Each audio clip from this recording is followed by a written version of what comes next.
All right, we're 3 minutes late, but we are live, everyone. So I'm gonna switch this. Hello, everyone.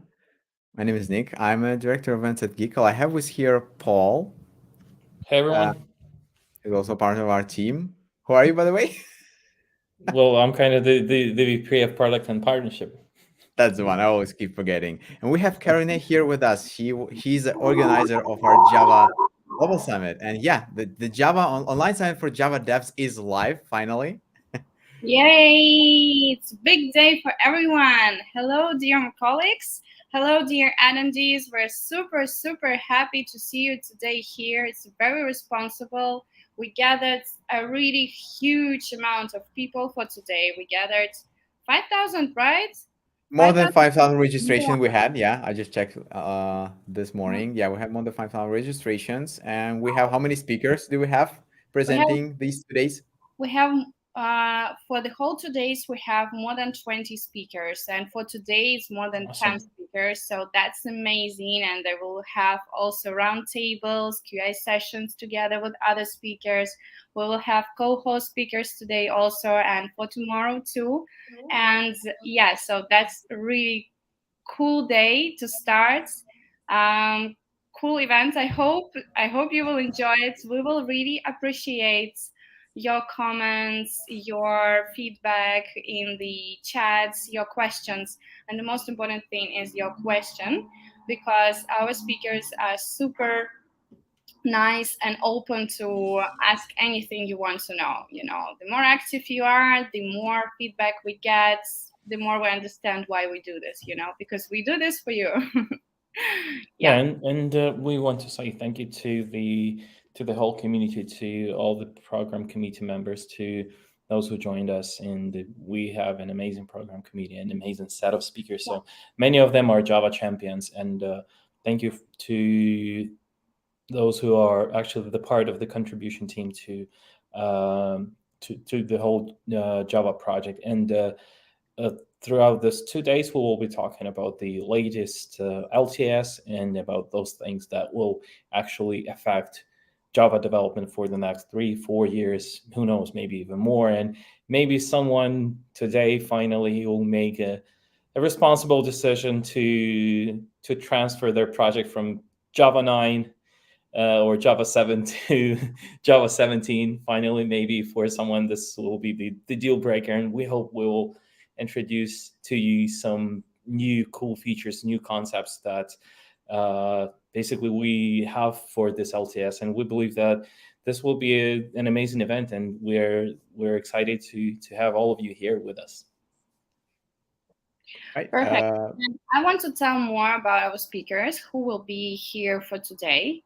And I hope you hear me, see me in a normal way. So today, Otavio Santana is starting our day. Otavio is our super cool, active programming committee member, speaker. He helped us already for 3 years and since the first Java and now. And I'm very grateful to him for all his contribution to our summits. It's a lot of work. Next, after Otavio Santana, we will have Mario Fusco. He actually was our first speaker at the opening day at the first Java. Who remembered that day? Actually, if you just can write a message in YouTube, if you were there, just drop a message. Mohamed Taman, I think he was also the first Java. I remember It right. was. It was. Yeah. Then we have a round table with 3 speakers, Otavio, Mario, and Mohamed. Then we have just a short break for you to drink some tea or beer or whatever you want to have. Then we have Ko Turk. He was also helping us as a committee member, and he was also responsible for some of the topics, and it's really cool. Then Álvaro Sánchez-Mariscal, I actually wanted to invite him for the previous Java events, but we managed to do this for this one. That's cool. Then Marie, she's helping us at the whole 3 events also as Otavio for all of this 3 years. She's our committee member and a speaker, and Elder Moraes. And then we have QA together with them, except Alvaro. He will be away of this QA, so you should know it. And then we have another break, and we have Vitalii. Tymchyshyn. He's living in Google. He's working in Google. I don't know where he's living. Probably living as well. Living in Google too. Yes, he will say how to become a senior developer, how to create your career, how to build this way. Sanhong Lee from Alibaba, then Reza Rahman. He was also very contributive person to the event because he's gonna be our moderator tomorrow. And Bazlur Rahman, he's also with us. Like almost all of them are with us for many years, helping to create this event for you, for your enjoying. And as far as I know, Bazlur just received his Java champion title, right? Yes, he just dropped us. Congratulations. Yes. That will be the last presentation for today. So for those of you who will stick to the very end of today's live stream, this will be a presentation by a new Java champion. Cool. Perfect. Right. So without any further ado, we have Leo, who will be...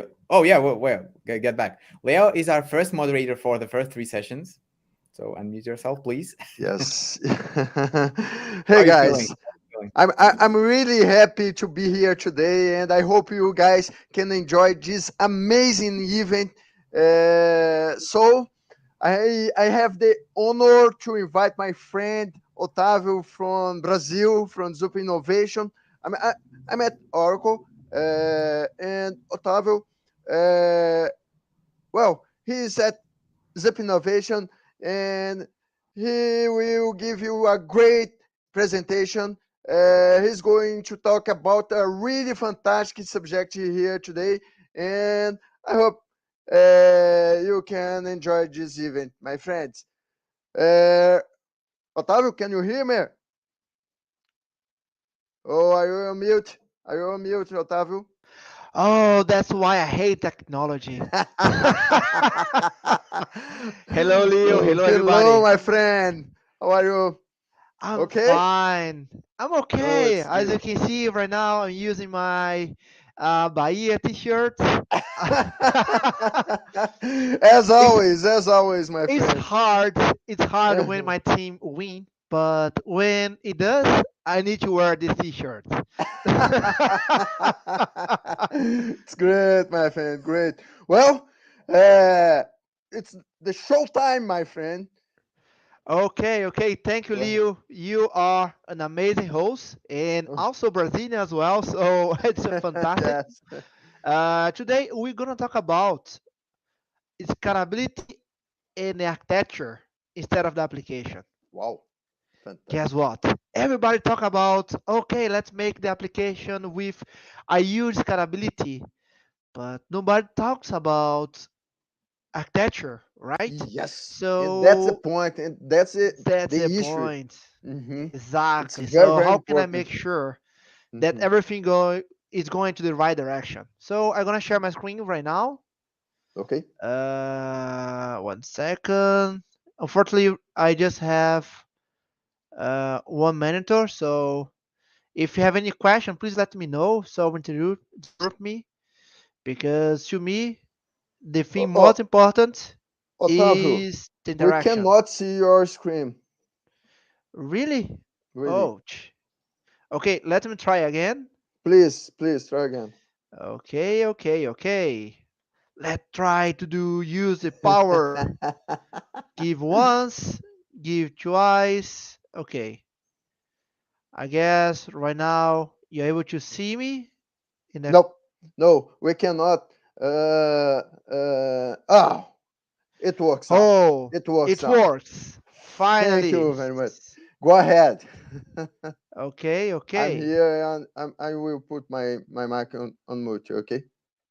Okay. So today I will cover architecture practice for the great scalability innovation.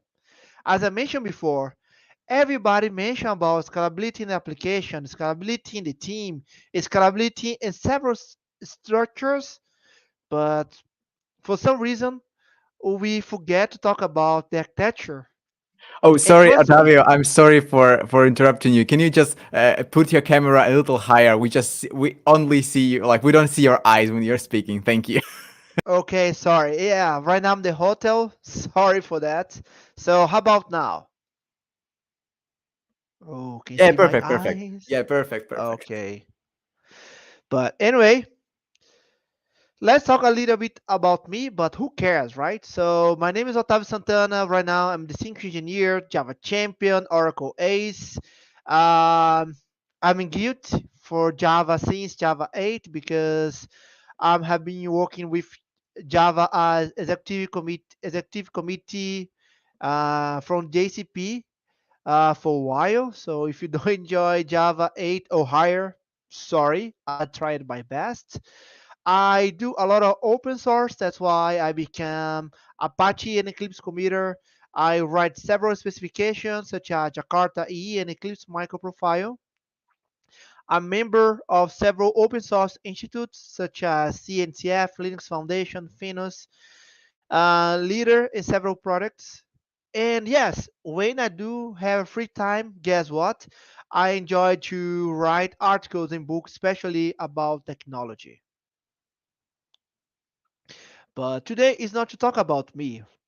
Today is to talk about architecture and make it more scalable. But we have the first question. What is architecture? Because when you go to several books, several articles, everybody has your own definition about it, right? So each one is the right one, each one is the wrong one. Unfortunately, there's no true and false answer here. As any kind of complex question, it depends of the context, the time.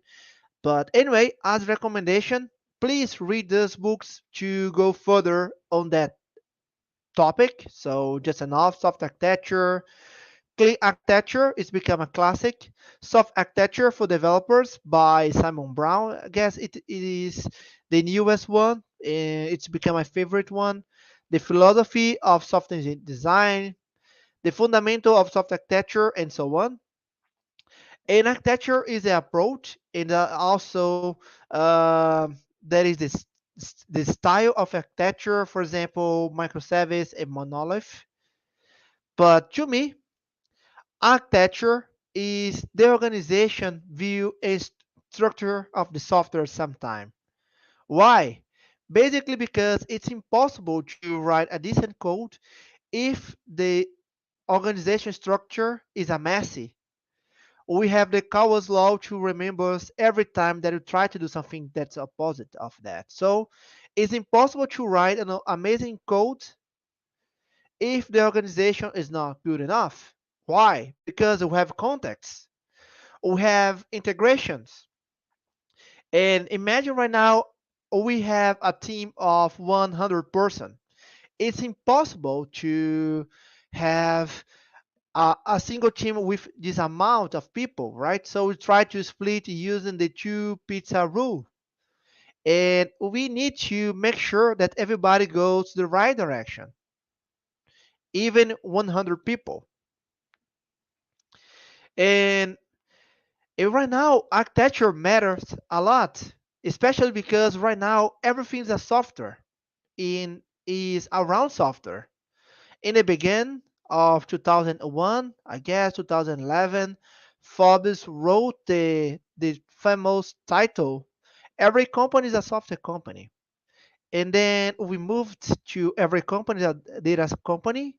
And now, finally, in 2018, we could see that every business is a software business. It's impossible to have any kind of negotiation, any kind of deal if without software, right? And because of that, we have 1,000 of integration, we have 1,000 of complexity. And that's the opposite that we want to achieve, right? We want the simplicity. The success of our organization is go through simplicity of our structure.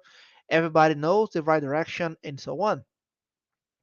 And as architecture, there is 1,000 of definition, but to me, in the context of the software, I enjoy this book here, a philosophy of software design that has this definition about complexity. Complexity is anything related to the structure of a software system that make it harder to understand and modify the system. Okay, Otavio, you mentioned it's hard, it's complex, but it's too abstracted, no? Yes, indeed, it's true. And to try to measure the complexity, we have three steps. The step number one, the change amplification. Okay, you need to put functionality in your software or your system.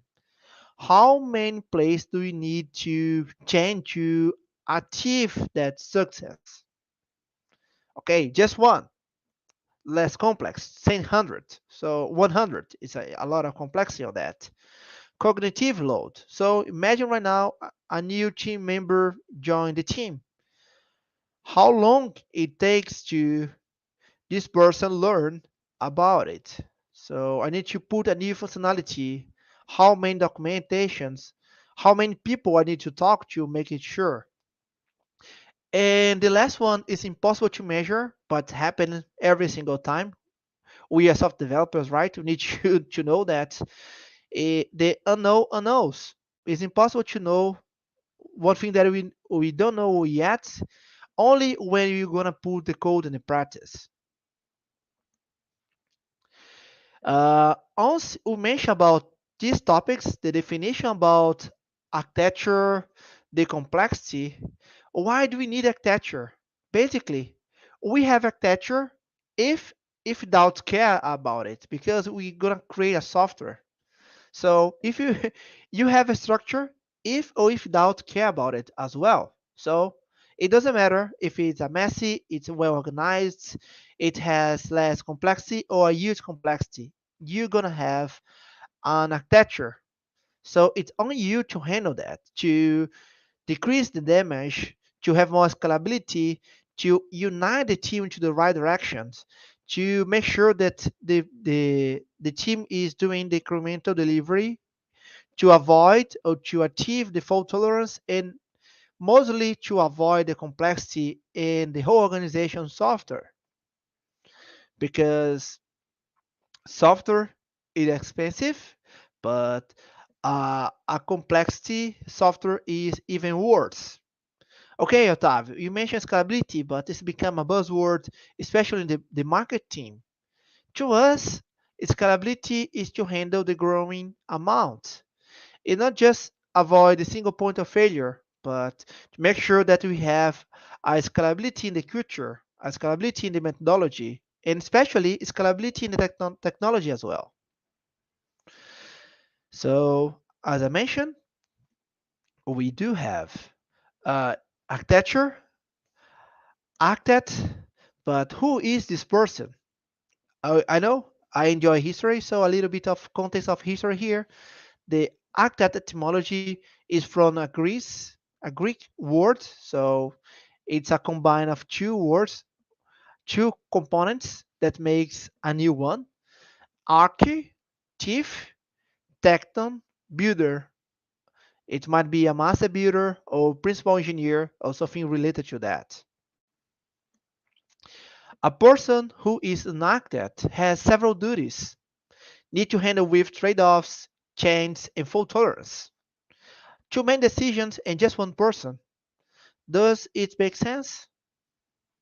For sure, no, right? So, because of that, we had several stereotypes. The architect ninja, the person who gives a solution and then disappear. The master wizard who try to do several tricks, but at the end, this person disappears as well. So, it's not a good deal to have just one architect to the whole organization, especially right now when we have agile methodology, right? We need to avoid the buzz factor. We need to make sure that everybody has the whole view. And also, we have the management 3.0, where we need to make sure that everybody goes in the right direction. We have empowerment of the whole team. We have validation. So it doesn't make sense to just one person has the whole context. It's not scalable. It has one single point of failure. Please don't do that. Based on that, Mark Reno, the chief architect of the Java platform, has one presentation around the future of Java, who is the charge, and he defined the word C word. Steward is a person who is responsible for overseeing and protecting something considerable, worth caring and preserving. So it's not just one person; it's the whole team that must to handle with this kind of thing. The whole team must to handle the whole architecture. That is true. Reference here: The Architecture Without Architects by Eric, and The Myth of the Genius Programmer by software engineer at Google. The first one is a YouTube presentation, and the second one is the book. And yes, once everybody is architect, they must be assembled. And to make sure that's gonna happen, we need to make sure that it has a clear communication, documentation, and design. And those three combined make the architecture of the organization. Wait, Otavio. Did you say documentation? Come on, it's a messy. We don't like it. We don't enjoy it. It's a nightmare to us to handle this kind of thing. I should not write documentation. I should write code. The perfect code is the code that I don't need to put comments on that. Unfortunately, when you do have non-documentation, every time that it has a decision, we need to have 1,000 meetings. And you need to make sure that uh, every people mind has synchronization. But how can I make sure your mind has this same thought that I do? It's impossible, right? A self-comment is utopia. And you know the real life. Some people leave, some people join the team. So if you don't have any kind of documentation, you might do the same mistake twice, 3 times, 4 times. So it's a huge effort to assembly. But I know you have a concern about the over documentation. Yes, it's a problem in the opposite way, right? It's easy to depreciate, it's hard to maintain, it's hard to write, it has a lot of code, and but even bigger the number of documentation. In doing that, for sure, the documentation become more enemy than ally, and it's terrible to us. As any kind of decision around architecture, the documentation is also a trade-off. Why? Because okay, if I do a over documentation, we know the PPT, the presentation does not compile. However, if you don't put documentation or no documentation, we also know that blind code is a good horse. So the target is a fair documentation. The document that makes sense to us to avoid 1,000 meetings, to avoid to read people's minds, and this kind of thing. Again, trade-off, trade-off, and trade-off. As recommendation here, we have these four steps. The C4 model, where we're able to see the architectural maps of the organization and integration and the combination. The technical radar to have a mapping of the whole technology that everybody is using. Architecture decision record or ADR to repeat the error twice, 3 times or 4 times, and communication. Please, if the meeting does not make sense, don't do it. Use email instead. Okay, a C4 model it starts with the architectural map. So basically, it's a Google map where we have a continent, country, and city. It is the exact same thing with the C4 model, where we have the context, containers, components, and code. The C1 is a context, where we should write the business perspective. It is the starting point to any kind of new product. Everyone should understand this point. So it's not just a technical perspective, but a business perspective. And it's more over system. As you can see here, we have person, a user, who has integration with or who use internet banking system. And this internet banking system has integration to two systems, the email system and the mainframes banking system. The second step, when we do going down, we have containers. I know it's not about Docker. but it's about perspective. So architecture. Let's go a little bit deep on that detail. So containers is application, database, any kind of thing, and how does combine. At this moment, as you can see, you are able to write down a little bit more details and how the systems combine. Okay, let's show again. The first one is a system. Right now, it's a container with more details. And the last one is when we write down the containers into more details as components. So we're able to write several components in this map. Uh, we have the technologies around the details, how to combine. Remember, the fair documentation is not to put the whole everything there. And the last one, as recommendation, avoid it because it's over documentation in general. It's you're able to use only as exception. It looks like a UML, so but please just use when it makes sense. Tech Radar, the second step. It's a mapping of your technology view. It's avoid you to mix technologies. It's break down the silos. It's avoid to duplicate efforts and allow you to make moving forward because it allow you to do new research. One good point about Techno Radar is, for example, okay, I'm using Java and with Kafka, and a new team would like to use a event stream.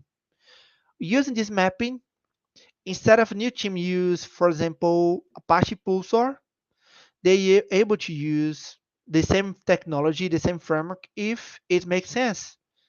So it will decrease the cognitive load to the whole organization doing that. One important thing about the tech radar, there is no standard. I know the most popular one belongs to ThoughtWorks, but there's no standard, and the context matters. So if I am a technology company, it look like this way, one way, a product engineer company another way, a consulting technology company another way, and so on. Tech radar has two uh, components, rings, where again there's no standard, but as is more popular to use language and frameworks, platforms, techniques, and tools, and quadrants, where as closer is more important, in far not too important to us. For example, the strategic one is the most important. Is one thing that if it's going down, we are in terrible points because, for example, I'm using Java in internet banking. If Java goes down, my whole system is going down as well. My whole organization use a lot of Java, so it's become strategic to me. Essential is one thing that I'm using, but I'm trying. It's not fully mature. There still need training and more experience to do it. For example, I don't know, I'm using Go to some aspect of our code. It's not the code, it's not the core. It's important, but not too much. I can rewrite that to Java, for example, or the language that my team knows. Potential is a new research. It's something that has a chance to do more adoption. For example, right now I'm choosing or I'm using Halidon. Uh, it's alpha, so I still need to carry out studies and tests to make it essential, and then finally it makes sense, strategic. And deprecated, remember the context matters, so it's unsafe to your organization. It's one thing that you should avoid to use or old fashioned. For example, if my whole team knows .NET, it doesn't make sense to use Java or the opposite. So the appreciated thing about, okay, it's not safe to me because I don't have enough team. I don't want to focus on it or so on, something like that. The next step is ADR, record architecture decision records.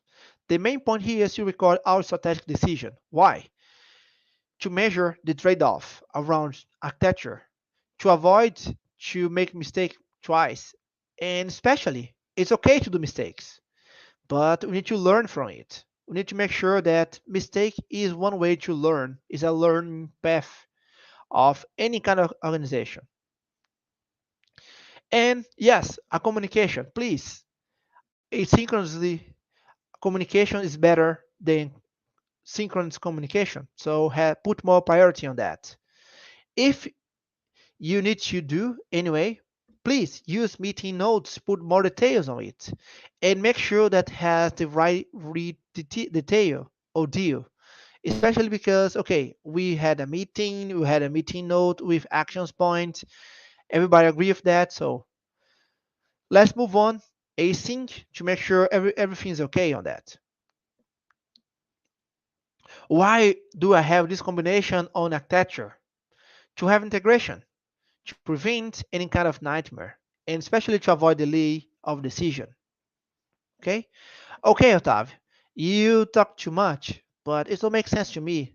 Who is using that? For example, I have a success case, a Brazilian company that is Zoop. It has 4 open source products or projects where it is autosec to prevent any kind of nightmare or data breach, to security, Beagle, Rich, and Charles. It was an organization structure for 4 months, and the idea is to have these 4 combined to make a better cloud experience to us. My first day when I arrived in the company, that was the scenario, a chaotic one. Okay, we are using open source, we are working in open source, but what is open source? Okay, Otav, that is a old-fashioned name we should avoid. Who care about architecture? Oh, Otav, you have put too much details. You have too much concern. We need to believe it doesn't matter if you have or don't have data to prove my points.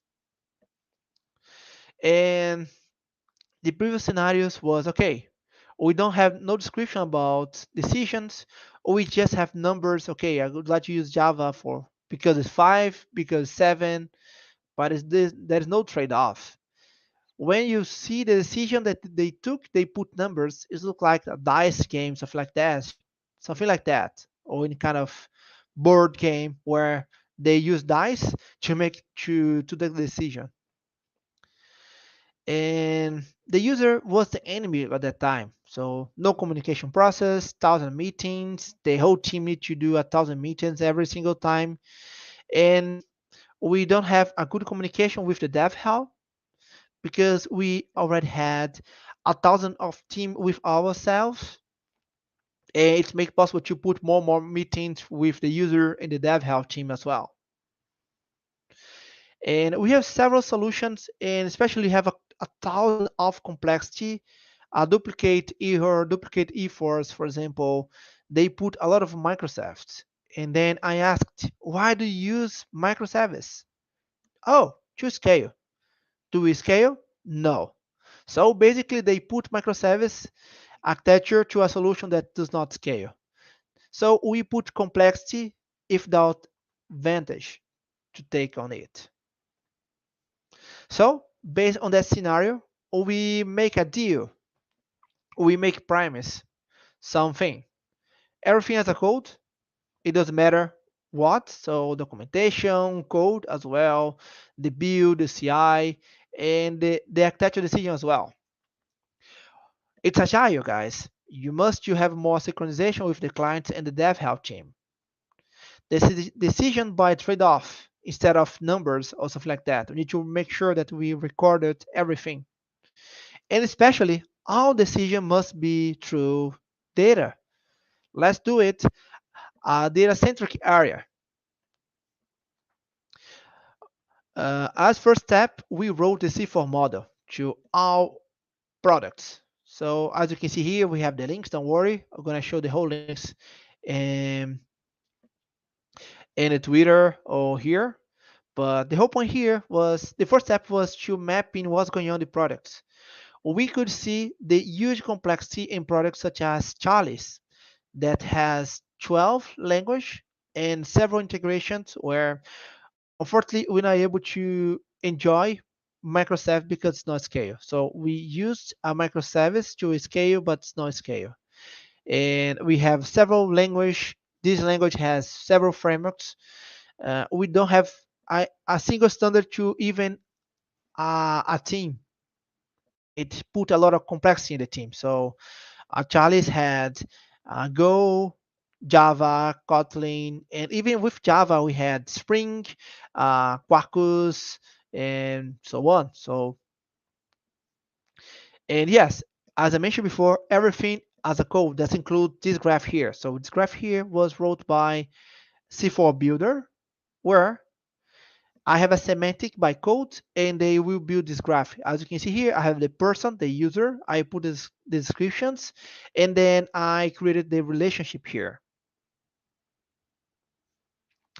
The tech radar, one to the whole area company. The idea is to avoid a nightmare. Okay, if you are using that, okay, let's try to join the team instead of split it. Let's avoid duplicate efforts to the same goal. As you can see, we have the search input to make sure, and every technology platform technique and tool has 4 points. Who is it using? Why? The description, why they're using, the reference links, and the maturity, right? So if it's strategic until depreciated, and why it's become depreciated. And as any huge uh, decision, we put an architecture decision record using log4brains as framework. And as you can see, we are able to see the decision as a timeline. And everything here, all documentation, so C4 model, tech reader is on Markdown.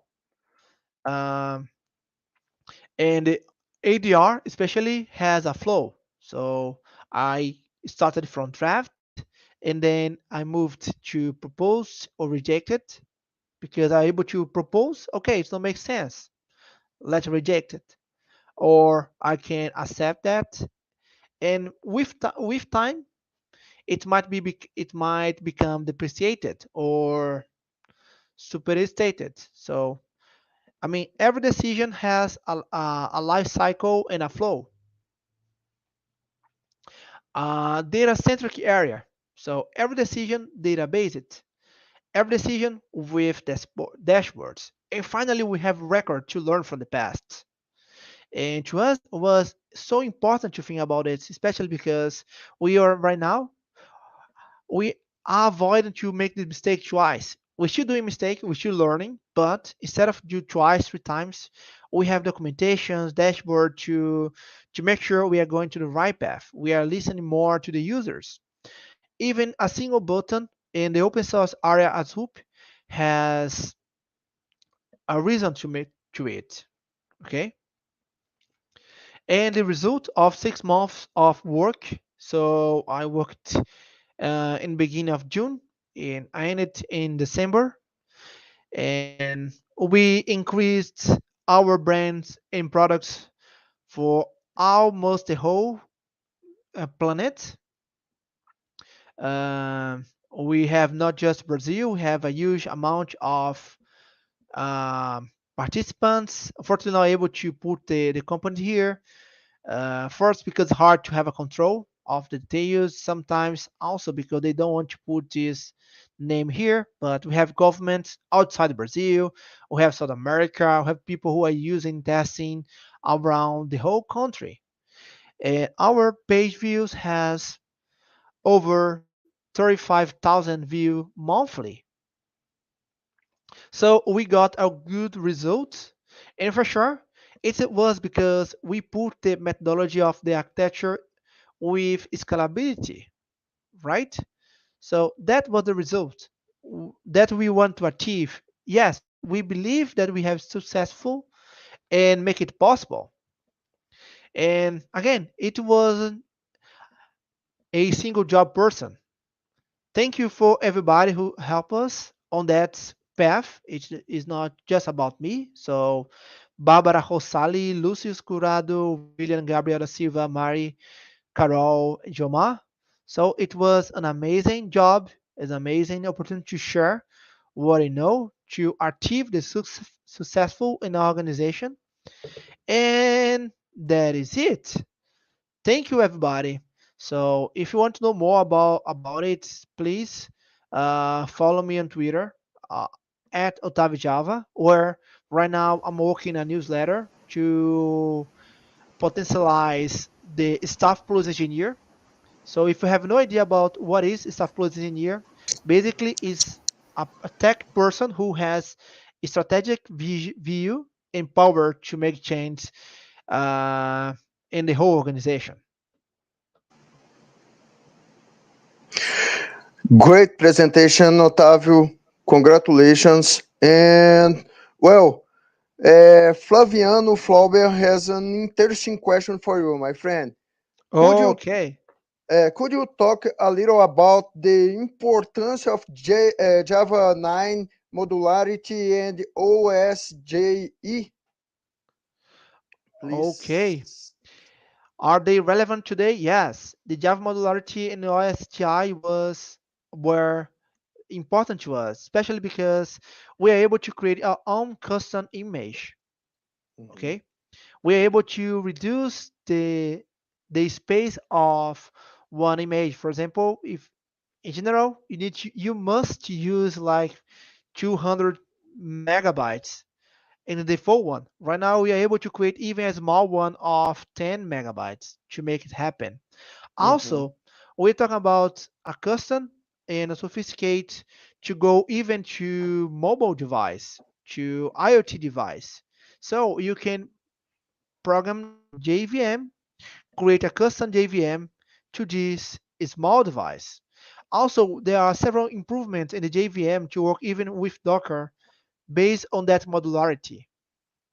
Wow. The modularity was just a first step. And besides that, right now we are using that to have more protection on internal APIs. Based on that, it will have more security in the JVM itself.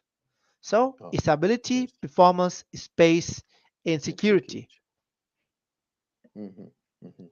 And thank you for Let, the question, by the way. okay. Let me check if. Well, my friend, I think. Oh, there's one Yes. here. Yeah. Could you Thank you. talk about how this scalable architecture impact the business? Mhm, Yes, it takes a little bit time to make sure that everybody's going to the right direction. It hurts, especially to the managed people, especially because when we come to the old culture where the managed people should talk about do top down instead of share the responsibility, it's hurt a lot.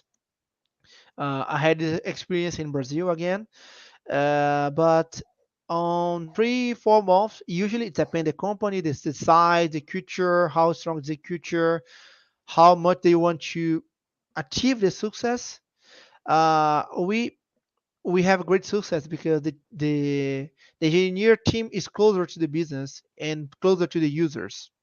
For example, to us, we we had the experience to have only three clients, and then in 6 months and a few views, like 300 views every month to several countries clients and several continents clients and over 35,000 views of our website. So it's a great result. Basically because of that, because right now the business in the technical perspective are both going to the one direction. mhm. Yeah, I agree. Okay. I think that's all, my friend. Yes, can you share the presentation, Otav? Yes. Yes, for sure. I'm gonna share Okay. that as soon as possible in my social media, Okay. my Thank Twitter. you very much. Okay, my friend. Okay.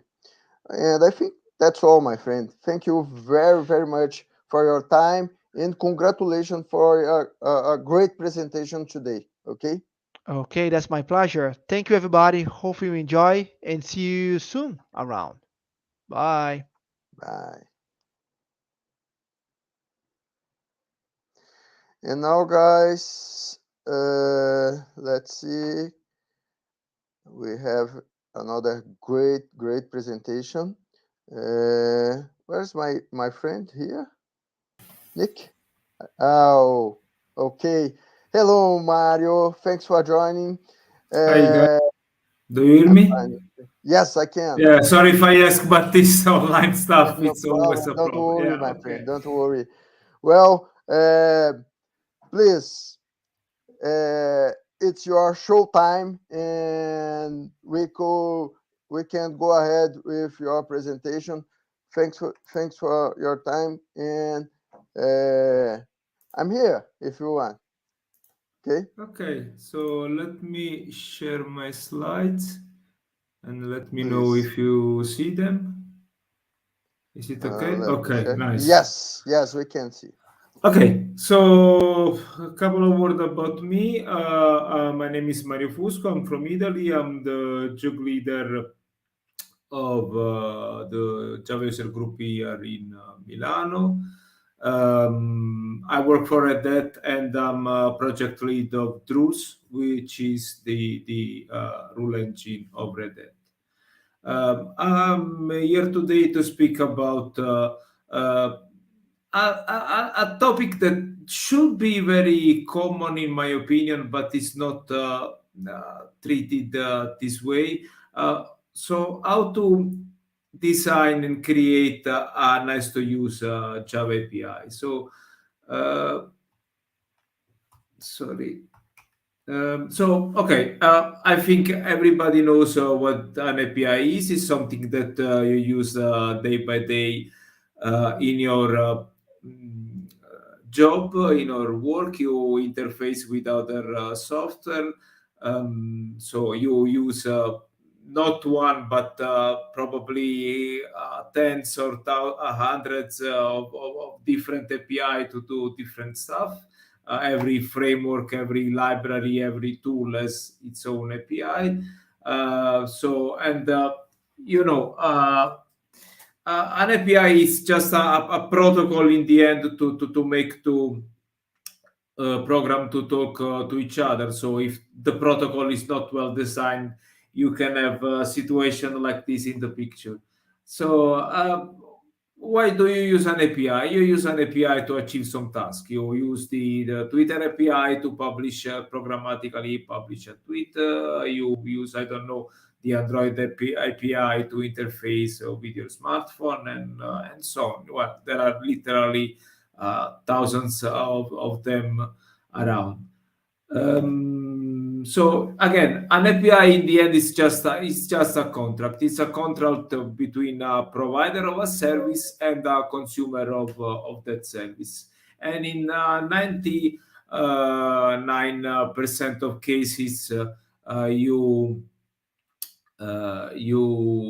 use other API, but from time to time you may find that you are the developer of the service. You are on the, let's say, on the other side of the contract, so you want to implement your API and offer it to your customer, to your user. Okay, so this is a quite common task in my opinion, and it's not an easy task. There are a lot of basic principles that you may want to follow to get this right, and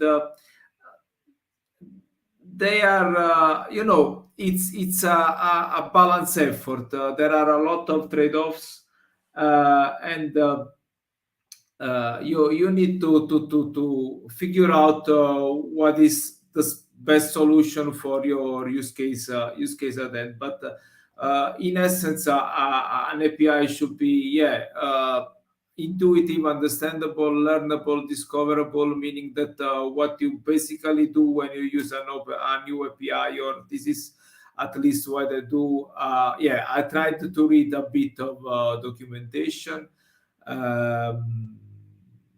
Of course, sometimes, but what I do in the end is try the API myself, using basically the help from IDE using autocompletion, the list of the method that I can call on a given object to figure out how can make that thing to do what I need to do.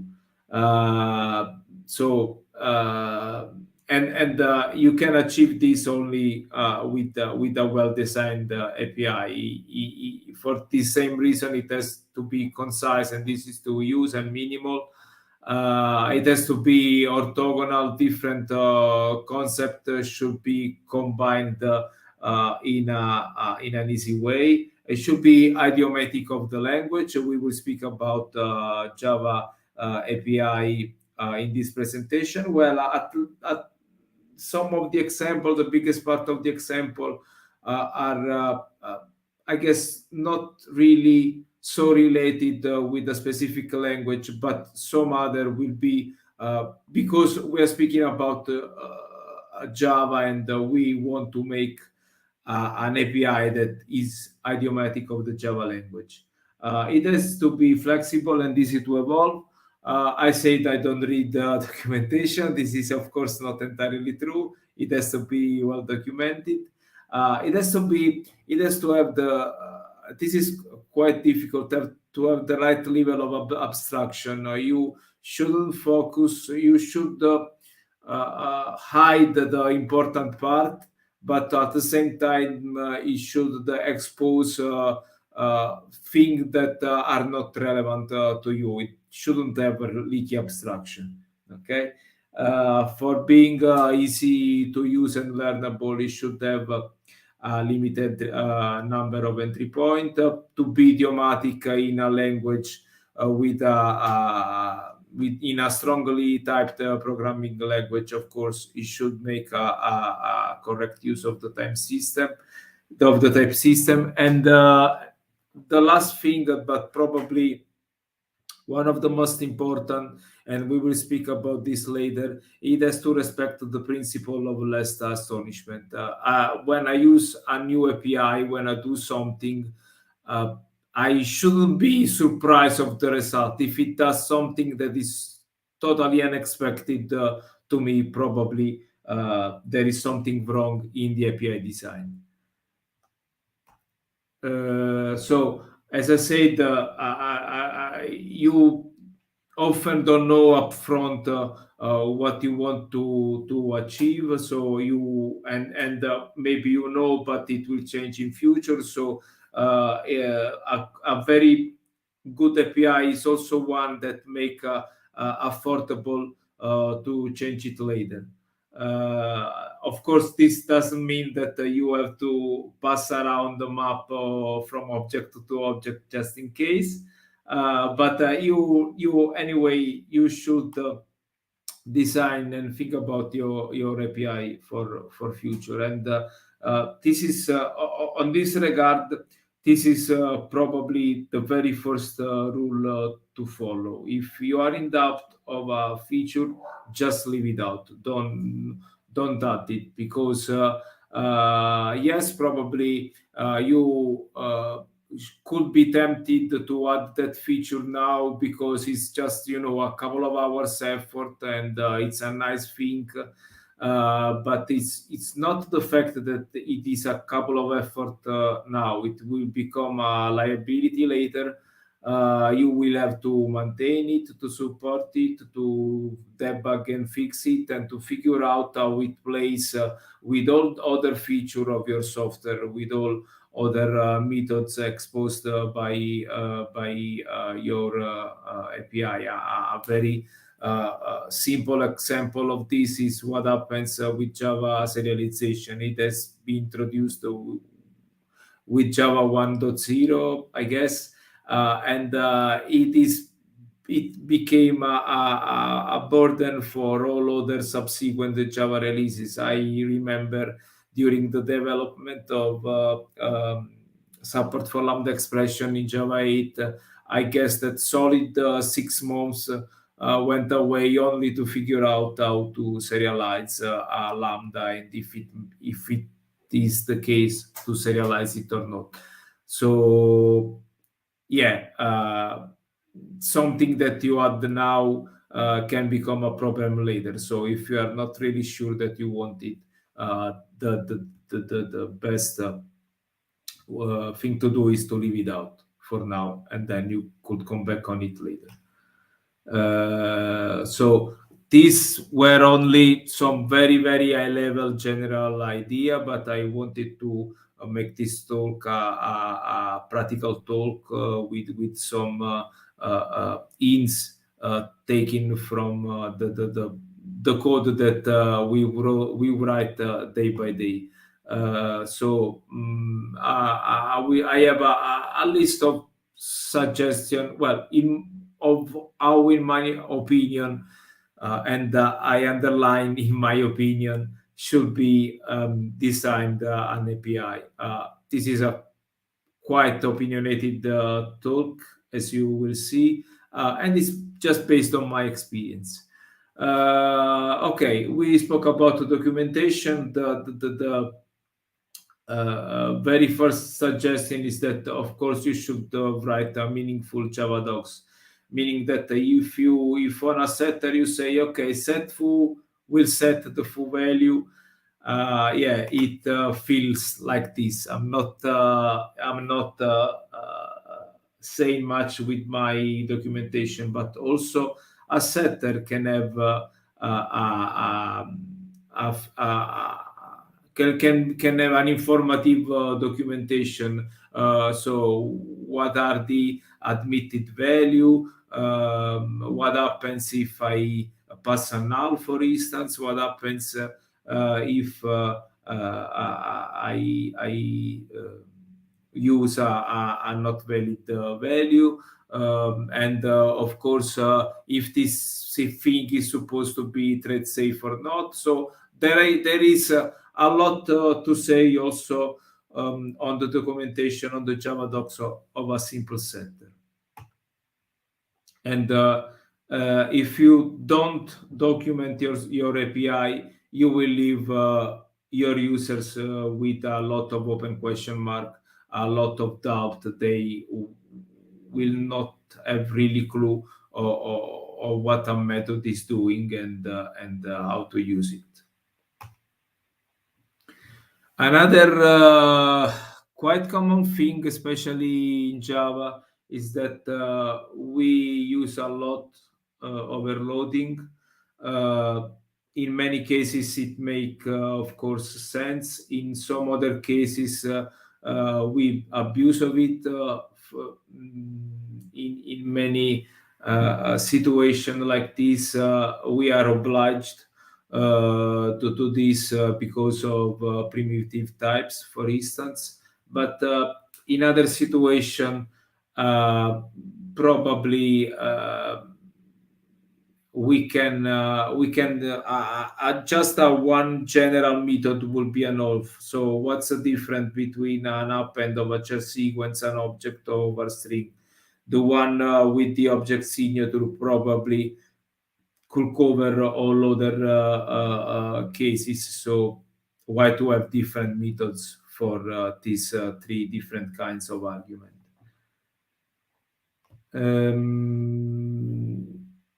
About convenience method, I made up a very simple example here. I wanted to create an API to place a stock order, and I ended up with this set of methods. Let's find out together what's wrong with this API, in my opinion. First of all, there are probably too many overloads, and it's hard to find the one that you may want to use. We have an inconsistent order of the argument. In one case, I'm passing the price first and then the quantity when I'm selling stocks, and when I'm buying them, I'm doing the opposite. That's also confusing. It's also not very user-friendly to have a long list of arguments, especially if they are of the same type. Should they pass the minimum price or the maximum price first, or the commission, or I don't know. It's very easy to make a mistake here. So how can I fix this badly designed API? My suggestion is that, okay, you have a concept here that is a complex object of our domain, which is the price, which is not just a double, but can be not a single price, but could be a range. So you have a minimum and a maximum price, and it may or may not have a commission. So you model this with a proper price class, and you get rid of all these overloads and also of the confusing set of arguments to be passed to your methods. By the way, if there are questions, probably you can interrupt me in some way. Please let me know how we can interact. I don't know, or I can take this at the end. Okay, so I introduced this price object. Another suggestion that I have is try to expose constructor if possible. Don't allow your user, don't oblige your user to use the new keyword, not because I don't like the new keyword, but because you can have a nicer syntax if you use a static factory method instead. And this also has a few advantages, meaning that if you expose the constructor in your API, if you expose the constructor in your API, you are obliged to return exactly an instance of that class. You say new price, and then it has to be an object, an instance of the price class. If you use instead a static factory method, you are free to return different subclasses if necessary, and you can also check precondition and edge cases, and also in this case you can maybe return a special an instance of a special class if I don't know, if in some case this precondition is not met. Another thing that I really like are Fluent API. I find it very nice to use under a user point of view, under an API developer point of view. So under the point of view of is providing the API, sometimes it's harder to create a Fluent, to design a Fluent API, but under an utilizer, a user point of view, it's often much nicer. So I suggest to try and do the effort of providing a Fluent API to your users. I have another example still based on that simple price object. If you just have a price where you can set stuff on it, then you again create the price object, then you set the commission, then you say if this value is gross value or a net one. But there is the Fluent counterpart where you concatenate all method invocation, and then you can concatenate them in a single statement, and then you can use directly that object inside the by as an argument of the by method in this case. So I believe that the whole statement is just one single statement first, and second, it's easier to read. Again, this is a quite strongly opinionated presentation. I mean, it is, in my opinion, easier to read. Let's say this. I don't know if you agree. Please let me know, Miguel, of your feedback.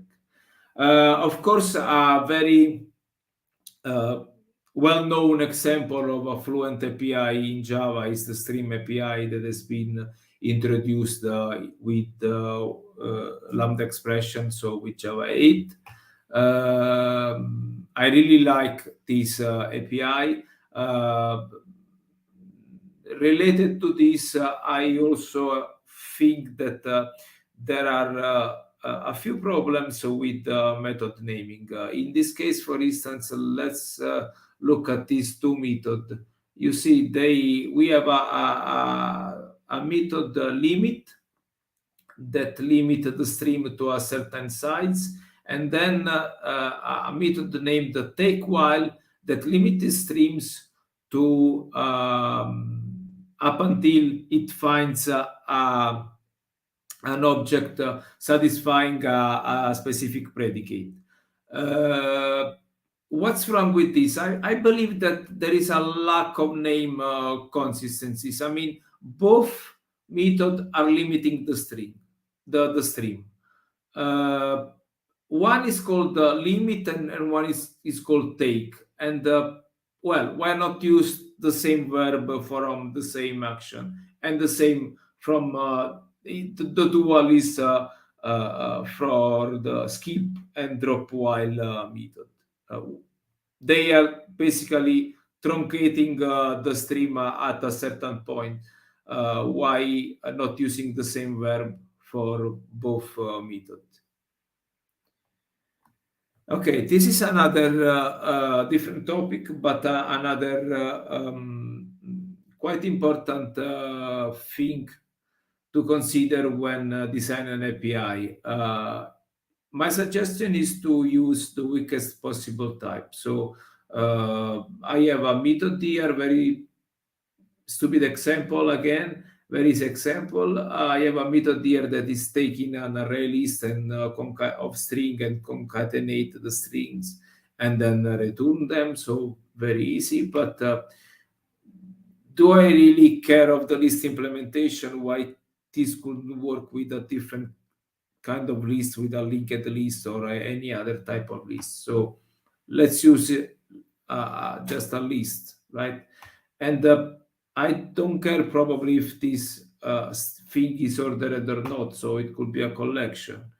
And I also don't care about the size of this collection. I don't care if to know in advance what's the size. So instead of collection, why not use an iterable?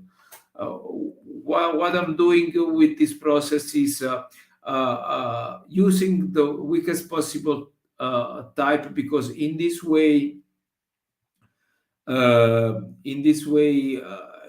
you are broaden the applicability, the usability of your method on one side, and on the other side, and related to this, you are lowering the number of overloading that you need, because otherwise you will need an overloading for the array list, an overloading for the linked list, an overloading for an hash set, and so on. And by just saying iterable here, you are covering all these cases and many more. The same thing applies for a slightly different reason, even for the return type. Okay, so what I'm doing here, I have a person, I want to collect all the addresses of the family members of that person. So, and I'm returning a list of address. What is wrong with this?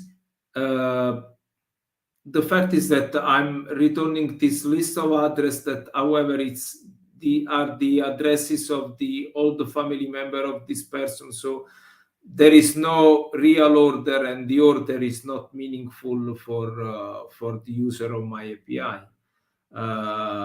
And moreover, it is very common that two members of my family lives at the same address, and probably I may want to avoid duplicates in the result. So if I want to, what should I do?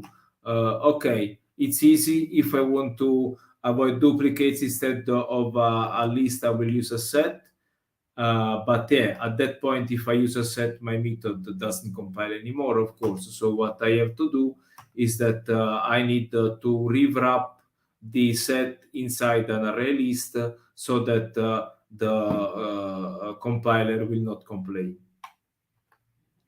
And of course, if I add thought to this in advance, and if in the signature of the method I say collection instead of list, because again, there is no order, meaningful order in the returned value. So if I use collection instead of list, I could have done this switch from list to set without any problem in the body of my code. Okay, different topic again.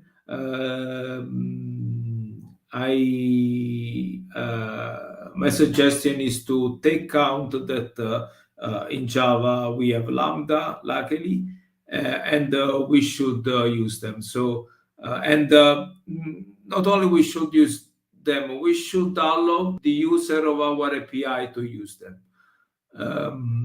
What this means, I have another very simple example here. I have a listener with two methods, before event and after event, meaning that if I want to create a listener and register my listener on the event producer, I need to create an anonymous inner class in this way. In this case, I cannot use a Lambda. Why I can't? Because my listener interface has two methods, so it cannot be represented with a single lambda. So my suggestion here is to split that interface in two interfaces that are functional interfaces now, because they have one single abstract method. And in this case, you can you have two advantages. First, that most of the time you are probably interested on only one event of the two, so why have a listener that lists for all events? And second, since they are functional interfaces now, you can make the registration with a simple lambda or with a method reference, as in my example here. And moreover, since they are functional interfaces now, we already have a few functional interfaces provided by the standard Java library, and at this point you just can use them, saying that you can just pass a consumer of an event. You don't need to define those new interfaces at all. If they don't have a specific meaning in your model domain. Okay, this is another thing on which I'm quite strongly opinionated. I really don't like checked exception, and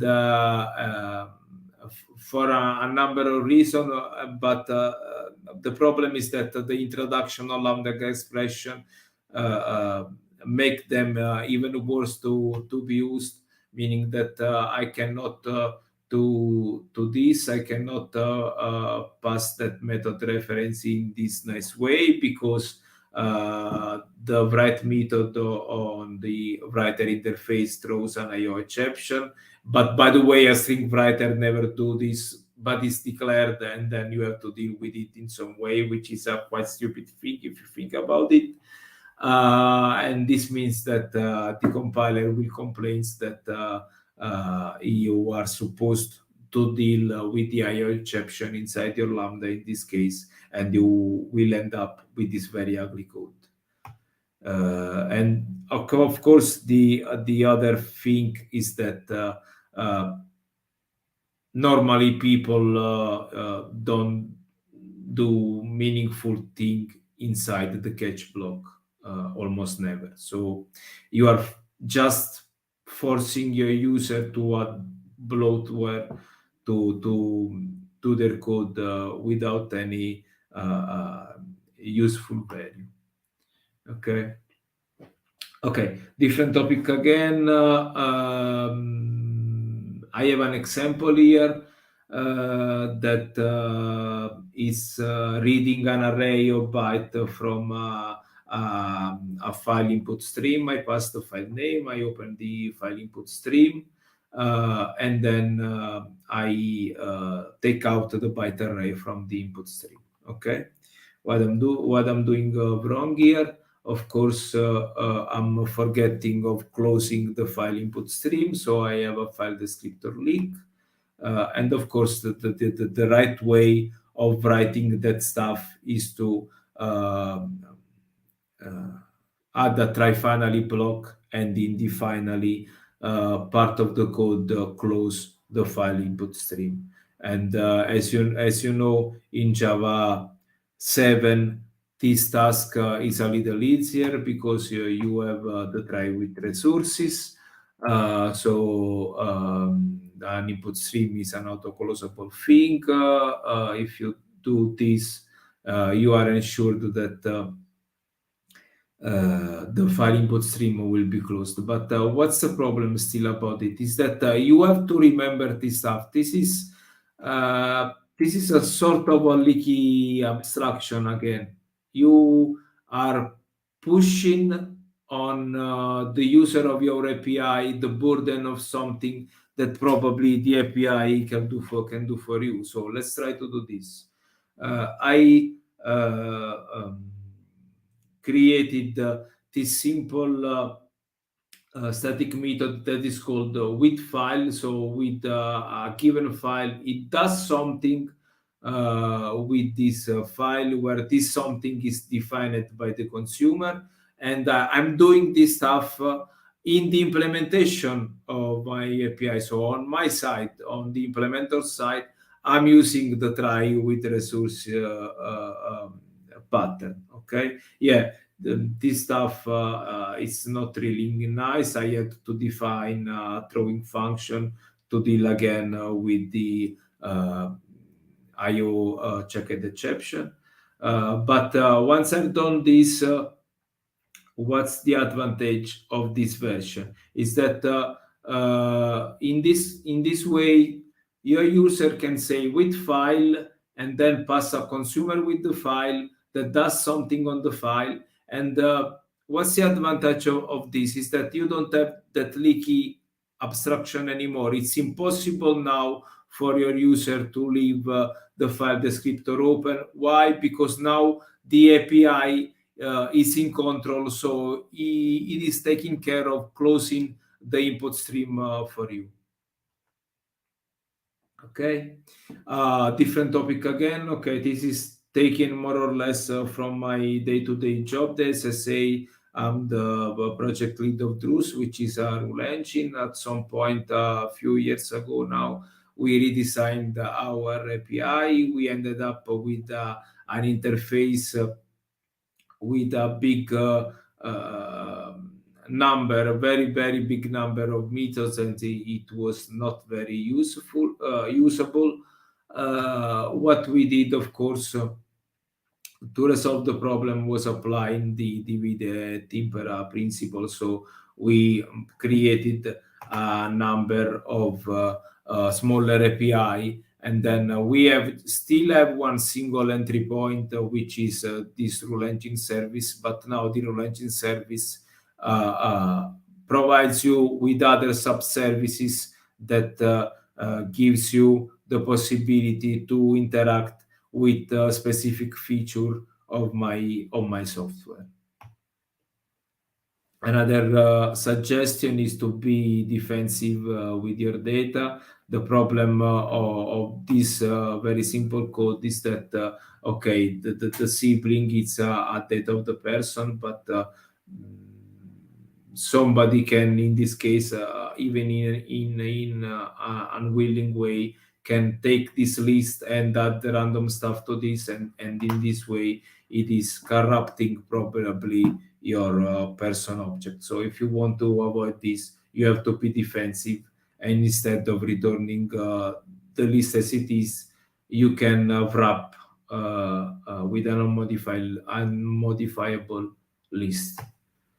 And in a similar way, you should never return an empty.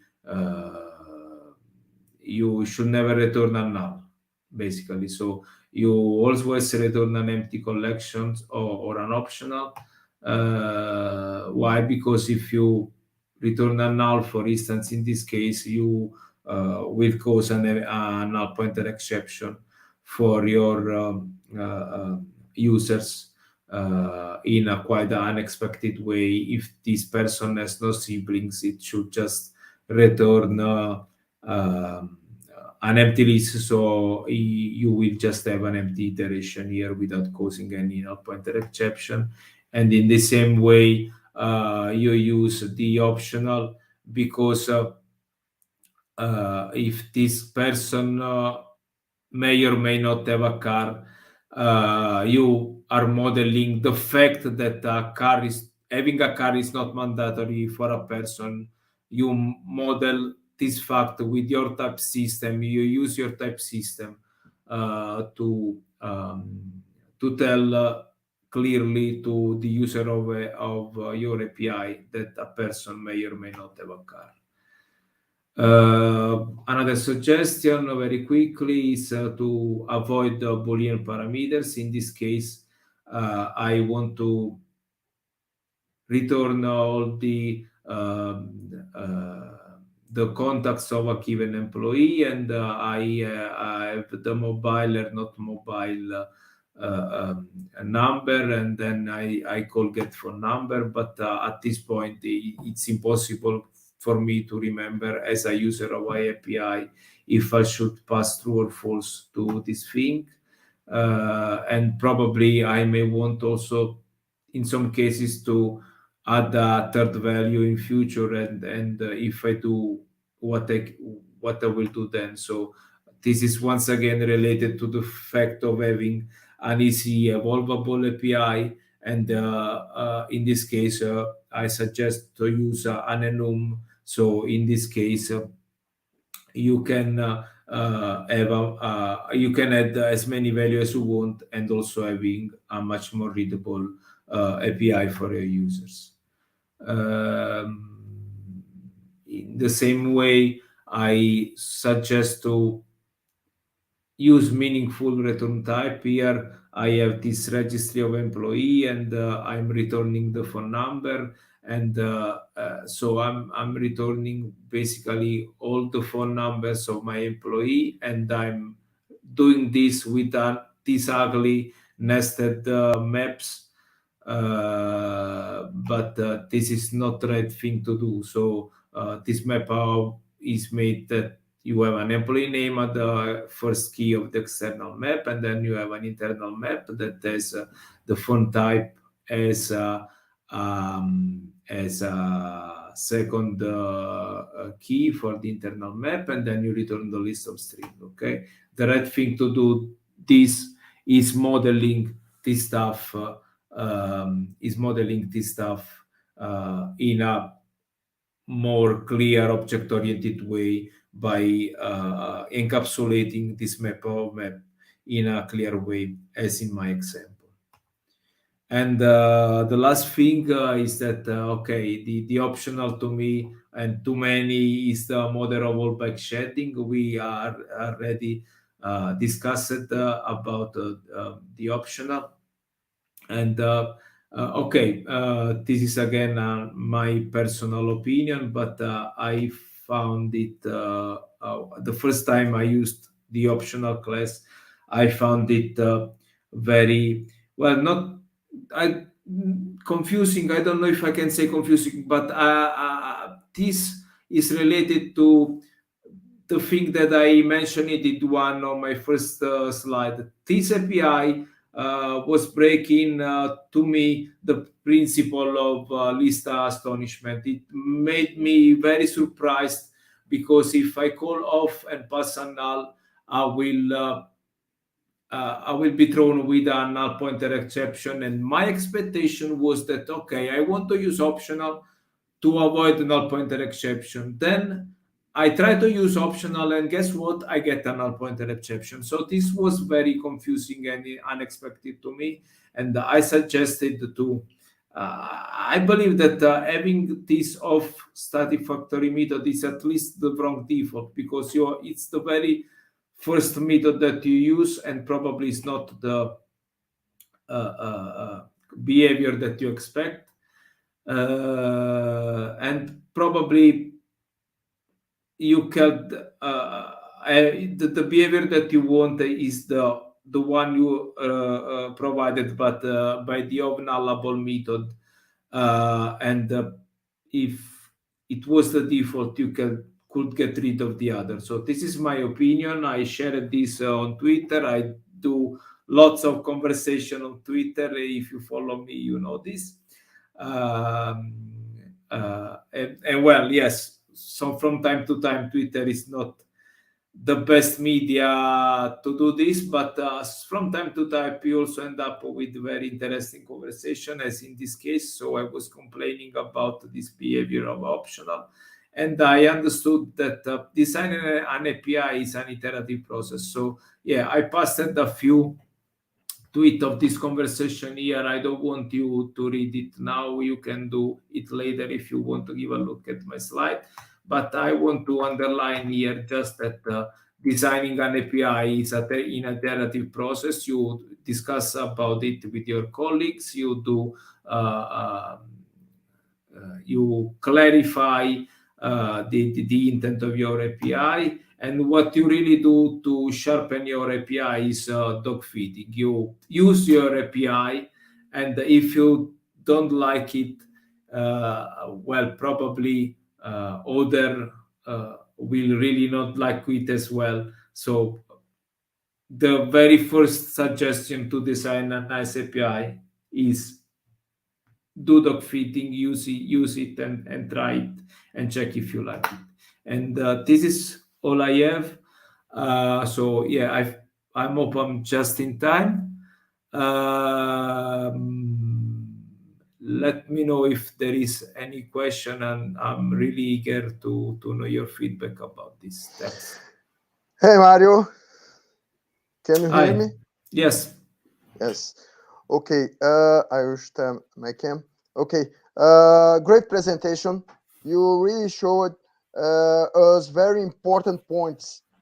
We have some questions, but we can answer them after the next presentation. Okay. Sure. So we will catch up during the panel. Thanks. Perfect. Perfect. Now it's a pleasure to call my friend here. Who loves to travel the world to do a show for us and others. Please, Mohamed, join us. Hello, my friend. Can you hear me? Yes, I can. How are you doing, Leo? Yes, I'm very, very well. And you? Great.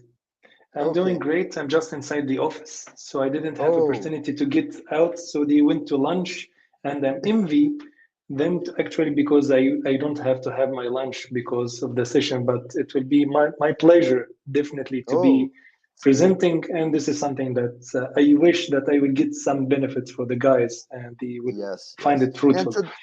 And today you are going to talk about a super interesting topic. So I hope everyone can enjoy it. I hope so as well. Thank you very much. Let me share my screen. Yes, and please. If you can see it, please just let me know, because this is the most important thing that we have to have. Yes, I agree. It's more important than my face even. Yeah, so let me know if you can see it. Yes, I can. Yeah, I see. Go ahead, my friend.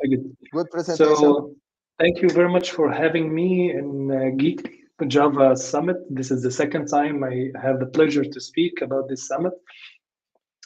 And thank you for your attendance. So this all about, because of the time, I will go in direct into the talk. and this talk is about Java 18 hidden gems, and I have similar talk about Java 16 and 17. So expect that we will have more and more once we have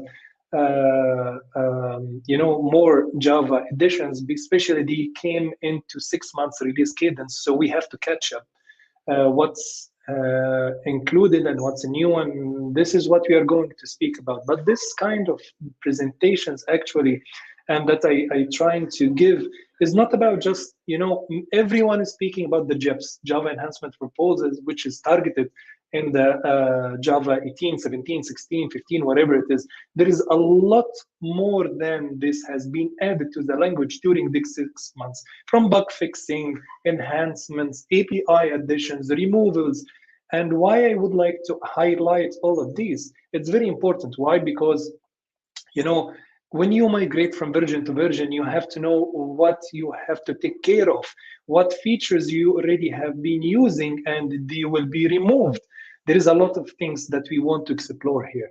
So it's my pleasure to speak about this, and you are very lucky because something that I will show to you, and it's my luck as well to have it. So my name is Mohamed Taman, and I'm working as a Chief Solutions Architect for a company. It's called Ifortel, and it's a telecommunication company. So we are doing software for all the telecommunication players in the market in different countries worldwide. And I have my small company for consultancy and education. It's called Sirius X. It's based in Belgrade because I'm Egyptian, but I live in Belgrade. And I move between Sofia, Belgium, and Belgrade because of the work. I'm a Java champion, Oracle Ace, and Jakarta EE ambassador. I love Spring. I love speaking. This is why I'm here. Just enough. This is I write frequently articles for Java magazine. I have some publications, as you can see. And the most interesting part, as you can see, I speak about each version and I trying to write about it so you can have it as a reference guide. So you can just, when I share this presentation, you can go to these links, which we will explore, and read about what I'm going to speak with full details, and you can have it as a reference card for you, as I did with optional and these kind of stuff. So if you'd like to ask me any questions, we missed it during this presentation or conference, reach me on my Twitter or LinkedIn or wherever it is, or it's very easy to, if you're not memorizing, search my name, Mohamed Taman, you'll get every single stuff about me. So let's speak about what is our agenda. We will have some introduction, which as I already introduced for you, what the presentation about. We will check about Java important features that we have already in Java 18, explore what's new as a Java language features, and then also what's new as a improved in Java language APIs.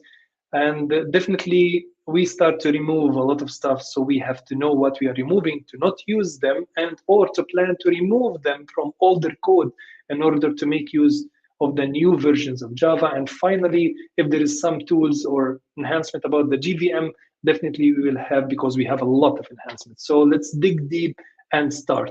So I'm no presentation slides anymore. And what I would like to show you is just to speak about the features on my articles that actually, so I will click here. It will open this article. It just published May 6th. And this is the first time I will speak about the hidden gems here with you guys. Definitely, I'm not going to read, but I'm going to just explore the features that I should include in the presentation, but I see it's much more here. Nice to have it.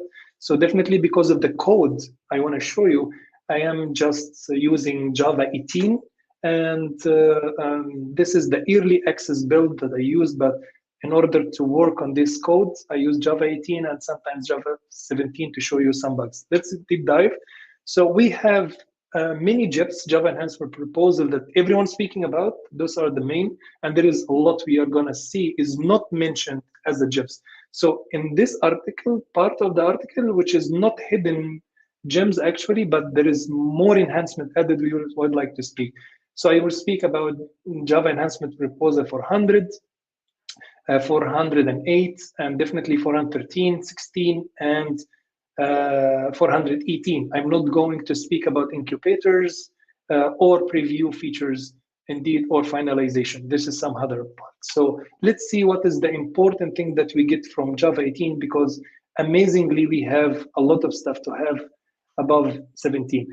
So one of the nicest thing that I loved about this JIP, because it solved a lot of problem, because when we work with I/O or streaming or whatever it is, it's and in different operating systems and different, using newer API or older API, so it doesn't respect actually. It's from operating system to operating system. It's totally different. On Windows, for example, Windows use different encoding schema for the character set, while on Mac, on Unix, they are using UTF-8. So if you, for example, let's say here, what is the problem is in the code. So imagine that I'm writing here this Arabic word, which means welcome for all of you with JIB 400, but in Arabic, because I want to show you something, taking care of the Java character set. So here I'm using file writer. Normally I'm writing a file, and then it's okay. I wrote this file and I give it. We are just transferring this file over integration. Hey, Mohamed, I'm so sorry. Are you sharing your article examples, because we're only still see your slide? Yeah, really? We just see. Okay, sorry. Yeah, can you maybe change the sharing mode? Yeah, we still thank see you. only the slide that you were showing at the beginning. Okay, I'm so sorry for that, guys. Thank you for mentioning. So I will stop sharing. Thank you very much. Share again. I will share the whole screen, maybe, to be much better, because this one. So we can see each other. If I go this, where the other one? Strange.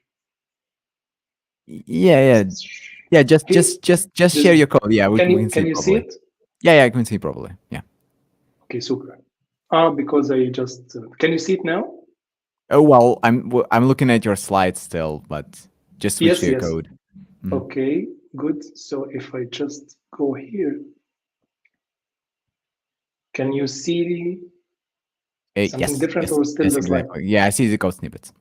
Okay, super. So I'm sorry for this. So I will not repeat it, but what I wanted to switch, there is no more slides. I just jump into the article, which is published on May 6th. You heard about all of this.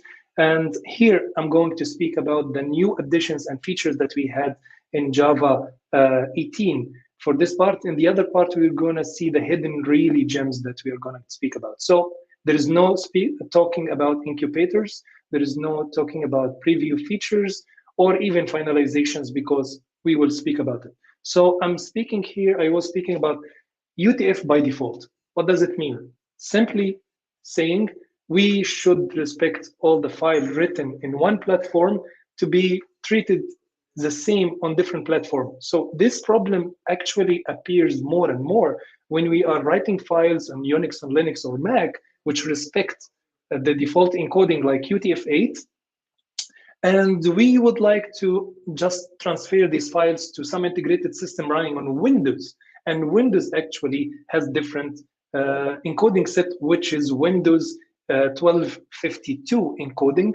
And this is a big problem, because let's consider now we are on Mac or Unix or Linux and trying to write this piece of code, write to file. I'm using file writer, which is the older API, and I'm trying to use buffer writer. And here is Arabic content, which means welcome all to JIB 400, and it's okay. Now, if I run back to read this file using this file reader, I'm reading the file, I'm getting it, try to print it. If it works on Mac, it will be super nice and work like a charm, no problem if it's Linux. If I take the same code and the file, trying to read it on Windows, you will find this is going to be printed. This is rubbish. Why? Because you didn't specify it, and if you are forgetting about it, or you didn't specify the character set that you are going to use, especially this is junior developers fail into, then you will have a rubbish, and then you will start to debug why, until you reach the point. For more seniors, definitely they have this problem, so they know how to solve it. In order to solve this problem, And this is one side. And let's say I will write and read the file in the same time, but with different APIs, which is a newer API. So consider this one. So if I'm writing using the old APIs like file writer, and okay, I have written the file, and then I'm trying to read it with the new API using files, read string, pass of this one, and this will run normally on Mac again and Unix, because the default encoding will be UTF-8. But this will be different if you didn't specify it. Because why? Even because you write it in UTF-8, and this new API has a trick. But the same code, if it ran on Windows, it will show you question mark. Why this problem happens? I just wrote the file in the same operating system, same program is running, and I read it. It should be encoded with Windows encoding. No, my friend, because when you write it with file writer, the old API, they will try to take the character set default from the operating system. But the newer API, it doesn't take it from the operating system, and they use UTF by default everywhere inside this read string. This is why this problem happens on Windows. So the write part tries with different encoding, and the read part doesn't respect the default character set for the operating system, and it uses UTF-8. This is why the problem happens here.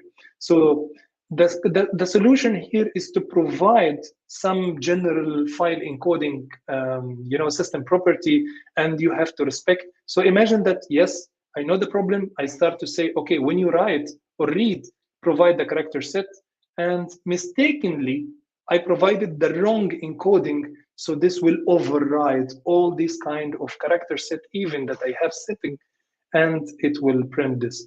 And to prevent this, this has been removed. And the JIP here suggests that all the implementation for all the API, new API, and fallbacks will use UTF by default. So the code written, the file written, and created on any operating system will be automatically supported, even in Windows, because the default will be UTF-8. So I think that you grasp the problem. Where is it? Because inconsistency between your APIs and all the APIs, as well as the operating systems. And this is something annoying because we are using IO too much. So we have to think about this. So this was something really I loved, because I don't have to specify explicitly the character set, and it will be taken care of. If we move to JIP 408, simple web server, this is something really nice, because every programming language try to give you some, simple or basic HTTP web server for testing some functionality for static files, and this is already capability introduced through Java 18, and you have in the bin folder a new programmer tool called Java Web Server, and you just invoke it like this, and it will start immediately looking up into the current directory that you launched this tool from, and it will be listed for you. So if I'm running on my folder and my code, it will list it, and it will list all the subdirectories inside. And if you go to the web browser on port 8000 by default, you will see the directory listing, and you will get this message in your console, because you are trying to read. It will use get to read it. And definitely we can customize our server, so we can provide some different like IP address, ports, different folder to track or whatever it is. It's very nice for simple testing. And then here is the explanation for each one. There is more and more, and I encourage you to read the README file or the documentation of this tool, so you'll find all the parameters to override. And this simple web servers has a limited capabilities, and it only support get and head methods are only allowed. It's only support protocol 1 HTTP 1.1, and HTTPS is not supported because it doesn't meant to be full implementation of the server. But if you would like to implement it or to enhance it, we give you the opportunity for this. So we have an API also to launch it from our code, not just as a tool. And this is very nice, by the way. And because actually JWeb Server tool that we have launched here, which this one, it's not a tool, it's a wrapper for the main class inside gdk.http server. So it's just a wrapper. And if you'd like to call it from the code, we can create it like this and simple file server, create file server, and just give the parameters that you can see as previously, and just I call start, and it will start from my code. And it has more and more customization, handler, everything. So you can implement your post, delete, put whatever you like, and extend it and more functionality based on your requirement. So this is about the web server. So it's nicely part of the GDK. You don't have to borrow some external services. So next one, really, I loved it, because we also trying to give like code examples inside our Java documentation if we respect it, and we want to show it in different highlights. We love this to add it inside our blogs, and these kind of features of highlighting, having like numbers for the code, getting some code from different files, showing it. So we didn't have this capability because in older versions of Java documentation, we use pre and add code. So for example, if I'd like to show some code snippet, I'm using pre and trying to provide some code. This will be compiled into this. You can read it like this, this is an image. So this is what will be shown in your Java documentation when you compile it. And you can see there is no any kind of like, yeah, this is bold because I provided here to be bold. And you can use also pre with add code. So what is the difference? If you don't know the difference, pre, when you include any HTML tags, it will be taken into consideration and parsed. But if you would like to print these tags as they are, you don't need in any interpretation. You have to surround them by add code, so they will, print it as they are. So this is the big difference, but it was very limited. We don't have much customizations to do. So if I can do the same, so the same code is shown. So the JIP 413 actually provide this kind of functionality and support using a new code tag, which is add snippet. So what this add snippet tag can do for us? So let's remove the old pre that we have used to rewrite it again with the code snippet. So code snippet doesn't require any other more tags. It's only it's complete its own, and it has some values or attributes to do the customization. So for example, if you'd like to rewrite the previous code here with snippet, we can do it like this. Open curly braces, we have snippet, colon, and then put your code, and that's it. This will be shown in your Java documentation like this. It will be highlighted as a gray, and you will have the code, and you will have a copy code here to copy your code, and you can paste it wherever it is. It's treated as a snippet actually. And what if I wanna like highlight something? I have a variable, so I don't have to complicate things and put here bold.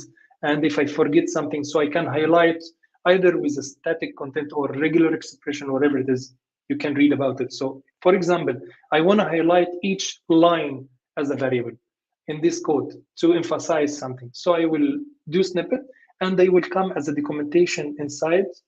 And I say, okay, highlight any substring of read line. When I compile this, it should be showing like this. So read line will be emphasized, and you will find it as highlighted. I can provide more on highlighted.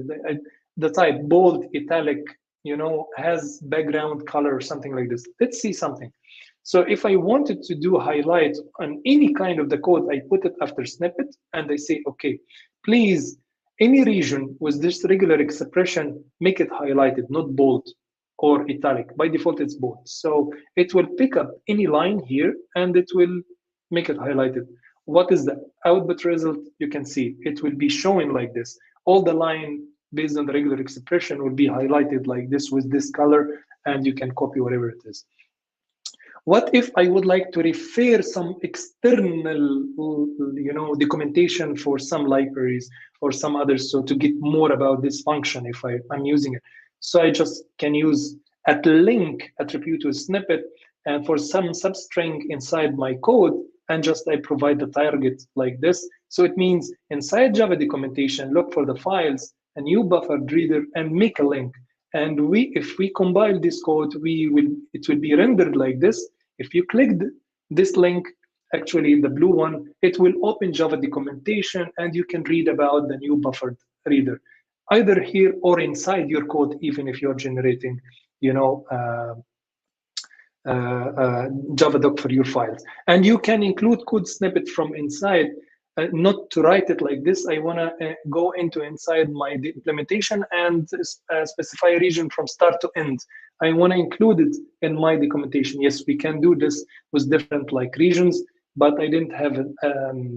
I will write more about it, but you can go to JIT documentation and you can read more about it. So I love this part because it's more readable Java documentation with the code that I show without any more headaches in a very straightforward way. So also part of the enhancement, sometimes we would like to use reflections, and unfortunately we have many ways to do the reflection to get the same result. So imagine that we are trying to have here a person, and at runtime I would like to read this person ID by reflection. So this is here I'm using Lombok. So just to not write, I'm very lazy always. I don't like to write many codes. So surprisingly here, as a surprise, I would like to read.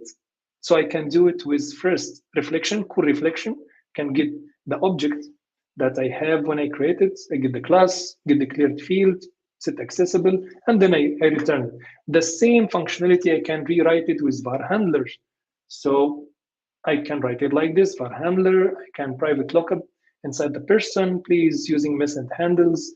I try to look up for the field inside and it's of type long, and please give me the value. If I ran this code, here is I'm creating a person, as you can see, provide some IDs, and if I run this code, both implementation will return the exact same result. And to be honest, there is more even, using fields.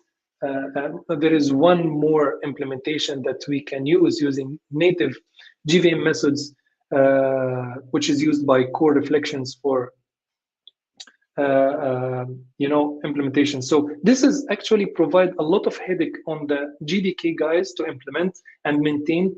Then we decided to have a unique and standard way of doing reflection, not by many different implementation, to reduce the cost of implementation and maintenance. So since Java 18, we use methods handles as underlying mechanism for reflections to reduce the maintenance and development costs of the Java.lang.reflect and invoke API. Thus, it's a good for future of the platform as a standard way to have it.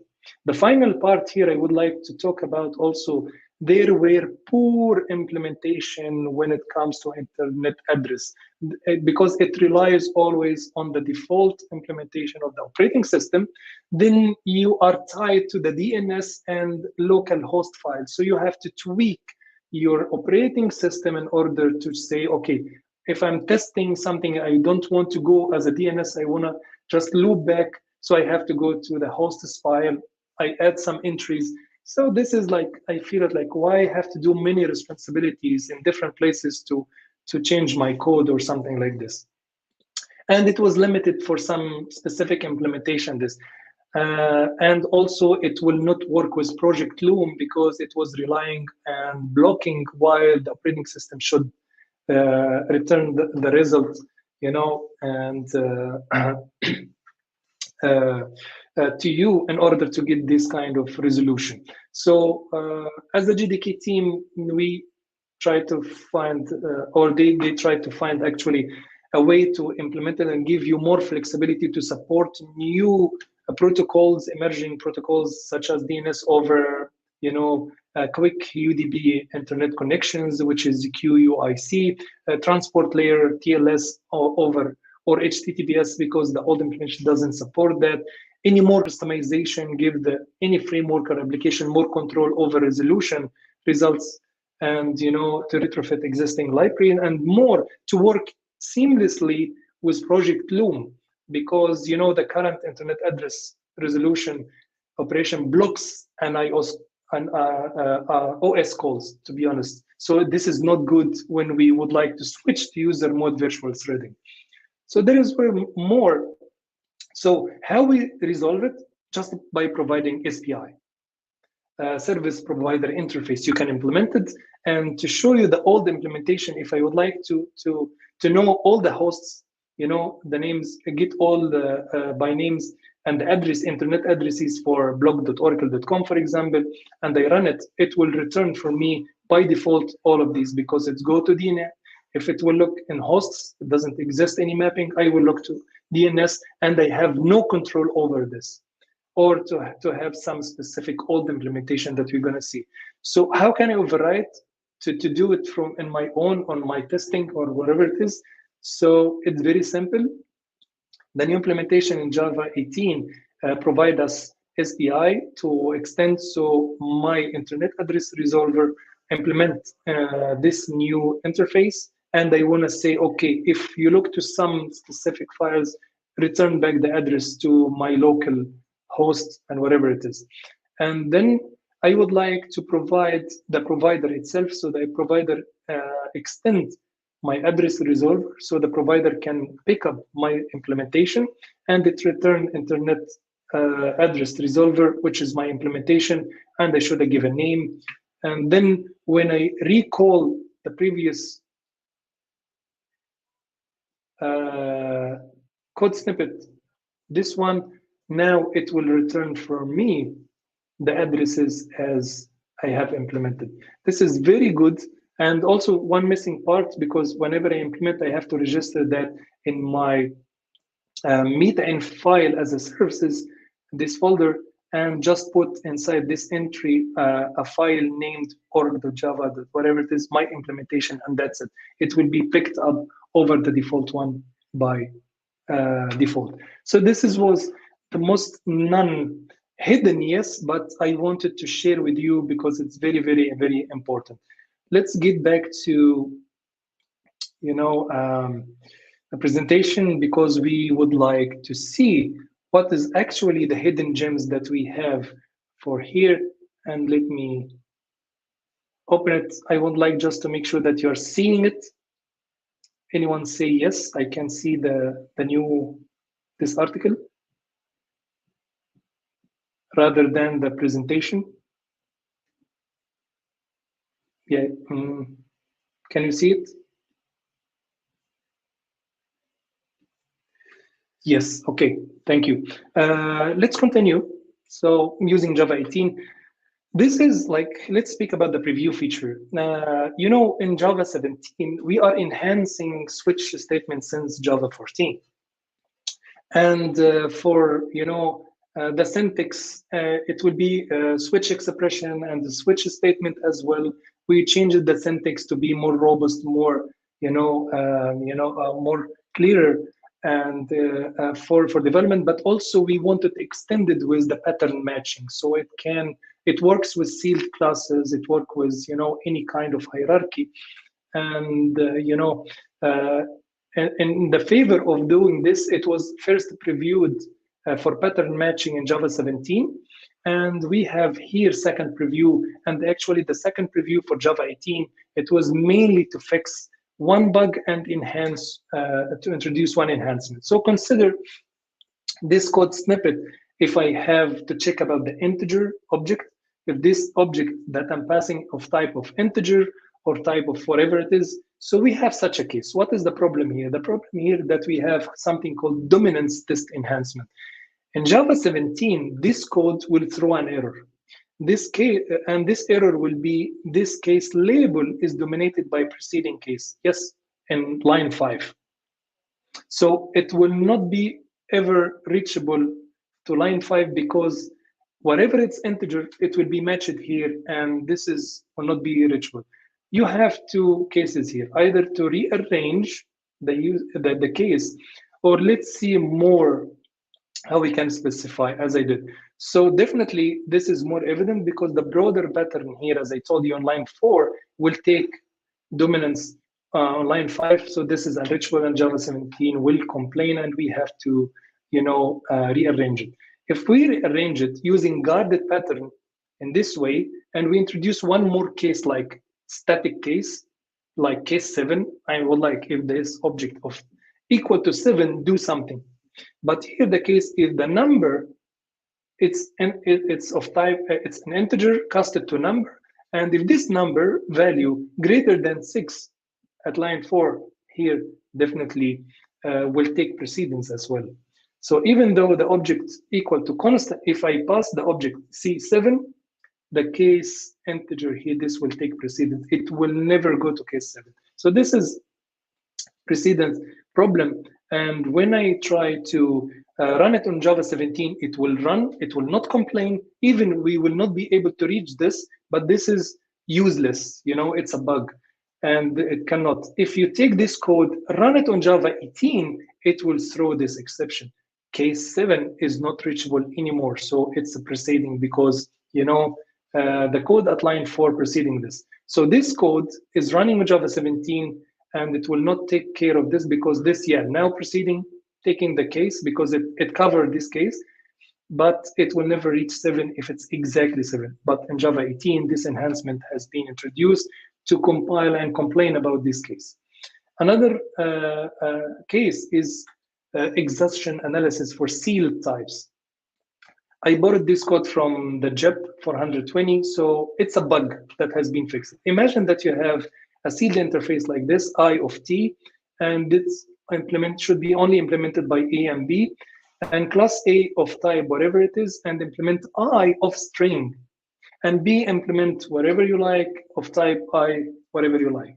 And let's see, the following code will not compile on Java 17 and Java 18. So if I have I of long, and I try to put in switch and put these two cases, so A and B of type long, this will not compile because it will say I cannot have this case of A because always A of long, it's not implementing I, it's not of type I of string because we have explicitly here adding this.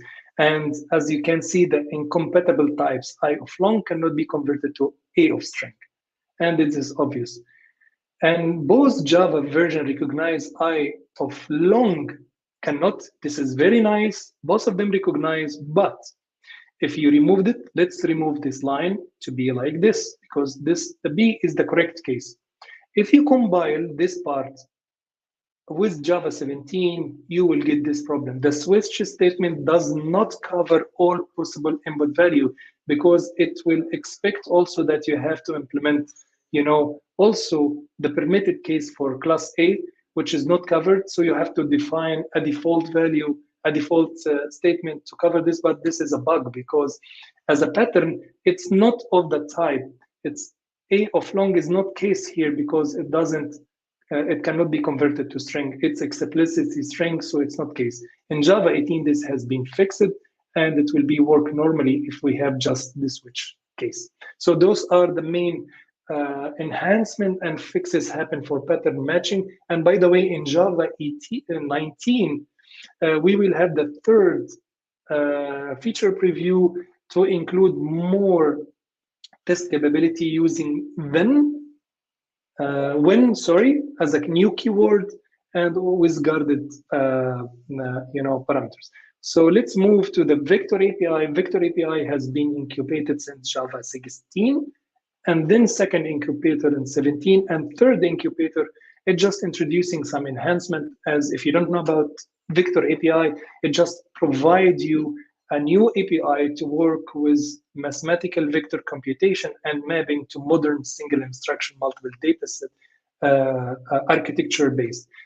What we have added in Java 18 is just that we supported the masking in hardware and also support for the ARM scalable vector extension as an optional extension for ARM-based architecture. So this was enhancement for vector API, because if you're interested in that. And one another more enhancement also we have done for foreign memory and mapping API If you don't know, this is like a new replacement to the old Java native implementation, because it was very old, error-prone, complex, and security leak. It could be introduced through this. So this is part of Java project Panama, and to replace fully Java with a pure Java development.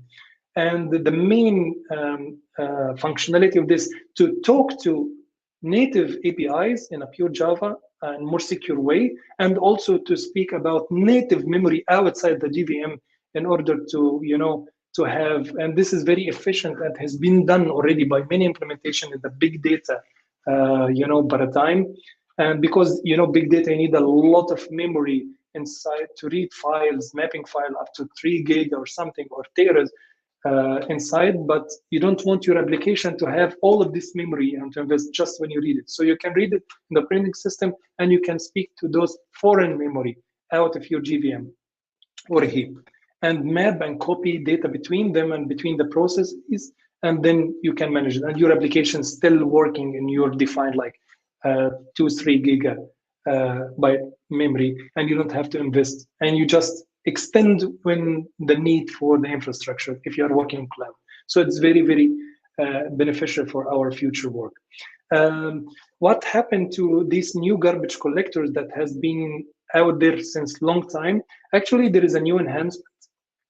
If you remember, there is a feature in the garbage collector G1 GC introduced since back then Java 8, which give more optimization for string classes and to detect the duplicate string. So to optimize the memory.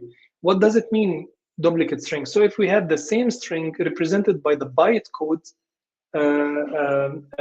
as a code and value contain the same bytes, so it's a duplicate. So why I have to, for each string of those, I have to maintain the same byte array, in different memory location. For me, the garbage collection, what does, when it detected, so you are the same bytes, okay, I will remove all of the others, and I will leave on only one, and I will reassign all the pointers for that string to that byte array. So this is how the detection. So it was very good enhancement. And this enhancement has been brought also to ZGC, serial GC, and parallel GC as well. So all of them now, besides G1 GC, support this kind of string duplication enhancement. And by default, it's disabled. And if you want to enable it, you just pass to the JVM when you're running this switch. Use string duplication. And I usually use it always to the JVM. Nice. Since Java 17 and 16, we start the deprecation of security manager and all its related implementation inside the JDK. But it's deprecated for removal, yes, but we cannot just, suddenly bunch because it's used everywhere. We're trying to, whenever we remove something, we're trying to provide alternative API to make use of it instead of it. So this is part of this enhancement. So the subject.get subject and do as API has been replaced fully with existing method inside JavaX security authentication subject to get subject, and also do as, which has been deprecated for removal, has been removed in favor of the first that we have in Java security subject is current. So it will return the current subject. And the second call as that, call that as the subject, and you can give the callable, which executes the callable with that subject as the current subject. So those are the replacement with more enhancement. It doesn't depend on the security manager, as the previous implementation, so it safely have to be removed. Character set for name now have a new overloaded method to take fallback for character set. This is enhancement has been proposed as a part of UTF by default, because whenever we move forward to IO and character set, we have to make sure that all the implementation is respecting the UTF by default implementation. So what does it do? So we have, as I told you, the old one for name. If you submitted character set, if this character set doesn't exist, it will throw an exception, unsupported character set exception, or illegal character set if it's wrong.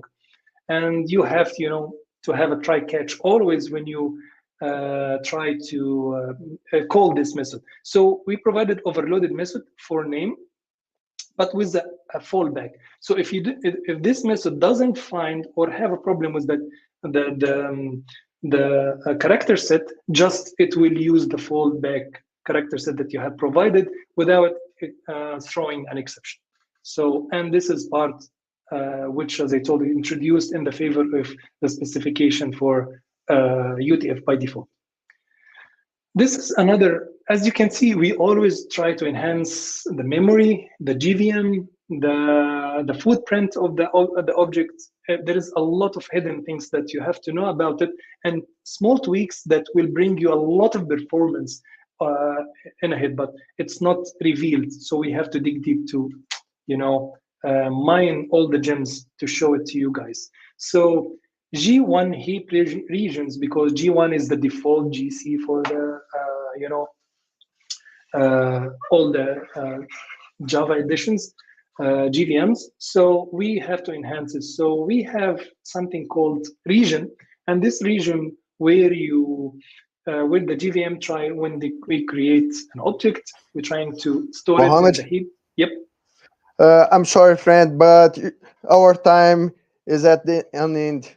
Sorry. Really? About this. Okay. So, okay, can I just like less than 5 minutes? Sure. Go ahead. Okay, thank you for notifying. So this is a part of this. It just we're trying to increase the region. So now we can override it, not just only up to 32. It could be 512. And this is allow better fragmentation and make the large object will be stored in one region without just cutting it to be on multiple regions. And this is part of enhancement. In the older, if you have enclosed classes, after compilation, we usually have this kind of reference has to be created, which is sometimes if we don't even reference the outer class from the inside. So why to have this variable which introduce some footprint and memory leak sometimes? So as enhancement, if it doesn't require it, we will not include it. Yeah, this is the same problem. Solve it because the print stream and the output, especially on Windows, when you would like to output the stream and the print writer doesn't respect the default, so it has now the implementation to get the default UTF from the system.out. So the new implementation, both of them have the character set, so we will not have problems when use print stream and the others APIs. Security manager system, now it's disallow because we are going to remove it. So if you try to set security manager something, it will throw unsupported operation exception. This enhancement for concurrency happens in ZGC. If you would like to use, you're reading big files or something, we have to switch to this garbage collector. It allows you to read files and use memory up to 6 tera or 16 terabytes. And we have disabled all the jars signed as SHA1 because it's deprecated and it's not supported anymore. Any jar has been signed using SH1 will be denied and you will have a warning for this. But if you'd like to override it to take time to make your implementation correct, you can do it using this kind of procedure. In Java documentation, we have included exception and errors, so you don't feel weird if you didn't find these steps. So they are now part of merged into exception classes. If you are showing Java documentation through a mobile application, it will be nicely viewed and rendered. Finally, we have deprecated finalization for removal, and we don't need to write finalize to clean your object anymore. We have provided alternative. You can try resource, or the cleaner API has been introduced since Java 9. So, and also Fly Recorder can emit for you events regarding the finalization use, so you can use it to make sure that don't have this kind of finalization in your code anymore, because it will be removed soon. We have deprecated terminally thread the stop. It will be removed, as well as resume and suspend will be also removed. So we are not relying on them because they were like deprecated since Java 1.2, guys. As a method of security manager, we have deprecated for removal do as. It's not just only replacement. Those two regions those two feature flags for GVM has been doesn't have any function anymore because in GDK 18 we have a new implementation, so they are going to be removed. And if you're trying to use them, they will not be function anything. And GVM will throw a compiler. This is also trying to deprecate to use finalization from desktop for Java the desktop module. This has been re-implemented and provided to remove the old implementation for socket in favor of the new implementation for the project Loom. So all the networking API has been re-implemented. This as well regarding this project Loom movement. So as a part of rewriting the whole API to respect project Loom that we will have, so they have been deprecated and removed. And this one, sorry, is for trying to specify different implementation for internet address. But now, as a part of the JIP that I showed you, I can provide my SPI service provider, and I don't have to do this the old way. And then this system property is no longer exists since JDK 18 and has been removed. So thank you very much for listening. Sorry for being a little bit more, but there is a lot to cover here, and I hope that you get some, I will stop sharing, get some insights about what we already have. And it's not because just only the targeted JIP, there is mainly a lot of implementation that we have seen. Great presentation, Mohamed. Congratulations on the fantastic presentation. We have a lot of questions for you, but let's allow Mario to answer some questions that were asked during his presentation. All right, Mario? Yes. Do you hear me? Yeah. Yes, I can. Okay, hi. Well, you really showed us very important points, Mario. We have two interesting questions for you, my friend. The first one is, you showed some interesting principles about APIs. Can we quantify these principles somehow? For example, how can we conclude that one API has a more correct type system than another, Mario? That's the question. This is somewhat related with one of my example. I don't know if I can share my. I'm still sharing my sliding. Can you show them maybe? Yes, we can. Let me refine it. No, I press it already. Yeah, okay. It's about, for instance, this here.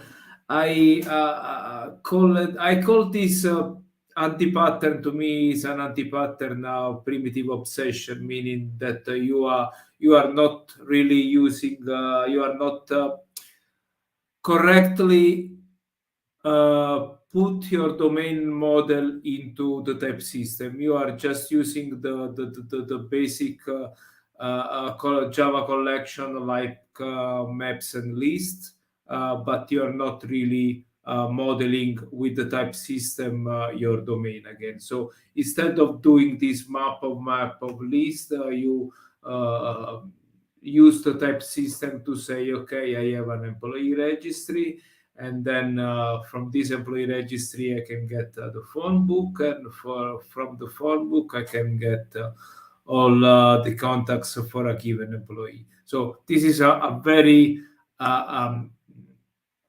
simple example, but again, you are saying more explicitly, you are using the type system to express your domain. Another way again, to demonstrate this is about the use of optional. Why to me is important here again to return an optional of the car instead of the car itself, because I'm saying something important with the type system. I'm saying with my type system, look, a person is not obliged to own a car, may or may not have a car, so it is optional for that person to have the car. Okay. Then if I model the car and I have I don't know, the insurance of the car, yes, it's mandatory for a car to have an insurance. Well, at least here in Italy, but of course here in Italy is not true for everybody. This is a different discussion, but it's a mandatory for a car to have an insurance. So you don't return then an optional of an insurance. You return an insurance because that's a mandatory thing. Okay, it's not mandatory for a person to have a car. So you are modeling these different factor with your type system, and again, use the type system to express the domain model. That's the bottom line. Nice. Thank you. Well, another question for you. How can you measure the efficiency of an API in practice? Can you suggest some tool for this, Mario? Tool, I don't know. Well, an API, it's a very subjective thing. I don't know if there are metrics. The problem is that you can have a tool for something that are very established metrics. I don't know. You can have a test coverage tool because your metrics there is the number of line of code that your test suite is covering, and then you have a clear metric, and then you can have a tool.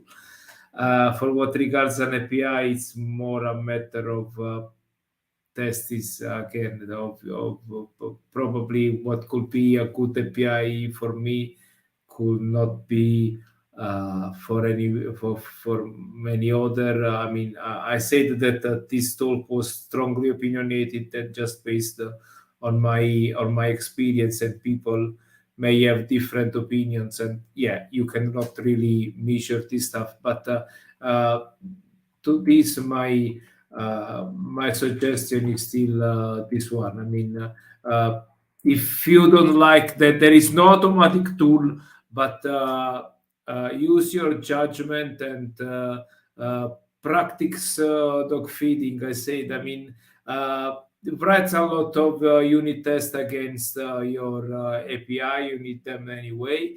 And if you writing them, you find out that you really don't like it. It's too verbose. It's there is a leaky abstraction. There is some detail that is missing, or that can be that could be a meaningful default. And in that case, you may want not to give it explicitly. In all these cases, you find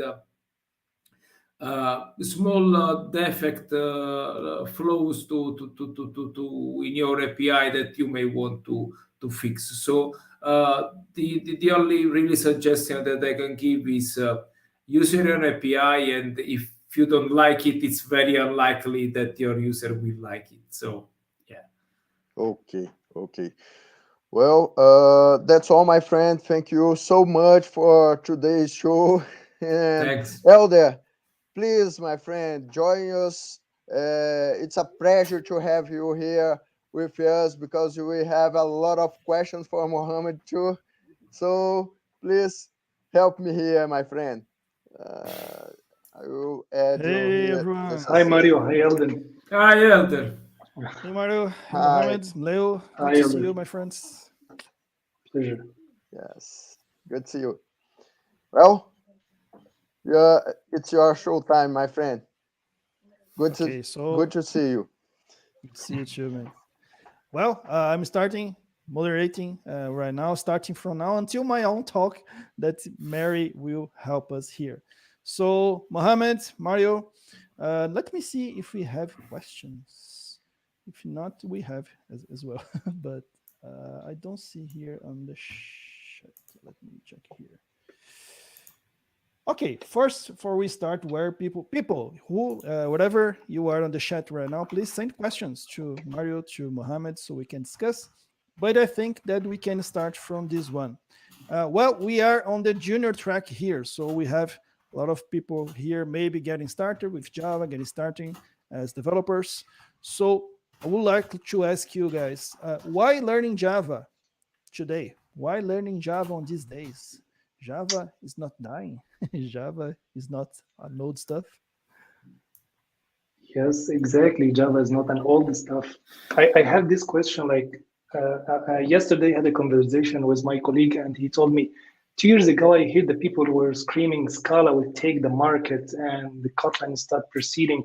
But I see now Java is totally coming back into the scene and really it's more demand. I said, yes, I can see another complaint. People were complaining that Java was so slow in the old and now it's so fast that we couldn't cope with the new functionalities.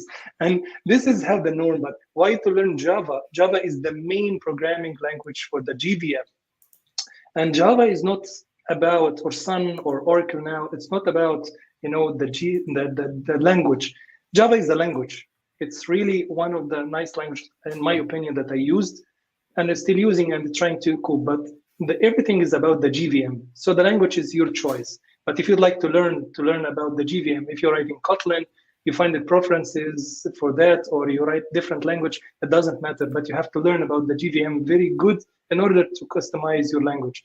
Java was written since GVM was born, So they are very tight, it's very easy to understand, and nowadays it's more clearer and less verbose. This is why people, and we have all the tools that other languages have, from G shell, from interpreter like Quick. You don't have to create a public static void main inside a big class, and you don't have to compile even the code if you'd like to just run Java with Java, and that's it. There is a lot of more enhancement coming to the language that attract people back to invest in their language, because why have to learn different language with their different things while I have one that I can use with many enhancement introduced each 6 months. And it's still #1 language. If you just search on the internet, you will find statistics says it's #1, and it's one of the most widely used language and main big companies. So this is my opinion and how I see it in the market, interviewing people, the market-wise, the job industry and everything. Mario definitely has a lot of experience about that.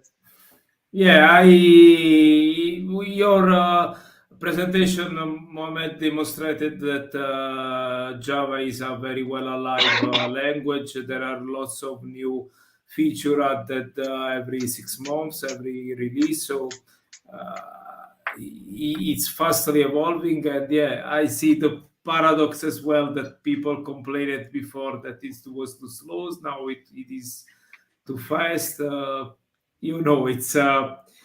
It's impossible to make everybody happy, or even the same person complains first about slowness and then about the fact that it's too quick. But anyway, the other aspect that I wanted to mention is also both the community and the type system. What I love about Java is really the open community, and it's probably the reason why it's one of the most used programming language in the world. I myself, as I said, I'm a coordinator of the Java user group here in Milano, in North Italy, and I have a lot of fantastic friends because of it here and around the world. So the community is very special, and then it's a very well established language. Everybody, use it or use it in once in her working life, and this means that he has a huge ecosystem. You really don't need to reinvent the wheel if you have a need. For sure, you will find some library, some tool that can fulfill your needs. So yeah, that's why I'm unhappy Java programming since the last 20 or 25 years, and I'm hoping to do the same still for 20 or 25 years more. Great. Guys, we have time for just one more question, so we can keep up with the schedule. There's a question from Akron Many asking, is it safe to move your application from Java 8 to Java 18? Thanks. Okay, it's based on what you have used. And this is why we're trying to show you what is deprecated, because since Java 8, for a long time, we're trying to maintain the background compatibility. But this was slowing us so much down. And any language, even frameworks, doing these breaking changes. But in Java, even we didn't do this breaking change. As you have seen in my presentation, whenever we're trying to deprecate, we give you time to use the alternative, and we give you alternative solutions. So we're trying to make you safe, not like when you just upgrade to a new framework for some languages, just breaking, there is no warning something. So definitely you have to go through steps. And for me, I had a project that I migrated from Java 8 to Java 18. And I have another greenfield that I start running on Java 18, even it was 17, then when I have 18 as a release. This is why, because we have to catch up now. If you're doing delaying, the gap would be more bigger and bigger and bigger. But yes, there is a safe way, but you have to consider the tools, and you will find a lot of blogs and talking about the migration steps. I have written for IBM some articles about the migration. There is a lot of our Java champion friends wrote about it to make it easy for you and resources to migrate. Just decide and go. Especially as a developers, we don't use too deep libraries like unsafe classes, something that will break. But most of the things that we just removed, you don't use it anymore. Or if you use it, you will find alternative. So I see it, yeah, it's safe and it's very easy to do it. Just put it in your lab as intuitive. If you have test cases, this is very important to make sure that the function doesn't break for your system. And ask your QA to write good regression tests. Then go ahead. Mario, just enough, just enough for migration, at least to Java 11, you will get 60% out of performance without even the tweaking the GVM and memory optimization out of the box just because of migration.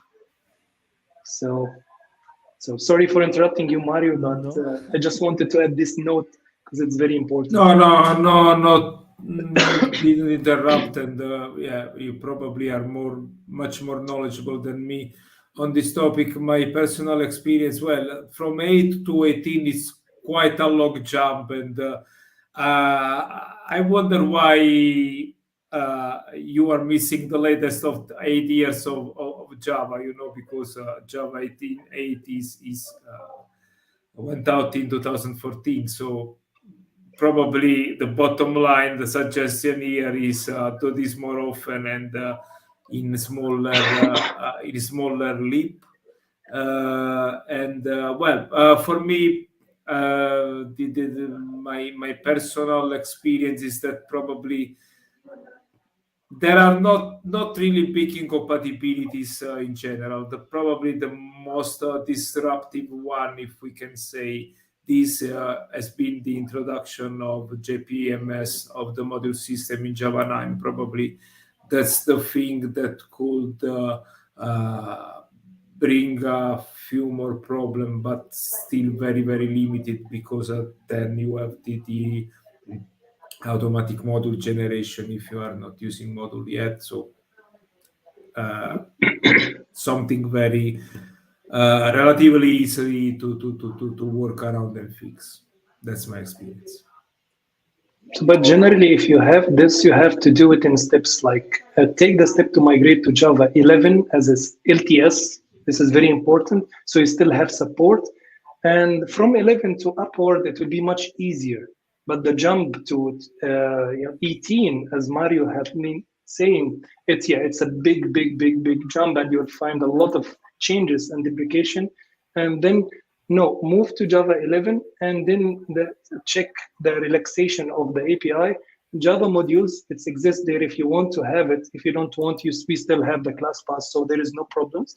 And this is my advice. Move in steps, especially for LTS if you are a company. I agree. And use feature-based if you are just trying to migrate for the next LTS. So you are ready. Amazing. Well, my friends, thank you very much again for your time, for being here. I really appreciate your content. And now we are going to take the next speaker here. So see you. Okay, thank you very much. Always pleasure seeing you guys. Have a good day. Bye. Thanks a lot. You too. You too, everyone.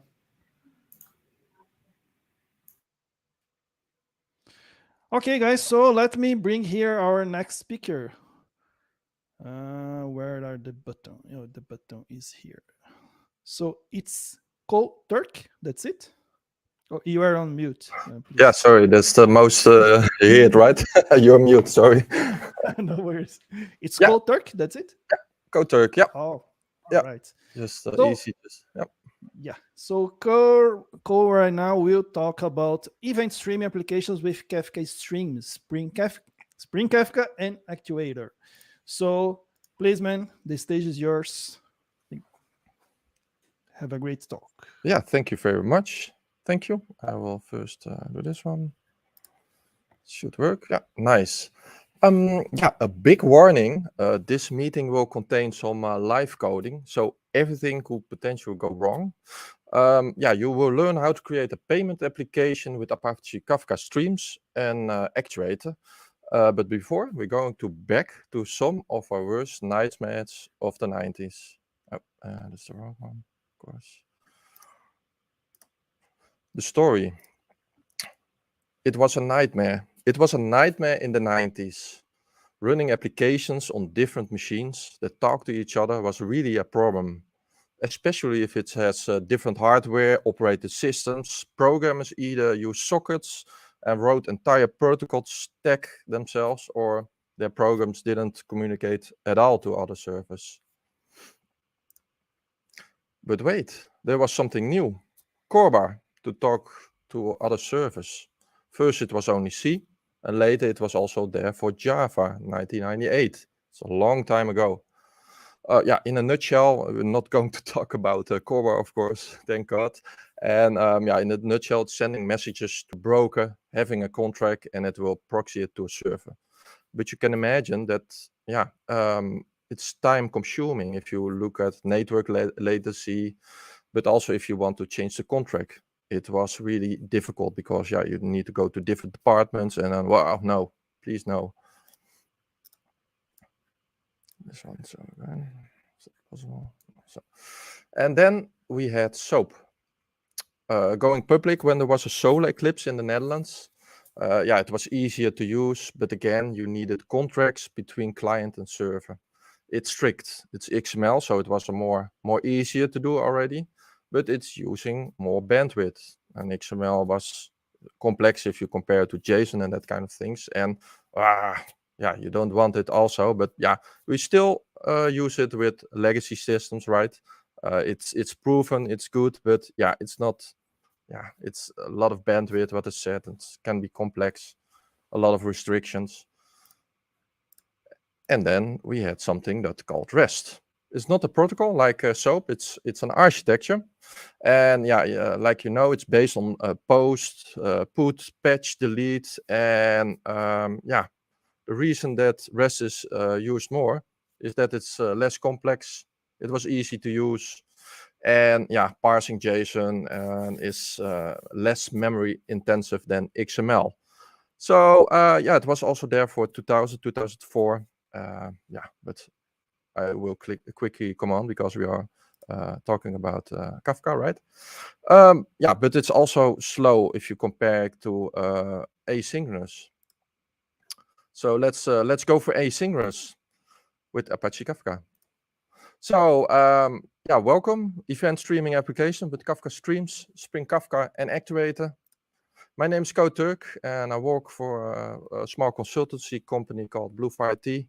I'm working at the Rabobank, working with all kind of really nice technologies. Married, love to ride a motor, living in the Netherlands. And please follow me on Twitter, leave a message. That will be awesome.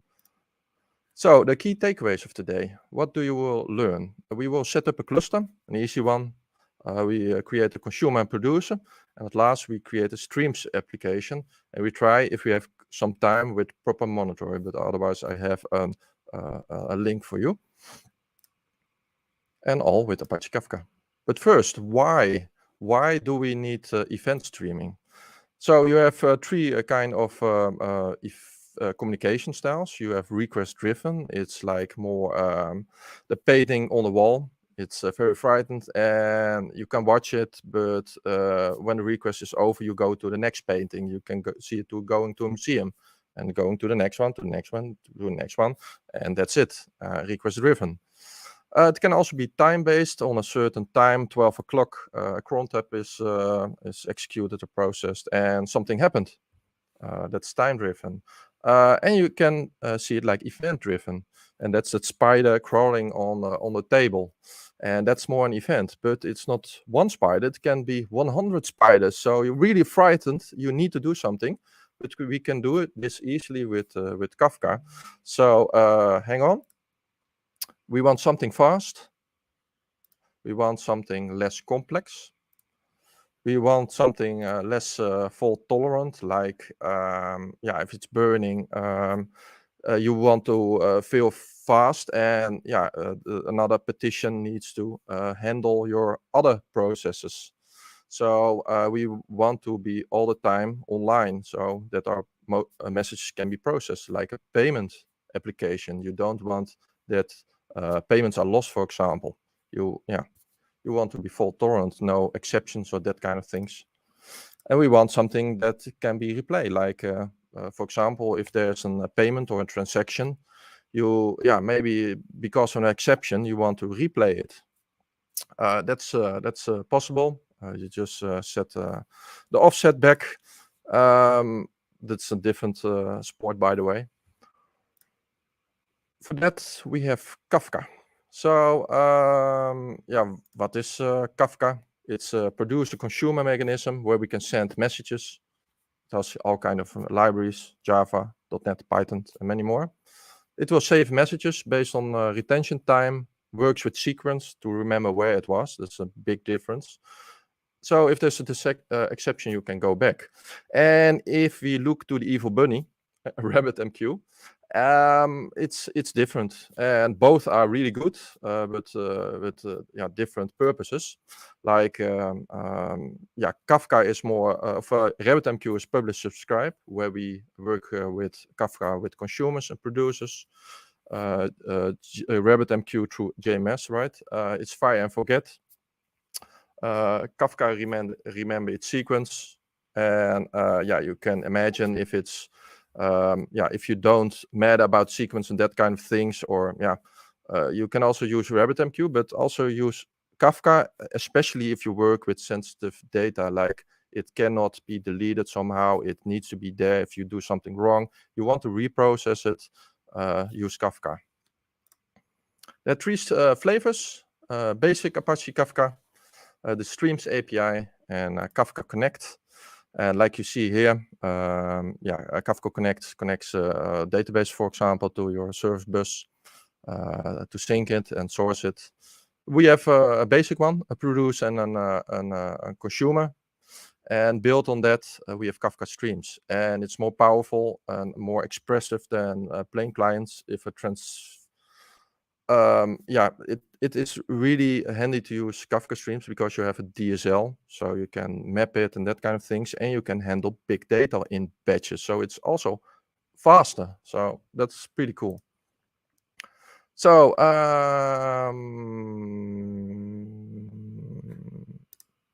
how to set up. Yeah, what do you need? We can go to Kafka, Apache, or Quick Start, for example, and there you can download, for example, Kafka. It's pretty easy. You could just start it command line and go to the link. I will send my my slides later on Twitter. There are also platform vendors. I see a typo, by the way, a platform. But yeah, there is Actual, for example, is used within in the Netherlands, for example. But you also have Confluent. It's the most used worldwide. And yeah, if you don't want to set up a cluster because it's difficult, then you go on.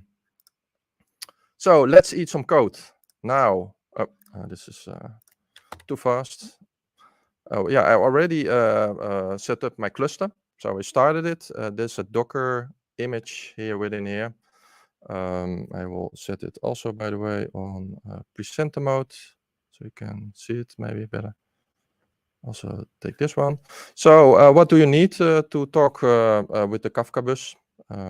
You can use for a basic producer and consumer. We can use Spring Kafka. So what we have a payment application, and do we have it somewhere? Images like here. It's just a REST service talking, and that one is talking to a Kafka bus, where we have different applications to check other things, like we want to check the balances, we want to check frauds, we want to check maybe you get a reward, or we want to send a message, analytics. So those are different applications and can also be owned by some other party instead of doing this all in your REST service. So we're going asynchronous. So that's pretty cool. We go to the Docker. I can also do this. I just learned it. To the controller. Maybe first, first going to the POM, sorry. If you want to talk Avro, there's a kind of message, like we have XML and JSON. Kafka talks AVSC. And yeah, we want just to create a schema for that. So what we can do is, for example, we have a payment, and that's just it looks like a little bit like XML, but it's less how do you say? It's less strict. We have also fraud. Fraud object. We're going to create an application that sends payments and check on frauds and the balance. We have a fraud.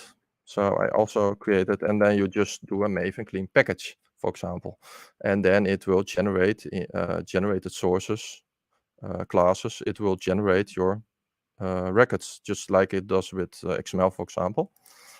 I'm going to try it one more time. We're going to the controller.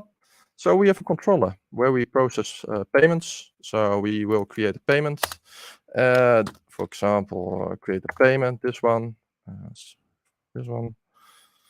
And it's creating just a payment. Just we are simulating now that we are sending a payment for now for our unit test, which I show you later. And then we're going to process it, and we want to send it, right? So the only thing you need to send it with Spring Kafka is you only need to use the Kafka template. Easy, right? And on that Kafka, we can do some things like we want to call the send transaction. We want to send transaction, for example, which the customer sent us through the front end. And then we want to send it. So we can send the message like this. So the only thing you need to know is Kafka template.send with a topic and a message. And of course, I also have it in my Docker. You can start your Docker if you want it. It's compose. And you can start it, and you can also create topics there. So I'm using the local one. Of course, you can also use the cloud one, but yeah. So we are now sending a message. So that's pretty cool. Going to the next one, we can also consume it. Wrong one. So we can go to an example for the payment processor. So the next one, we're now producing a message. Maybe we also want to consume it somehow. This is the same application, by the way, to consume, to show you how it works. So what we're doing is just, we have a Kafka listener, and it listens on the topic payments with a group ID, something what you want. And then we want to consume it. And again, it's you already have a consume here, consumer record, and the only thing you need to do is pass it to a payment. So you get it from the value here, and because of Kafka listener, you have a consume method, right? And then we consume the record. Yeah, we also have something with frauds, and that was also nice. So we have a frauds, for example. We can do the same here. We can have some consumer again. Listen again, and we have a fraud. 3.4. It's a really handy live templates, by the way. Use it if you need to present. Yeah, you can tick all the way, but yeah, if you have a short-term presentation or something, live templates is very good, by the way. It's IntelliJ. Yeah, probably got it also for Eclipse, I don't know. So this moment we have consumed the record. So pretty cool again. And we have a test, created a test, and I showed you how it works with plain. So what we're going to do is we're going to test the consumer. So yeah, what we should see is that the payment is sent or nothing. Return that's not any, right? Live coding, don't do it. You never know what to expect. So that's exciting. So what we see here, that's the payment is sent and going to check the balance and fraud. And that we are going to do it with another application. It's now failing because we didn't create that application yet. So what I show you now is the architecture here. Like we did this part with just plain what we produce and consumer, just to show you how it works. And now we're going to create this one. We're going to check the balances and we're going to check the frauds. So hold on.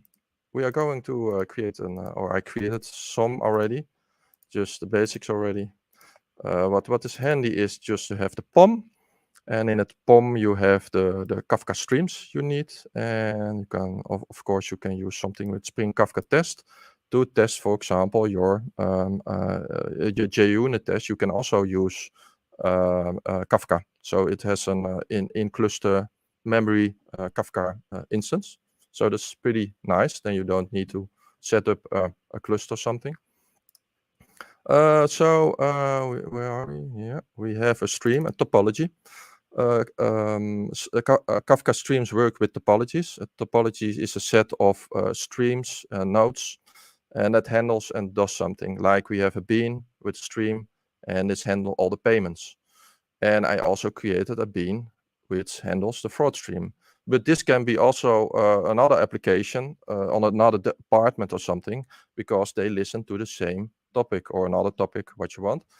And what we are going to do is we are going to process the payments.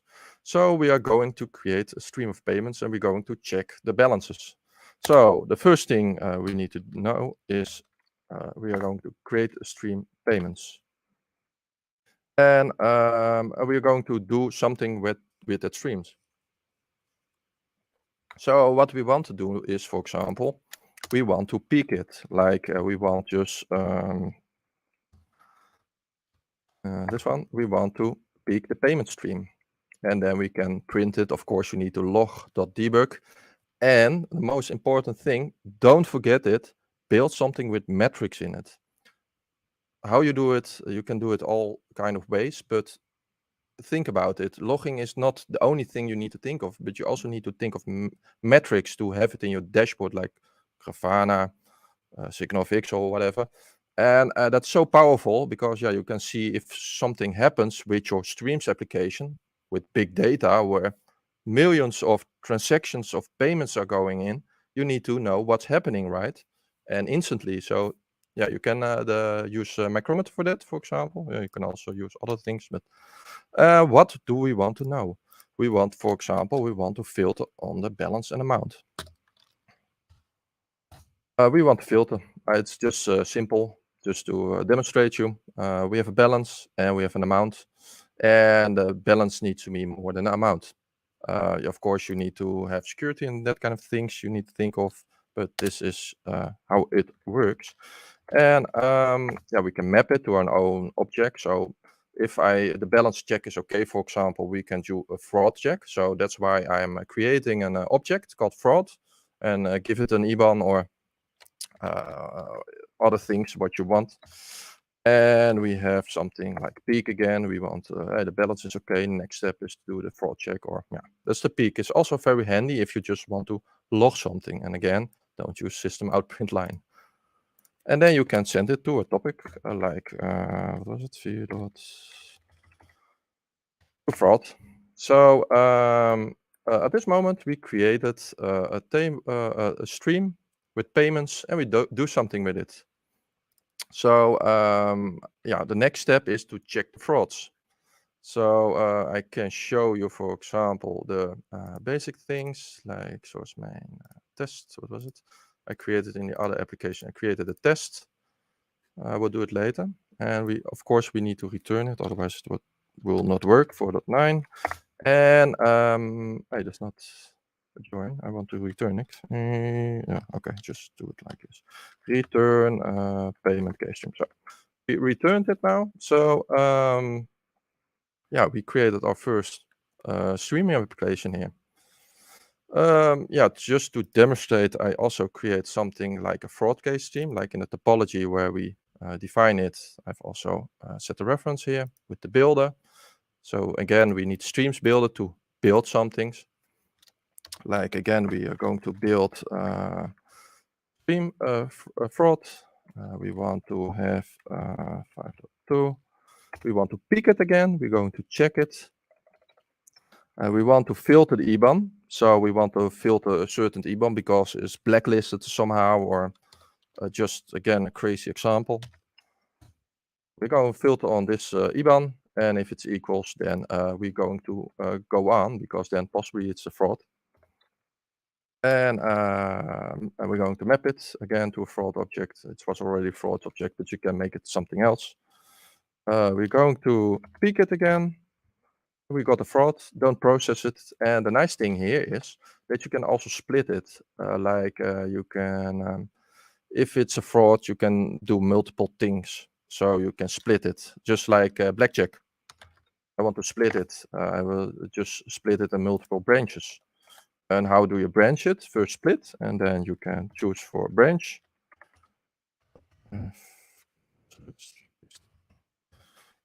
7. So we can branch it. So on this moment, we are going to branch it if this is true and reward is false. So it will not be there. So you need a Boolean here to process it if it's false or true. And you can also have a default branch. That's coming in right now because yeah, we don't want to reward the customer because it's a possible fraud. So we have a default branch here. And possibly it's a blacklist. So we're going to send it to a blacklist, or we send it to rewards. But in this case, it's always false, so it's going to the default branch. And again, we want to return a fraud stream. At this moment, we created 2 streams. It can be, again, 2 separate applications handled by other departments or something. So you just listen to a topic. So wonderful, right? Yeah. Excuse me, sorry to interrupt. Just to let you know, we have 10 more minutes to go. Perfect. Yeah, it's right on time. Right on time. Thanks. Okay, thank you. 10 minutes. Yeah. Okay. So we have a topology and we want to start it. So we have a topology. Let's run it. Just check it. So we debug it. Let's do a debug. Should be good, but you never know. So on this moment, we created our application. Oh, and it's already checking our messages because there was already in the top something in the topic. So it was checking the balance. The balance was okay. The next step is the fraud check. It's going to check the fraud, and he got a fraud, and he said, I don't process it. And at the end, it will send to another topic. So our application works. Yay! So that's pretty cool, pretty awesome. And yeah, we can also test it here. I created again, but yeah, it's already proven. I don't need to test for it, but let's test it. I created a test here, and I want to also assert that there's a fraud. So what I'm going to do, what this test, by the way, is doing, it's creating a payment again, and it's simulate the process of sending a payment or transaction, and it will be handled by different applications. So 3 applications. One is the REST application, the second is the payment application, and the third is fraud application or stream. So we're going to process it. So mostly the first, yeah, perfect. Yeah, it's going all right now. It's so you should have got a fraud IBAN somewhere. You have a lot of security, so or logging.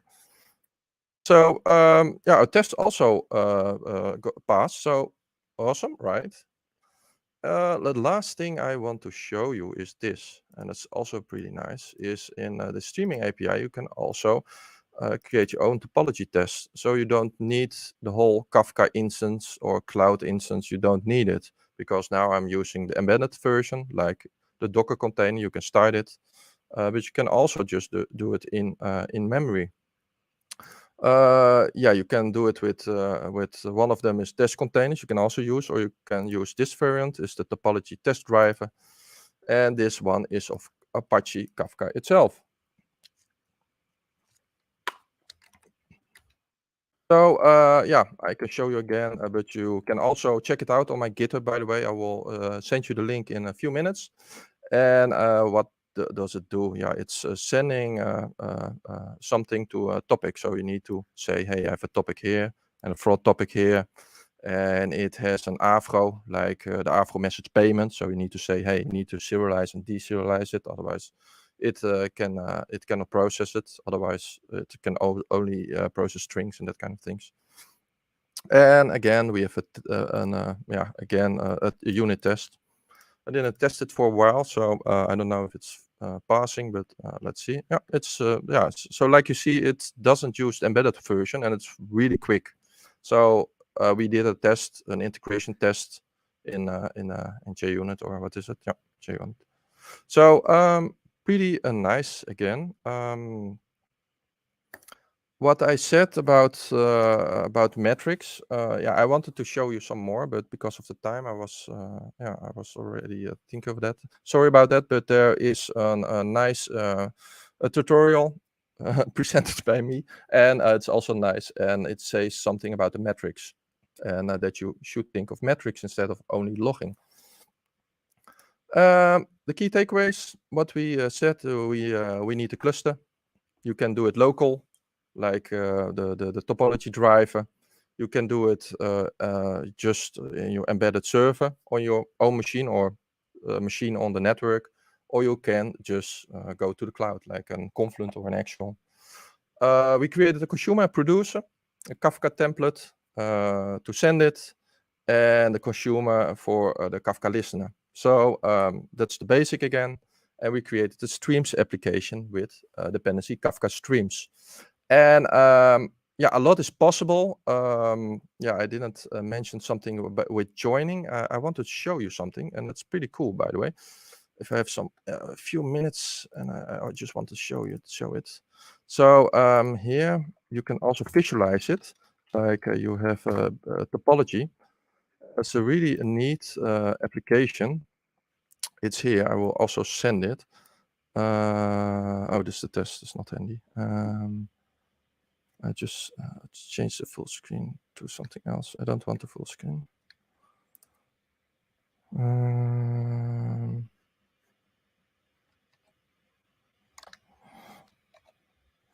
The controller, the application.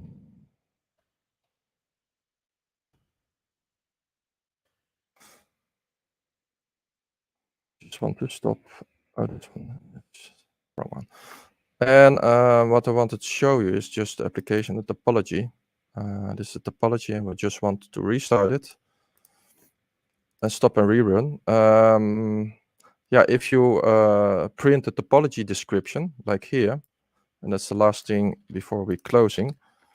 We have here some topology, and we just copy it, and I show it here, and I've also visualized it. Like here, there's I will show you also in a minute the URL, but you can update it. So at this moment, we visualized our application also, and that's pretty neat because Kafka applications can be very difficult. Yeah, this is just easy, but here you can see, for example, the split. And you can also have joins with other kind of tables to save your data to and that kind of things. Again, it's on my GitHub, and we're almost there. And then we go back to you. Where is it? Oh, I have it here. Full screen. Stop the full screen, please. Thank you. And go to github.com/Ko Turk and click on Kafka and then Geekle. And there you will find this for this talk with the demo code. I will commit it after this session. You can you can read it on your own when you have time, or try it out, please. And yeah, reach out to me at Twitter. And thank you very much for joining. And back to you, host. Hey, great session, Ko. We only had one question from Akron Many, and he was asking to the source code. So I believe that we have it. I have it just on my GitHub. You can check it there, and try it out. It's really nice if you work with it. So yeah, please do. Okay. Amazing. Yeah, thank you. Yeah, it was an honor to be here, and also that you were my host, Elder. It was really a surprise. So thank you for that. Thank you very much. Amazing session. Really enjoyed. So have a great day, and thank you very much. Yeah, thank you. You too. Bye-bye. See you. Hi, see you.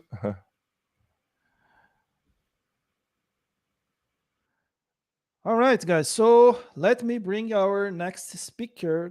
It's already here, Álvaro Sánchez. So Álvaro, hi, man. Hi, hello everybody. Can you hear me well? How are you? Yeah, we can hear and see you well. Yeah, that's great. So, should we start? I'm sorry? Should we begin? Yeah. Well, just to let people know, Álvaro Sánchez-Mariscal is a principal member of staff, technical staff from Oracle, and he will talk about unleash the power of your applications with Micronaut and GraalVM. So, Álvaro, the stage is yours. Thank you very much. So yes, thank you for bringing me to this conference. I think it's a great opportunity to give this presentation. Let me introduce myself first. My name is Álvaro. I'm working for Oracle as a Micronaut committer. I'm coming from Madrid, Spain. I've been in the Java ecosystem since mostly the beginning of my career. My involvement in Micronaut started in 2017 when it was created since the beginning.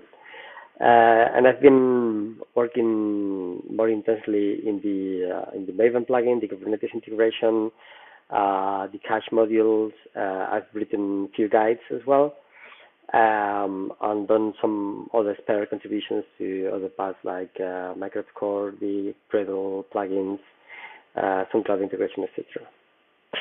And I used to speak at conferences before pandemic, and that's something that seems to be happening again.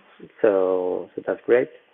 I still think there will be like a hybrid approach where we will still have online conferences like this one, but I'm definitely looking forward to in-person events because that's great to catch up with the community.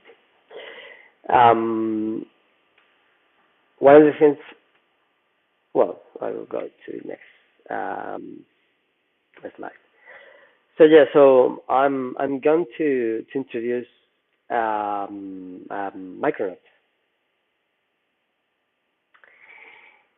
So Micronaut is a new Java framework which was designed in 2017, and the goal was to think what a Java framework should be in this century, right? The original team creating Micronaut came from the team that created Grails as well, and Grails was based on Spring and Spring Boot, and during 10 years we have been facing some of the issues related with performance, because we were based on a framework which was designed like 20 years ago. So we decided to start from scratch and to think what should we bring to the Java ecosystem for a new framework. And if you design a framework in 2017 versus in 2000, the landscape is different. So lately we see different architectures like microservices and serverless and cloud and everything. So we wanted to have that in mind as a design goal. The other thing is that with Micronaut you can create all kinds of applications. Typically, people use it to create like server-based applications, but you could use it for anything else, like message-driven applications, CLI apps, serverless functions, as I mentioned. And the other characteristic that I would highlight is that it's highly optimized for performance. The approach we took is to leverage Java annotation processors and other different optimizations, so that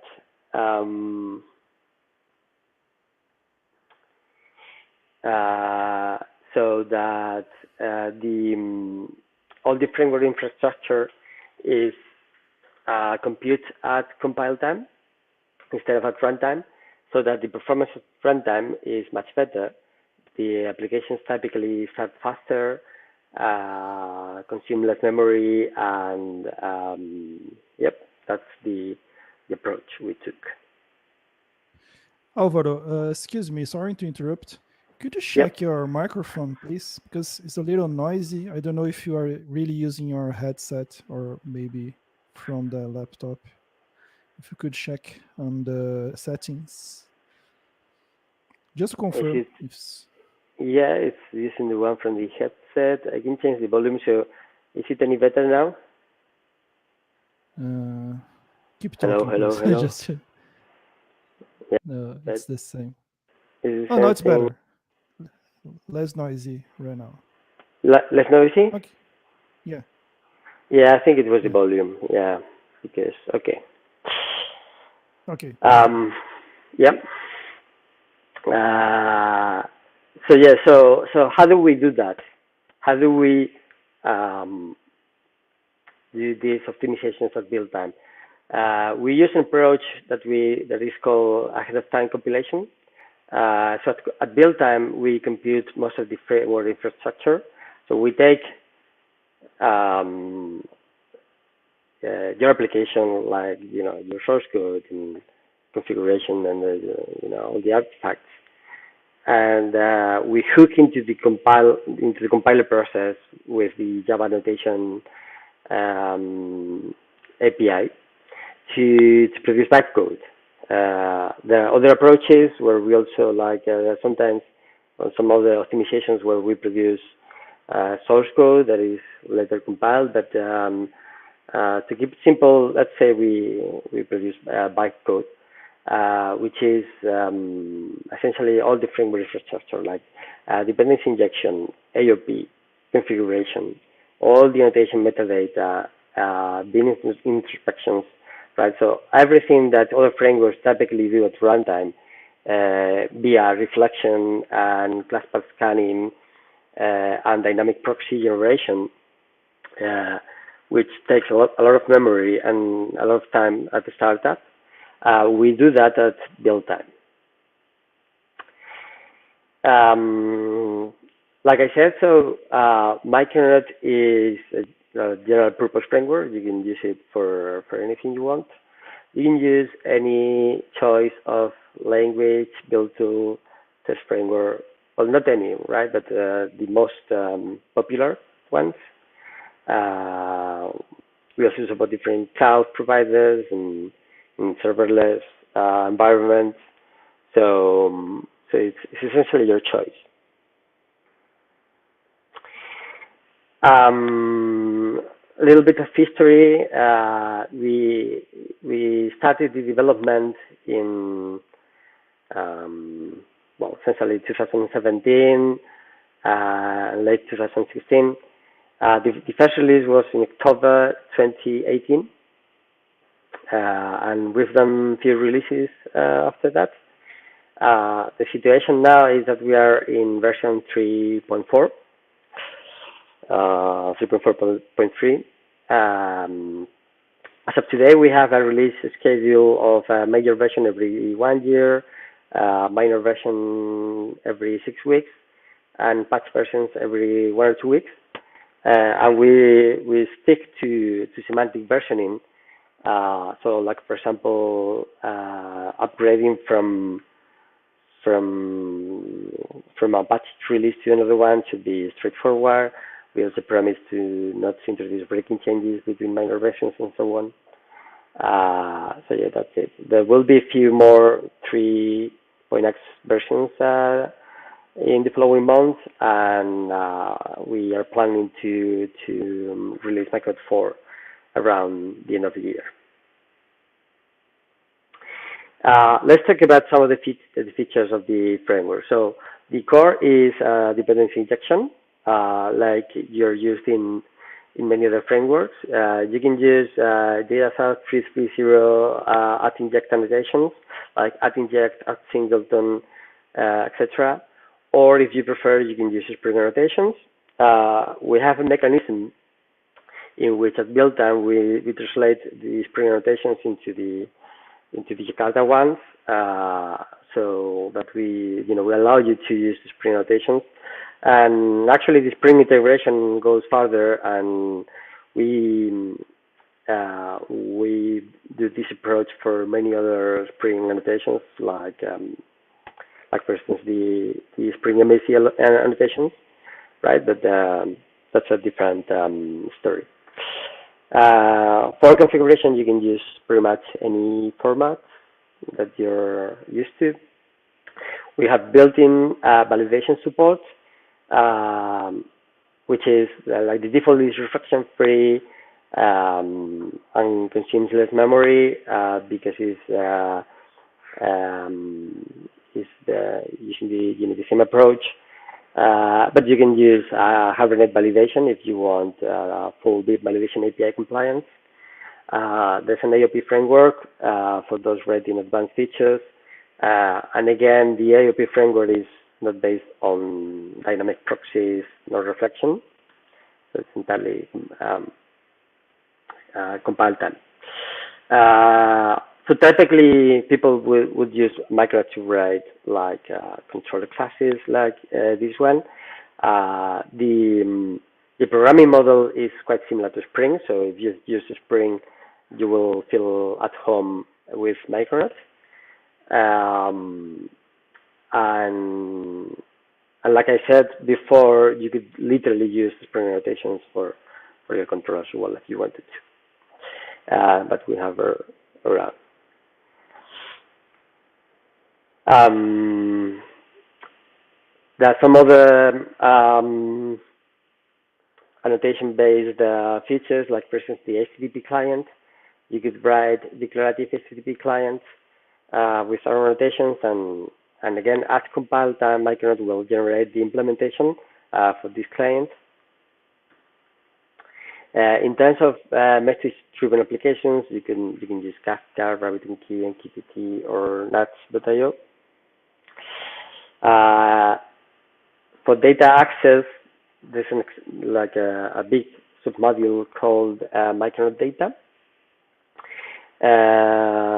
which supports Hibernate and everything that Hibernate can do, like the APA, for example.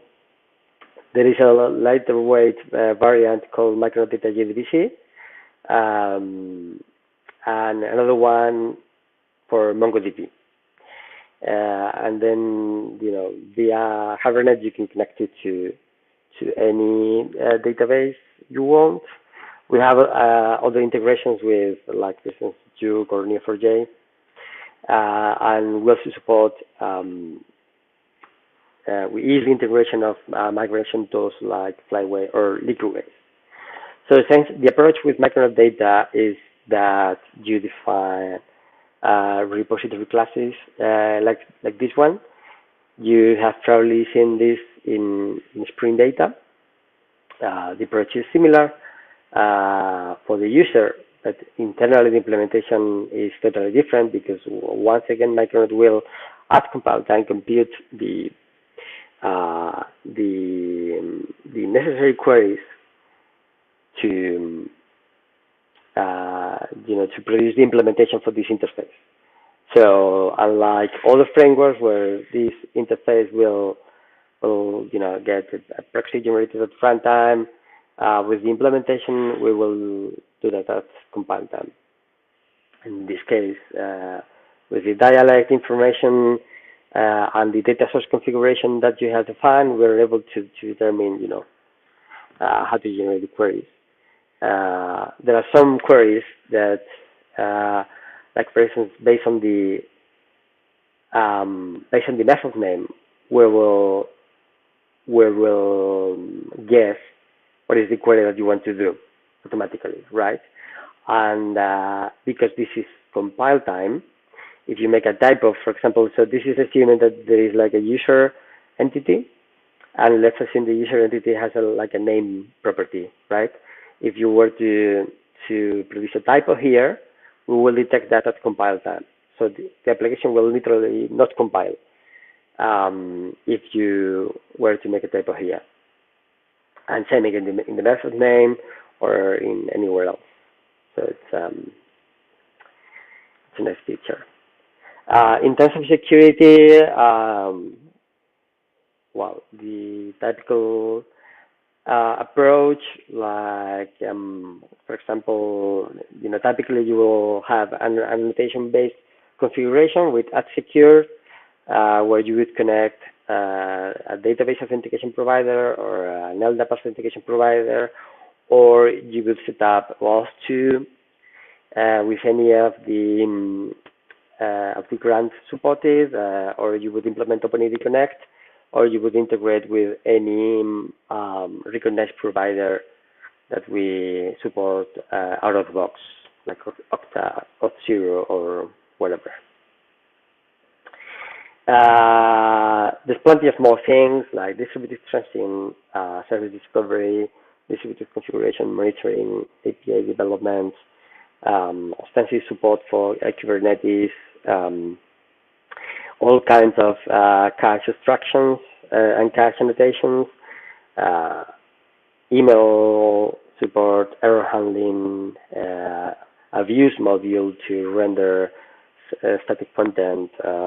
So all that you may need, it's already available.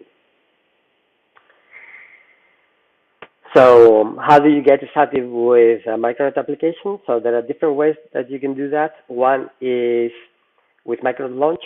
Go to launch.micronaut.io, and there is a website where you can select the application type you want to generate, the Java version, name, package, and language, build tool, and test framework. And there's few things you could do here, like you can select the features that you want to include as part of your application, and we will figure out the build dependencies and configuration that needs to be generative. You can preview that. You can download a zip. You can get a code command to produce the same, and you can even push to GitHub the result directly from here if you wanted to. Alternatively, there is a CLI that you can install on your machine and use it pretty much the same locally. You can use the IntelliJ IDEA wizard, which is based on a Micronaut launch as well, and it's the same. It's like the same options with different interfaces, and the same thing with Visual Studio Code, which I will talk about later.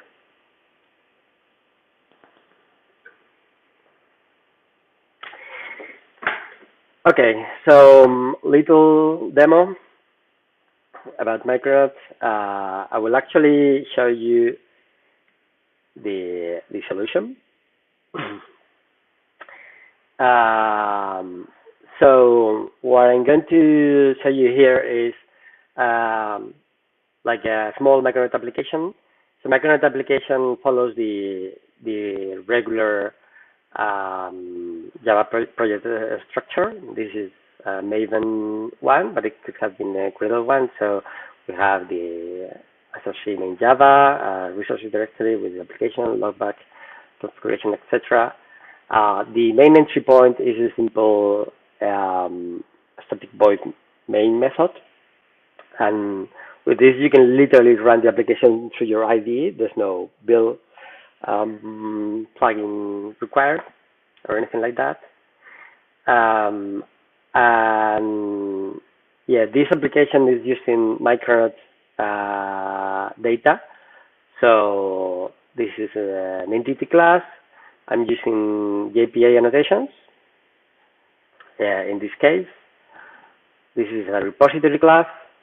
I'm extending from CRUD repository, and CRUD repository already offers me the typical methods like save, find, etc. I'm specifying the entity class and the primary key type. And then we have a controller with a couple of endpoints. I'll run this application. There's different ways you can run it. So one is, like I said, from your IDE, you can run the main application.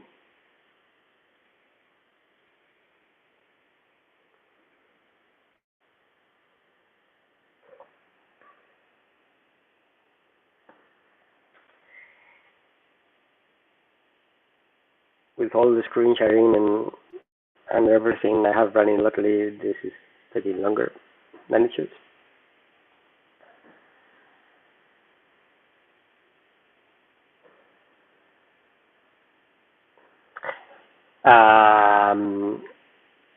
In terms of IDE support, IntelliJ IDEA has nice support for Micronaut, so you can get completion in nearly all parts of your application, like beans and configuration keys. And one of the things that you can do, for example, is from your endpoints, you can actually make a request, right? So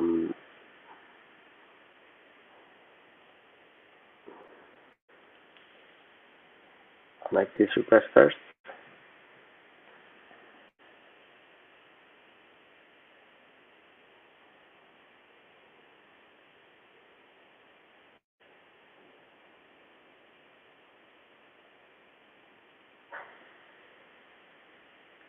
Yeah, this is the application starting.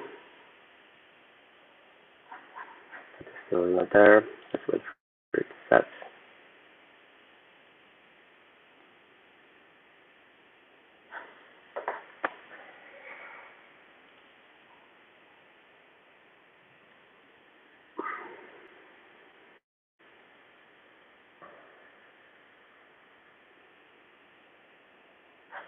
So if I make a request, I have a couple of responses. This data is coming from this class, where I'm using server startup event to execute some inserts using the repository we saw before. I'll move forward so that I don't run out of time with the next part.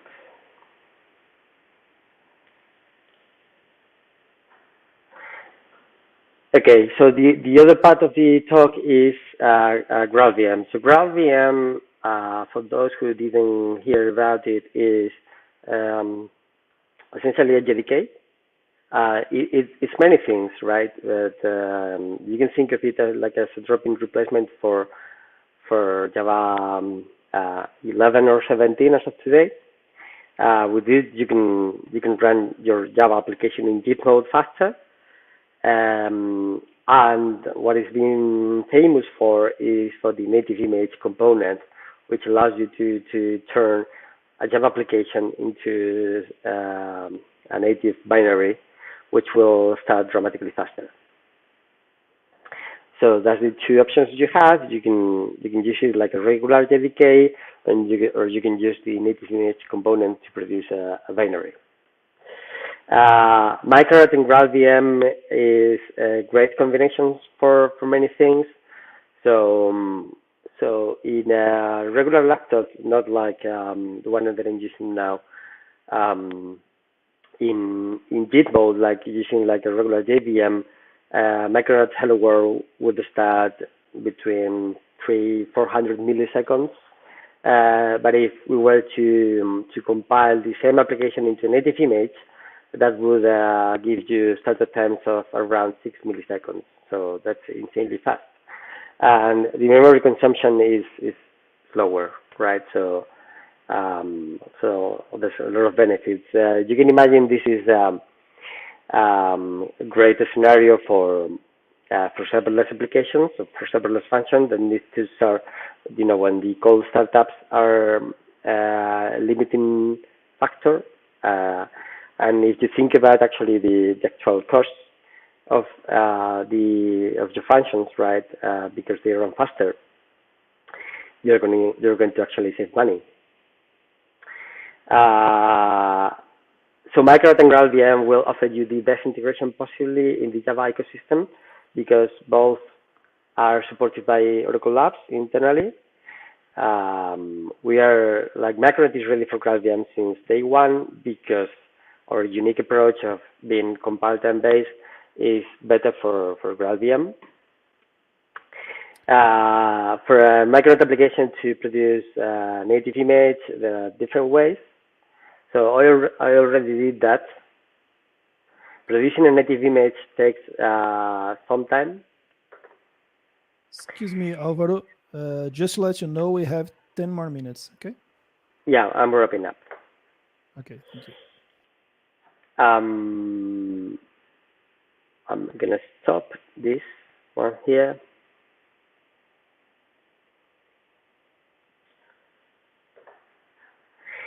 And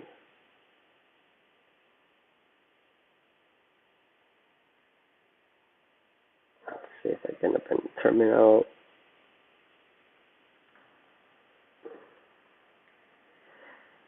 So I have the native image compile from a previous execution, which I can run.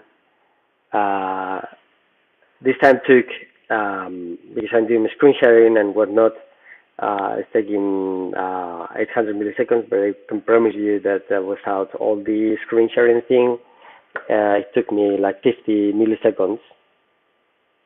50 milliseconds in this application, because this is involving creating a database connection pool, an in-memory S2 database with table creation and everything. So there is like a whole database here, and we still can run this or test it actually.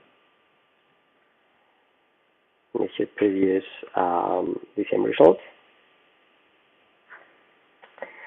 right? So this is the native library. The other thing that I'm going to show, I still have a few more minutes, is the build time integration. So I'm gonna stop this process here.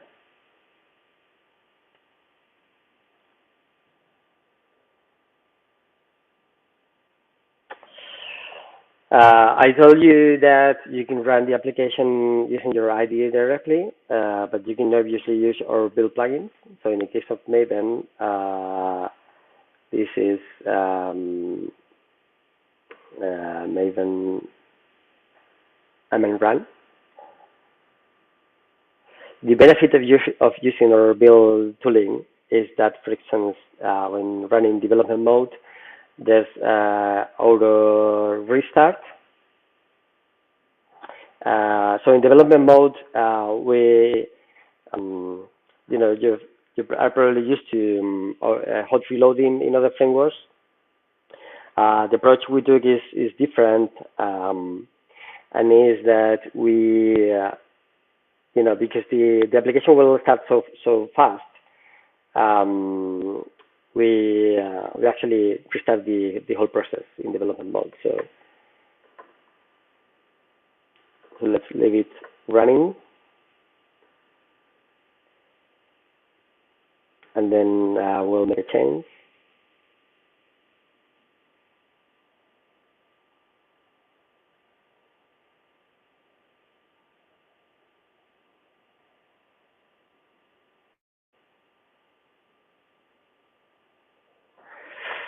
Yeah, so for example, we go to this class and make a change here in the source code.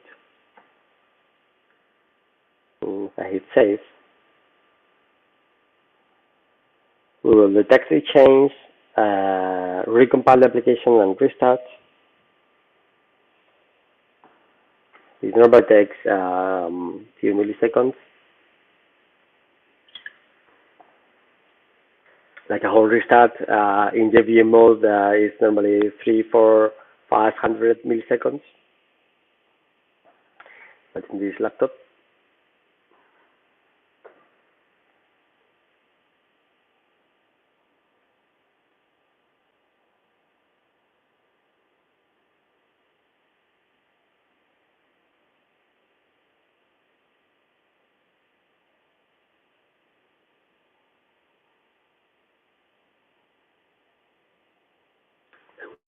we go.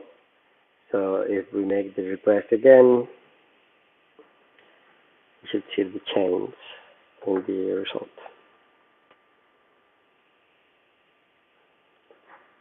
Yep.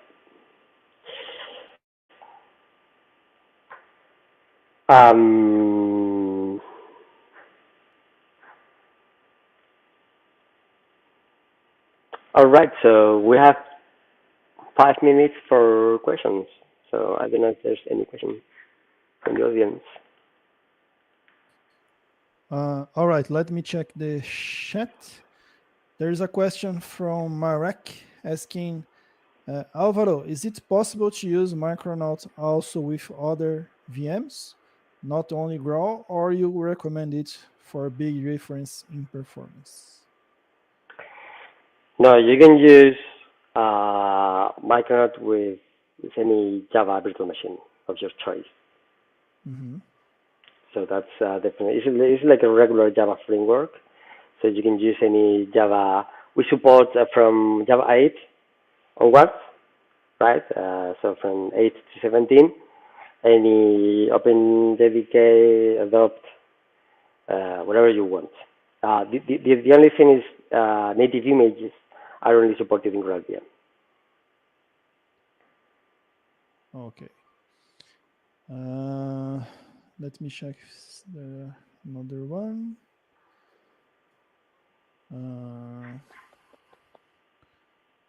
No, I think that's it. Well, thank you, Álvaro. Great session, and have a great day. Yeah, thank you very much. I hope you enjoyed. you can see my Twitter handle there. I will publish these slides later on the code used in my GitHub account. So we'll announce it on Twitter. And once again, thanks everybody for listening, and hope to see you in future conferences. Yeah, hope to see you too. See you, man. Bye-bye. Cheers, bye-bye. All right, folks. So we have this great session from Álvaro. And now I'm happy to bring you my good friend here, Mary. Hey, Mary. Hey, Mary. How are you, elders? Yeah, good. Yeah, I'm actually in Poland right now, and then Poland, I just got for Devox. For actually not Devox, but the Geekon. Oh, Geekon. Yeah, so just going on, and I took the bus back. It's getting hot in here, but just got back, and then I was on the wrong URL, but I think I just made it in time for the right one. Perfect. So, yeah. It's awesome to have you here, Mary. Thank you very much. Thank you, Elder. And guys, well, now we have here Mary, my good friend from Hive MQ. And she will talk about the benefits of MQTT for IoT apps and beyond. That's it, Mary? Yeah, that's right. Thank you. But just a note to make, I actually switched company. I'm at DataStax now. I'm not sure. Maybe the program still has me on HiveMQ, but I updated too. But anyway, but no problem. Just so people know. Yeah. Thank you that you fixed it. Yeah. Well, the stage is yours. So thank you. Thank you, Elder. So I have like 30 minutes. Is that correct? Yeah, I have to make 35. sure. 35. Okay. Yeah. And then including Q&A, right? Yeah. And we have the Q&A in the end of my session. So maybe that's if we have questions that were not answered, we can answer on the Q&A. Okay, great. Wonderful. Yeah, thank you. Yeah, okay. Hello, everyone. Let me share my screen as well. And just give me a second. As I mentioned, right, I just came back from GeekCon. My talk at GeekCon is tomorrow in person, but I went and listened to some of the talk. So yeah, that was good. So, okay, let's see. Let me make sure. Okay, I think it looks like everybody can see my screen now. So, okay, well, thank you everybody for coming to my talk here today. And as such, right, I again kind of just clarify, I'm at DataStax now at the company that it's kind of a database management software systems and database as a service. So it is very much open source company, and Apache Cassandra is the main thing. And then there's also a database on the cloud service, which is called Astra DB, essentially Cassandra managed on the cloud. And then I am actually on the streaming team. And then the streaming capability is provided for by this library called also open source Apache software, Pulsar. So my talk too, actually on the senior track will be about Apache Pulsar. But for today, I will be talking about MQTT. And then this MQTT as such is for IoT applications and beyond. So, and as such too, yes, I worked at HiveMQ for a little bit, but still kind of connected with that company too. So just wanted to let everybody know where things are. Okay, and let me then go back to my, my slide. So, all right, so, and okay, just a quick note, who am I? So, I'm a senior developer advocate at DataStax. And again, as a company that is into big data, NoSQL, now into introducing streaming, and it's very much a cloud native company to all the systems. Previously, I was with IBM, and previously when I spoke at Geekle too, at the time I was also with IBM with the Java efficacy team. And and as such too, IBM changed focus. So that's why I also kind of look for a place where I can work on, continue working with streaming type of system. So I'm based out of Chicago, and I'm a Java champion, also the president and board member of the Chicago Java Users Group. I'm really an active community builder and organizer too. So I also invite you to join my Java Users Group meetup too, if you like to. I'll have information about that for you. And then my background, before becoming an advocate, I've been a professional developer advocate for about 4 years now. Prior to this, I was a developer myself, doing engineering work for many companies, financial, you name it, and cellular company, manufacturing company, all kinds. So, and also product company too. So primarily Java for the past 20 years or so. And here are all the links as to how you can get a hold of me if you like to stay in touch, and if you haven't already done so. And again, I will have the slides ready for you if even if you miss any of the links too. Okay, and this is just another kind of a profile page I just thought I'd share, but I already kind of described it in the previous page. So, and my area, specific interests are into event streaming. Distributed systems are really my area of passion. I've worked with reactive systems. I've worked with IoT and MQTT as well. So, okay, so for today, for the agenda for today, and let me make sure I got my time so then I kind of make sure I don't go a little too much or too less.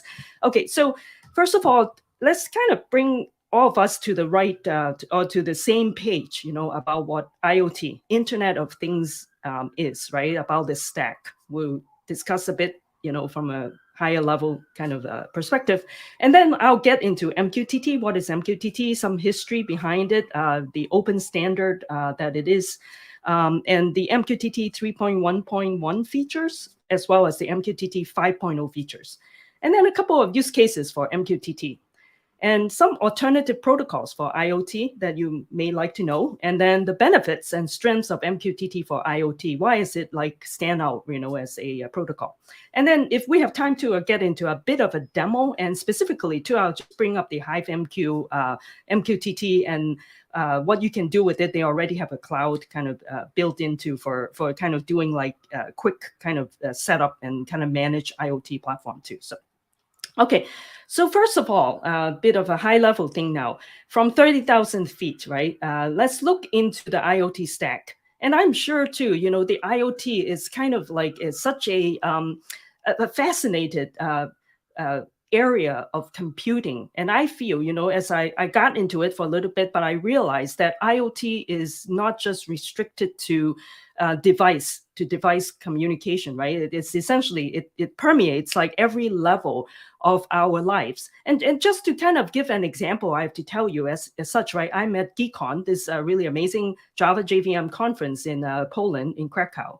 And the hotel room, right, the conference hotel, when I checked in, it's pretty amazing, right? It's not like a fancy type of, not the fanciest, luxurious hotel, so to speak, but it's amazing the technology it uses behind the scenes. And that's a prime example of an IoT type of situation, because I come in here, there are no light switch, you know, no central switch, but there's actually instead, right, there's like a tablet that's the control panel.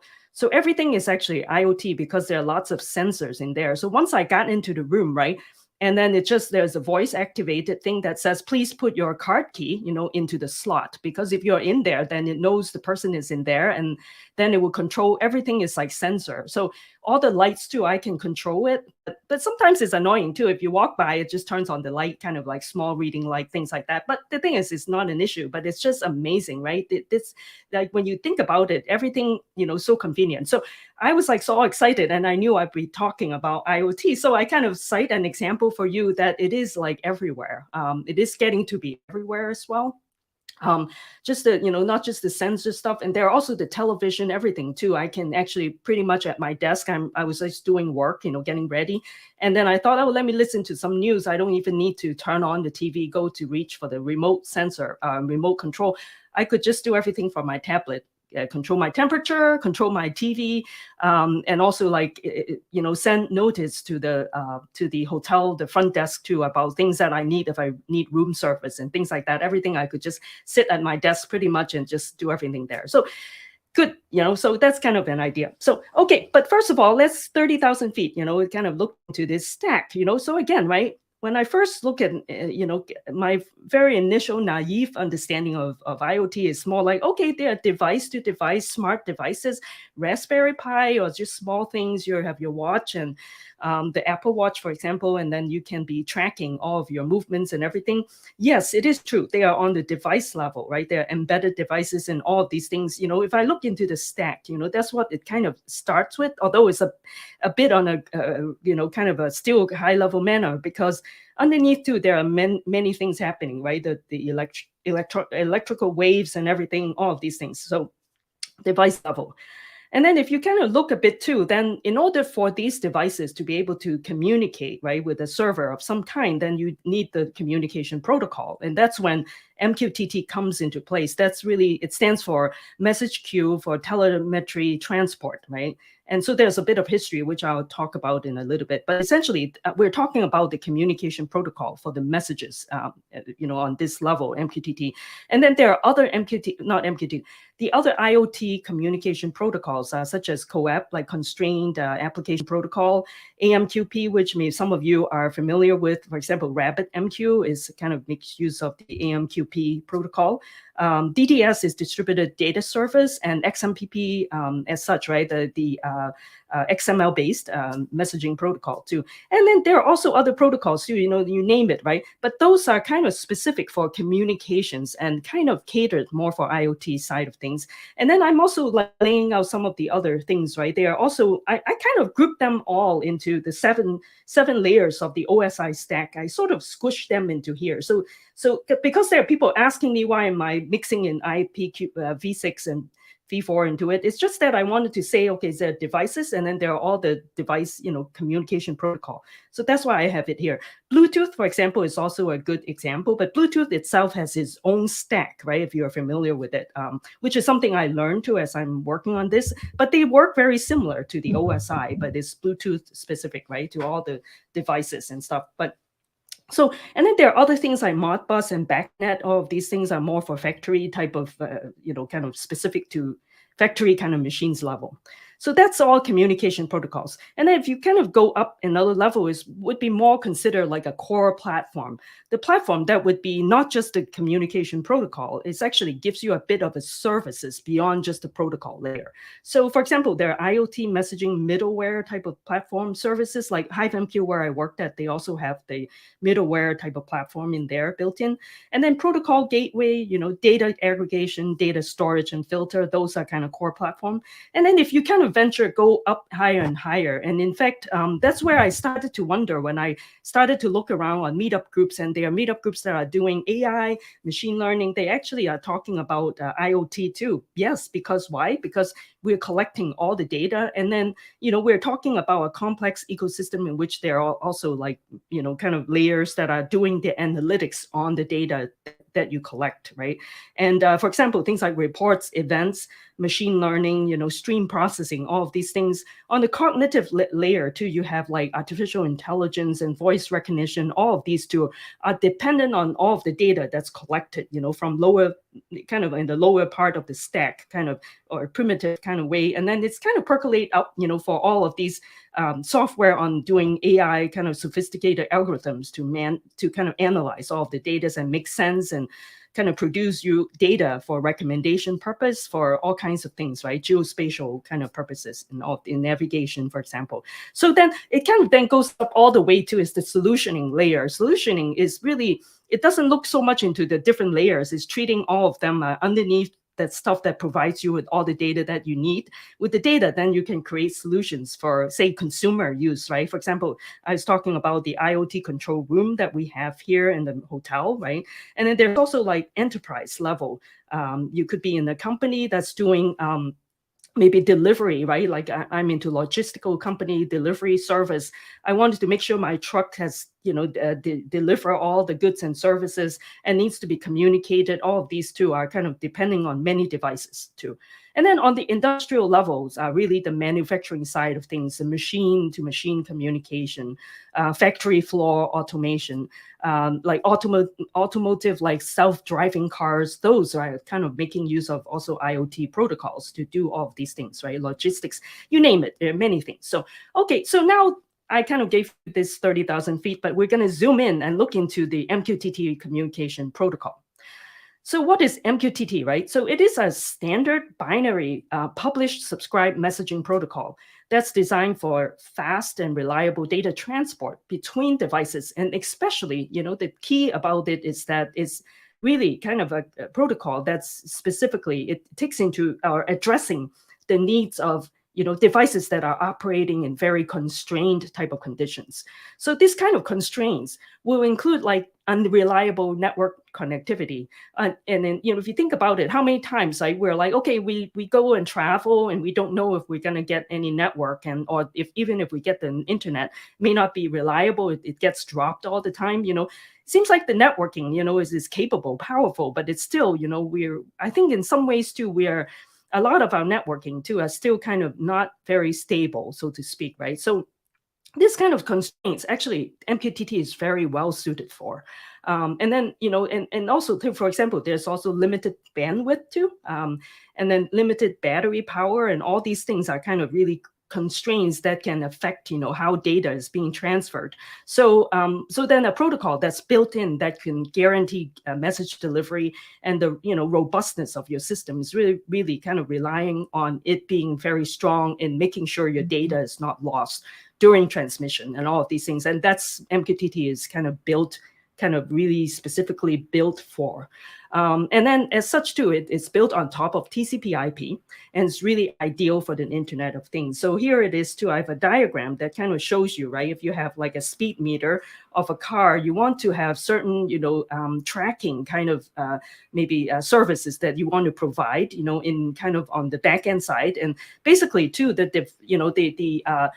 let's say the components or the devices you're tracking on this car, you want that to be able to send every time maybe there's a speed change, you want to send that data over to somewhere. So this is where, like, for example, HiveMQ, I'm giving you an example. It can be any MQTT broker can be there to receive the messages. Think of it as more like a post office where it is kind of receiving the data from the sender. So in this case, it's a publisher. So now and that's the thing about the PubSub protocol, is that it's more about, isolating, right, the publisher and the subscriber.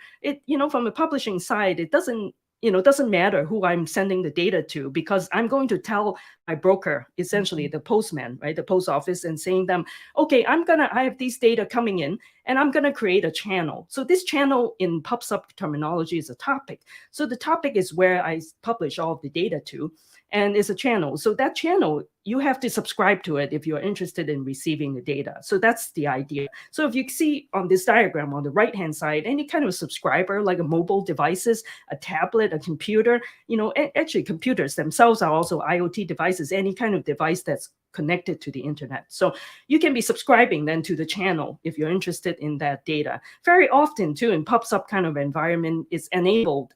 It's really the stream too. You can actually have, subscriber can, subscribe to a channel, to that topic. And basically it's open, the connection is open there. And then anytime there's data that comes, then the subscriber will receive. And it's up to the broker itself to control the distribution of messages. So that's the idea. Now, a bit of a brief history of MQTT. It was actually invented in 1999, so it's actually kind of an older protocol. Now, interestingly, in 1999, it was invented by Andy Stanford Clark at IBM, and also with his partner at the time, Arlen Nipper, at what was then Arcom. They both were kind of involved with a project that has to do with oil pipelines, kind of big pipelines that transport all the oil. And they need to kind of do a lot of tracking and things like that. But the operating environment was quite limited in a sense, because it's just, there was like minimal bandwidth back then, it's like through satellite too. So they were kind of, at the time, was kind of thinking, well, what kind of protocol can we use? So then they were like, okay, let's kind of design one, because there wasn't any one back then. And so they designed this, and it was essentially for this particular purpose, right? Oil pipelines via satellite. But interestingly too, right, and little did they know, right, if you can kind of take a look into the history, in 2010, so it's just in about roughly 10 years time already, then MQTT 3.1 already kind of opened up as royalty-free protocol. Because during the new millennium, 2000, that's when Internet of Things started to become the thing, right?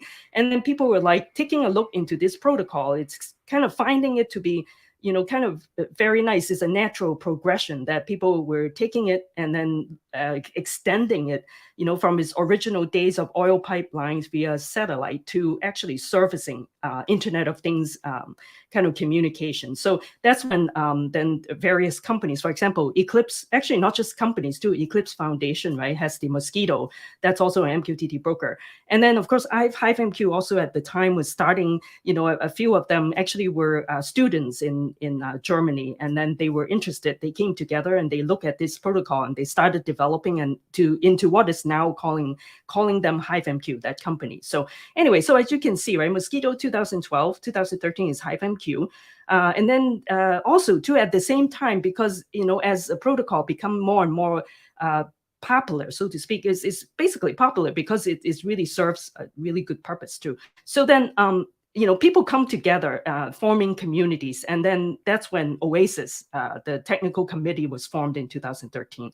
If you kind of keep going, 2014, that's when MQTT 3.1.1 officially got released, and that's like a year after the Oasis committee was formed. And then, a couple years later too, because of the booming, kind of needs now for all the cloud native type of application scenario, the environment, new way of operating.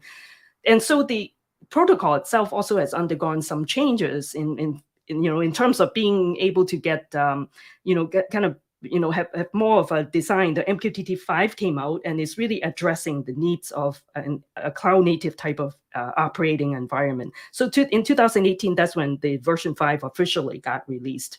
And then at HiveMQ2, the same year, they also came out with the MQTT 5 support, and also the HiveMQ 4 as well. So that's a bit of a history. And then if you kind of look at MQTT, these are the technical committee. All of these are voting members, including HiveMQ there, and then IBM too. And of course, Andy is also, still at IBM. In fact, he's still, I believe, involved too with this technical committee for MQTT. And then there are also other companies such as Solace, 9FX, ThingStream, Cisco, and Microsoft. EMQ is this company. EMQ is actually based in mainland China. They are also into it, and then also Software AG too. Okay, and then let's kind of now take a look into MQTT and overview, right? So, and then if you kind of take a look, right, and it is a messaging protocol, and essentially too, what makes kind of messaging software to be, kind of important, or kind of an aspect that you can never forget, is the fact that you want to guarantee the messages are not dropped. So there's this concept, right? This mechanism is called quality of service, QoS levels. So MQTT supports all three QoS levels, 0, 1, and 2. So I'll talk about that in a little bit. And then there are also concepts such as retained messages. And then there are also support for stateful persistent sessions. And then it's also like it's a binary protocol. So it's also pretty much like minimal in terms of overhead too. So. And okay, some basic features of MQTT 3.1.1. So again, let's kind of take a look then, get a bit deeper into some understanding of publish, subscribe, and messaging that it uses. It's not like way too complicated. Perhaps if you're already working with messaging, you understand this right away. But high level wise too is every time if you have your MQTT client in here, you want to send a message over to your MQTT server, the broker. The message comes, it's always start with like connection, right? Connect, and then basically you have to get back an acknowledgement from the MQTT server broker to know that it has been received. And then likewise too, if you send a subscribe to the broker, and broker also has, once it's received, it has to send back an acknowledge a message over to the client too, and then again, with the publish, same kind of idea. You send a publish, then you're expecting the server broker to come back and acknowledge to know that it has been delivered, right? And then again, it goes into the QoS different levels too. And over here on the right side too is essentially it's a repeat of what I earlier talked about, right? If you're doing it can be a speedometer, some kind of, a temperature sensor in here, you need to publish the data over to a broker. And if it's interested, all of these devices that are interested, they can subscribe to it, to this particular topic to receive all of the messages that gets published to that topic too. So, Okay, so now gets into a bit of this packet level to take a look, right? So MQTT packet for a connect kind of packet, as you can see, right? These are like among many fields, and basically you want to make sure there's a client ID, clean session to indicate if it's a clean one or not. And then there's also like username and password for authentication purpose. And then also too, it can be encrypted too, and that's the thing. And MQTT does support that. Is TLS level too. And then there's also, for example, there's also a last will topic, and last will QoS, and last will message, and retain all of these other flags. So these are among other fields too. These are the kind of primary like MQTT kind of feature, kind of specific. It's not just for MQTT. There are other pops up also use kind of same kind of mechanism, similar kind. So once you kind of send a packet out, it's basically you will expect the broker to send back an acknowledgement, a conn-ack, and then it comes back, basically give you the session ID, or actually giving you the session present, is it present, and then also a return code to indicate so. And then if you take a look too, then now into publish subscribe. The publish packet will contain the packet ID and the topic name and the QoS level, a retain flag.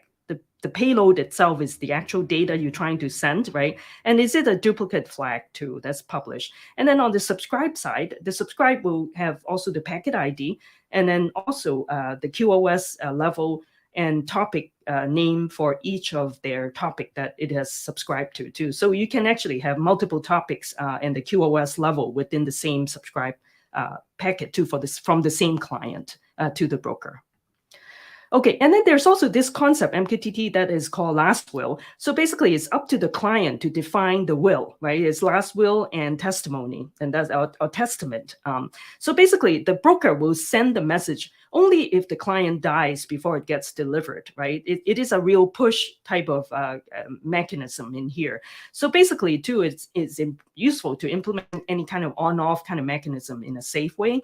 And message only when subscribing to the topic too. So if you can see here on the packet level, then you see if this is being enabled, it's basically last will topic will actually not be null. It will have the topic name too, and it's very often too. It shows a hierarchy of the topic, and the hierarchy, the topic name is kind of belong to within that hierarchy, and the QoS and the message, and is it a keep alive for how long before you actually drop, right, or being resend, and this keep alive field too. And then there's also concept too of retain the message. So basically, retain message is the last known good value. So basically, it's the last message. Last message will be stored on the broker side. Is basically the last known good value. And then if the client decides if a message is retained or not too, is the client control to all of these things, last will or retained messages. And then the future clients essentially too will get this retained message once they subscribe to the topic. Before it can be, a new message being published, it will receive this good known last value too from the broker, because it's a way too of kind of speeding up your delivery of messages to, let's say, for subscriber to the same topic. So that's the goal. And then there's also QoS, a quality of service. Again, there's QoS 0, which means at most once delivery is a fire and forget type of way of kind of guaranteeing. And then QoS 1 is at least once. So meaning that if you have duplicate message, it's okay too on this QoS level 1. And then QoS level 2, as you can see, the third one is actually exactly once, not more or not less. So that's QoS 2. Let's take a look. So on the packet level, QoS 0. As you can see, the publish QoS field is 0, and then its retained flag is 0. So this is essentially called a fire and forget. It's basically, too, this is the only quality of service level in which the publisher client doesn't really care about the getting back an acknowledgement. So it's a bit of an exception kind of case. So as you can see, the publish, the packet ID is 0. Why? Because the publisher is more like, well, if you send back an acknowledgement, I don't really worry. So this kind of usage is most likely important or not important, but usually used for in scenarios in which, you are just maybe having some kind of monitoring kind of client that's monitoring information, so that from the publishing side, it doesn't care if actually it gets received or not. It's okay even if it doesn't get received. And then Yeah, Mary? sure. Really quickly, we have 10 more minutes, okay? Oh, okay. Thank you. Thank you, Elder. Okay, let me be a little bit quick then. Okay, so QoS 1 over here. As I mentioned, QoS 1 is basically allows for duplicate. I can talk more about it later too. But oops, actually, it kind of, I don't know. Okay, so QoS 1 is essentially, basically, it's saying that, okay, if it gets timed out, so you actually, the publisher did not get any acknowledged, then it will try to resend. And even if it resent, it's okay. And if you kind of the original one gets sent, so on the receiving side, you can actually receive it both times. And that's okay, is an acceptable kind of scenario. So that's QoS 1. Now, if you want it like specific that you only want it exactly once, then QoS 2 is what you want to use, because there's publish and basically, too, you have a double kind of handshake, too. You need to have the broker tell you first time that says, okay, I receive it. So in that case, then the client knows and then has to also send another kind of pub rel, as you can see, to tell the broker, okay, I received your acknowledgement. So that's good. And then the broker will come back then and it says, okay, I acknowledge by sending you a pub comp, meaning that, I completed it. But in this case, too, you do not allow for any duplicate. If it already has received once, that's it. Even if you another message comes for the same thing, you don't want to kind of get it, because that's all you want is only once, not more than once. So, okay, now where is MQTT 4? Just a quick thing, right? If you look into the connect message packet detail for the MQTT 3, there's a version 2 for the protocol name over here, 4. So the thing is, because they name version 4 on the packet level, then basically when MQTT 5 was developed and they said, well, what should we name version? We want to now start to have it aligned with the version of the protocol itself. So they kind of bump it up to 5. And that's why too, you don't hear of MQTT 4. Instead, we kind of get bumped directly to 5, because this on the packet level, the version will be 5. They want to be aligned. So that's a bit of a trivial information. Some key features of MQTT 5. So basically, it's a successor of MQTT 3, and it's non-backward compatible, and first public release in January 2018. And it's basically, as you can see, the timeline when it got released is basically when cloud native is becoming more and more kind of important. So then there are many new features and basically extending what the version 3 couldn't accomplish. So over here, right, some goals too is for scalability, large scale systems, and improve error reporting, and also like formalize some common patterns, including like capability, discovery, and request response type of scenario, and also extensibility mechanism using user properties to performance improvement, all these things. So I won't kind of step through all of it because I probably don't have enough time here, but the share subscription is just a note to let you know this is truly kind of a cloud native scenario, because this mechanism is good for doing, like, if you want to do client load balancing, which is very important in a cloud native scenario. Okay, so I'll skip through these, and basically wanting to just kind of complete MQTT in summary. What's the benefits? It's basically, if you look at it, it is a very lightweight and bandwidth efficient protocol. Every message works as a discrete chunk of data, is opaque to the broker. The control packet structure, just wanted to say, is fixed header. It's only 2 byte too, so very small, and up to 12 bytes of additional variable header, and only when needed to. So, and then the payload. So very light, not much overhead. Data agnostic, it supports all kinds of data, images, JSON, FRO, all kinds. And then continuous session awareness. As you can see, retained messages, last will, all of these are helped with persistent kind of session, stateful kind of data persistence too. Use cases for MQTT, again, I already kind of talked some more in the beginning, so you get the idea. IoT, industrial IoT, for manufacturing especially too, consumers too, so. And then integration with other frameworks. It's actually MQTT getting to be quite flexible. You can have it work with Apache Kafka. Other brokers too, you can use it for building data pipelines, right? With Eclipse, Mosquito, Apache Vern, all kinds too. If you take a look into it, there are many manufacturers, vendors of other brokers too. And then runtime integration, you can put it inside a Spring Boot application too, for example. Alternative protocols to MQTT include, you can use HTTP, but I don't think I would recommend because it's not very efficient, right? There's also constrained application protocol. That's actually a UDP kind of support too. So it's not as reliable, but it's very fast too. And then there's AMQP, such as RabbitMQ. You can use that too. And then there's on the manufacturing side, factory floor, there's this OPC UA kind of architecture too, if you are, into more of the manufacturing kind of systems too. Data distribution services focuses more on the IoT data side, and then XMPP for XML messaging kind of protocol. So we want to make sure that IoT scale achieves, a lot of publishers, it scales very well. You can, these are just some of the figures you can look at, right? It's just in the millions and, petabytes kind of level. Okay, so I don't know, maybe I don't have time now, Elder. I won't get into it, but if folks, you want to take a look into an example of an MQTT cloud broker, you can take a look into HiveMQ here. This is the link to it. And I'll share the slides. And then if you want to follow me, I have a Twitch stream. These days, I'm doing more about event streaming, but occasionally I would also kind of go back to doing IoT messaging too. And I'll still be interested talking about MQTT broker kind of functionality, because it makes you sort of pops up and is so common in all kinds of event-driven messaging systems and streaming systems these days. And these are the resources as to how you can find out more about MQTT. And the HiveMQ I would recommend. I mean, I don't work for them anymore, but we're good friends. And then I'm kind of supporting them too. I think they have really good resources if you want to do MQTT with them. They have a free kind of limited version, not open source, but kind of a free community version, or you can kind of buy their service. And then this is the link to Oasis Open. And with that, I want to thank you. I think I should be just make it just in time. So thank you very much, and really appreciate this opportunity. So great, Mary. I think we have time for one question at least. One question. And okay. I think that we have here. Let me guess. Here. Mary, is there a policy for situation when ACK get lost? Get lost. Good question. Good question. I think in that case too, in the act can get lost, and I agree with you. I think that's actually a really good question. I have to kind of go in and take a look to what would happen, right? If it actually it receives with the acknowledgement get lost.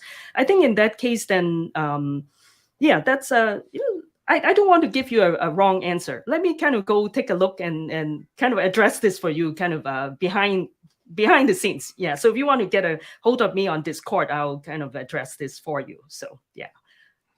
And okay, I was looking at the chat, I can't find right now, but there is a person asking if you could share the slides. I don't know. Oh yes. Okay. Yes, I will do that. Yes. Okay. Yeah. I haven't enabled the share, but it's on my Google Drive, or Google Slides. So I'll share that link. Okay. Yeah. You just share it on Twitter, maybe? Yeah, I can share it on Twitter too. So okay. Yeah. Great. Yeah. There's another one. Where is okay here? Great presentation, Mary. I was wondering if you could share with us some real project using MQTT. And MQTT, there's some real project. Right now, I myself don't have any real project, meaning in production, but I'm aware though of like customers, for example, they have implement like MQTT. I can basically ask around and give some to you. And also, I almost forgot. I should be pointing out to you that I did an episode on my Twitch with Frank Delporte, and he's based in Belgium. He wrote a couple books on Java and Raspberry Pi, and he has done some, his consulting firm has actually built some MQTT applications too. So I can point you to his website. And again, what I'll do is if you follow me on Discord or may follow me on Twitter, Discord too actually will be good. I can communicate with you and then share with you the link to Frank's. If you go to Frank Delporte's website, you can search for him. Let me share with you some links, because me and him, we had a really good conversation. He was demonstrating Java and Raspberry Pi with some MQTT implementation. So yeah, so I can share with you with that. So yeah. All right. So, well, Mary, thank you. Great presentation. And I think that we will switch places, right? Yeah, that's right. It's the other way. Yeah. Elder, you will be doing a presentation. Yes. Yeah, of course. Mary will be a moderator. So yeah. So thank you, Mary. Okay. Thank you, Elder. Yeah. Okay. Awesome. Let me just change stuff here. Just really. Sure. Yeah. Okay. Okay. I will put myself here. Yeah. All right then. And Okay, I so will- once I share my screen, Oh, I will be I'll let blind. you- So, Okay. so if you have any issues with my video and my audio, please speak on the audio. Okay, guys. Well, that's my turn right now to be a speaker here. Thank you very much for your time. Thank you for being here at Geekle. And right now, let's talk about from Java 11 to 17, only the best of breed. Okay, so I will talk to you in a second why I choose this name. Okay. And by the way, of course, let me drop me here. My name is Elder Moraes. I'm a developer advocate at Red Hat. I'm based here in São Paulo. Yes, I'm Brazilian. That's why the accent.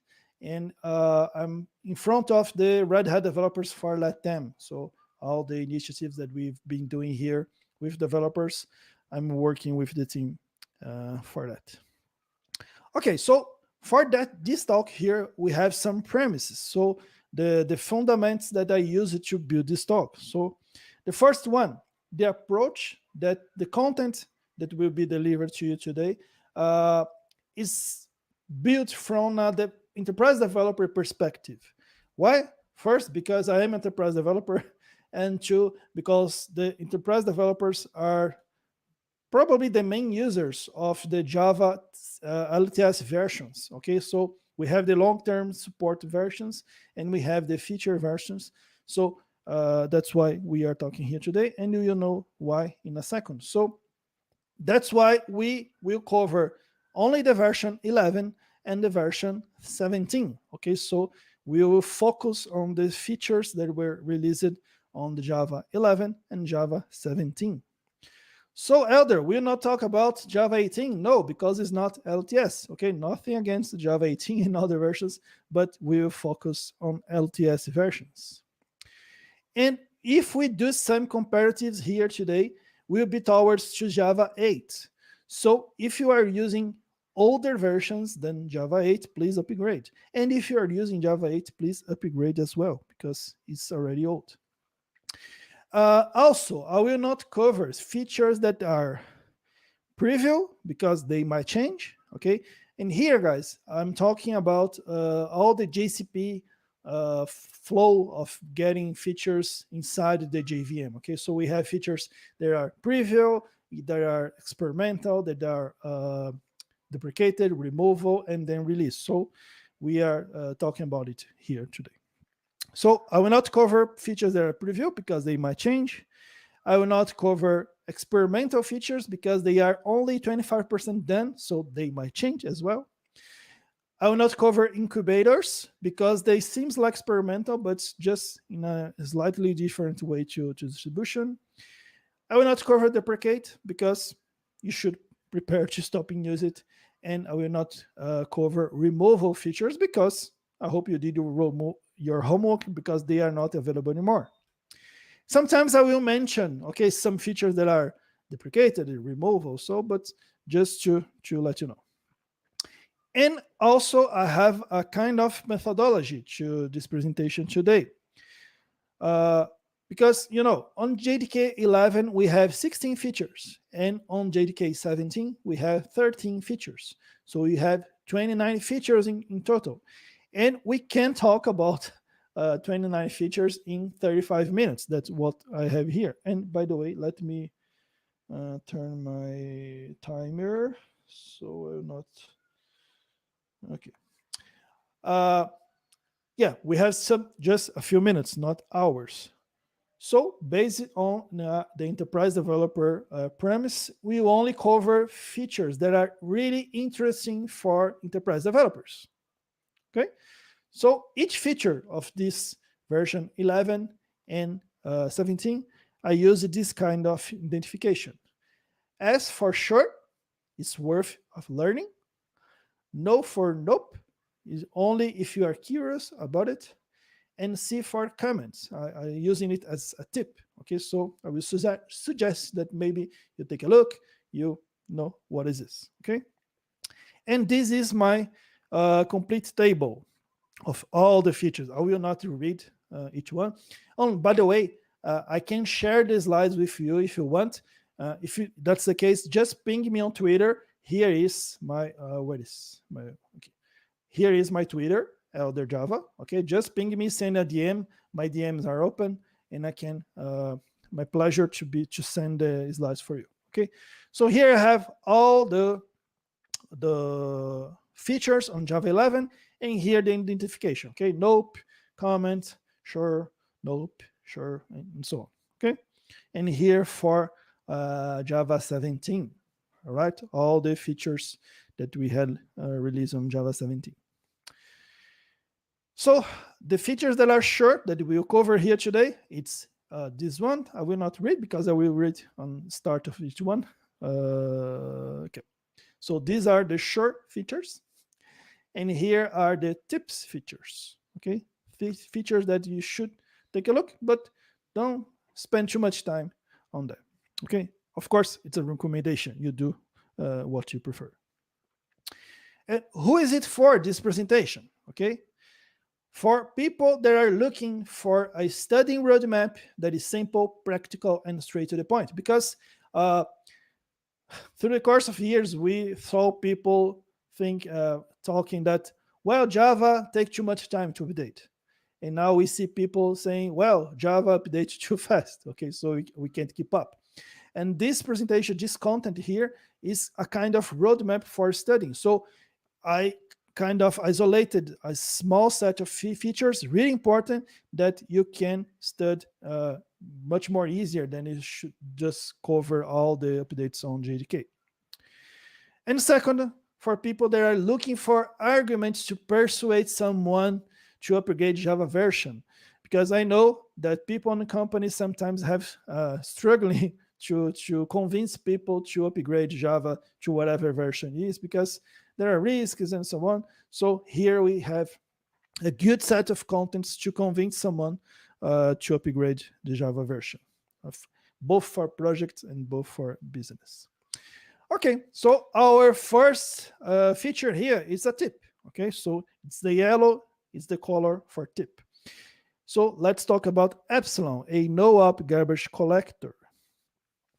This is probably the garbage collector with the smallest possible overhead, right? And just to give you a little context, when the GC do its job of doing garbage collection, it uses some processing, and this might penalize the JVM performance in general. So yes, you are doing something to improve the JVM performance, but for doing that, it's using JVM processing. So it might be a trade-off here. So in this case, the Epsilon, this GC, it managed just memory allocation, not memory release, which means that, in other words, when the heap space is over, the JVM stops working. Okay?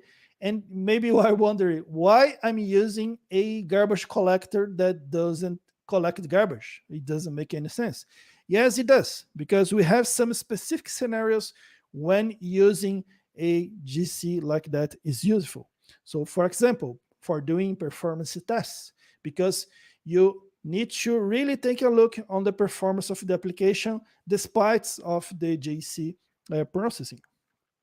For memory tests, the same way. For JVM interface tests. So basically scenarios when you need to get rid the most overhead as possible. So here we are getting rid of the JC overhead. Also for jobs with extremely short life cycle, for example, for lambdas, for functions, for this serverless stuff, because we have these functions that only works for milliseconds. So we don't really need a garbage collector because we won't have time to do garbage collection. So this is a real use case. For fine tuning for latency, for the same reasons of the other tasks and so on, and also for fine tuning throughput. Okay, so if you are doing fine tuning for both latency and throughput, it's very interesting to have using Epsilon. All right. Okay. Moving on, the next one, remove Java EE and Corba modules. It's also a tip. So let's just do a quick look at it. These modules are deprecated since Java 9. All right. So deprecated, not market for the deprecation. It's really deprecated since Java 9. So if you are using Java 11 and still using them, maybe you are getting them from somewhere else because they are not available on JDK anymore. Well, if you need to use any Java EE module, you just migrate to Jakarta EE. They are there, okay? They are just not available inside the JDK anymore. And if you are using Corba modules, well, do you still use Corba? Please don't use Corba, okay? All right.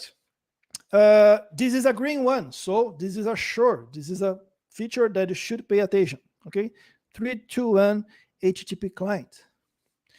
And folks, I forgot to mention, all these top slides of each feature, I have here also the link to the specification, okay? So you should not just pay attention to this presentation. You should, if you would like to go a deep dive on this feature, you can go to the specification and really read what the specification means to do, okay? So that's why these slides are really useful if you would like to go deeper. Okay, the HTTP client API started as an incubator on JDK 9 and was updated to updated in JDK 10 and became released on JDK 11. The main target is provide a better option when compared to the URL connection API. That's the previous API that we used to use for HTTP connection.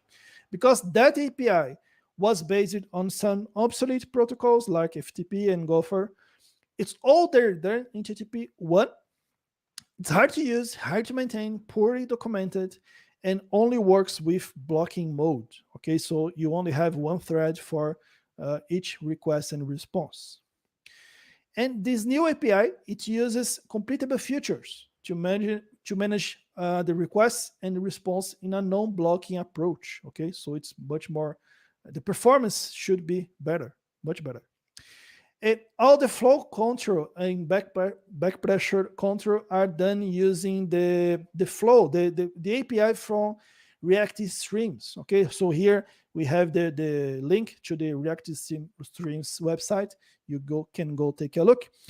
And if you are wondering, Elder, what is a back pressure? Okay, I just put here, we don't have time to really explore, but I just put here a great article about it.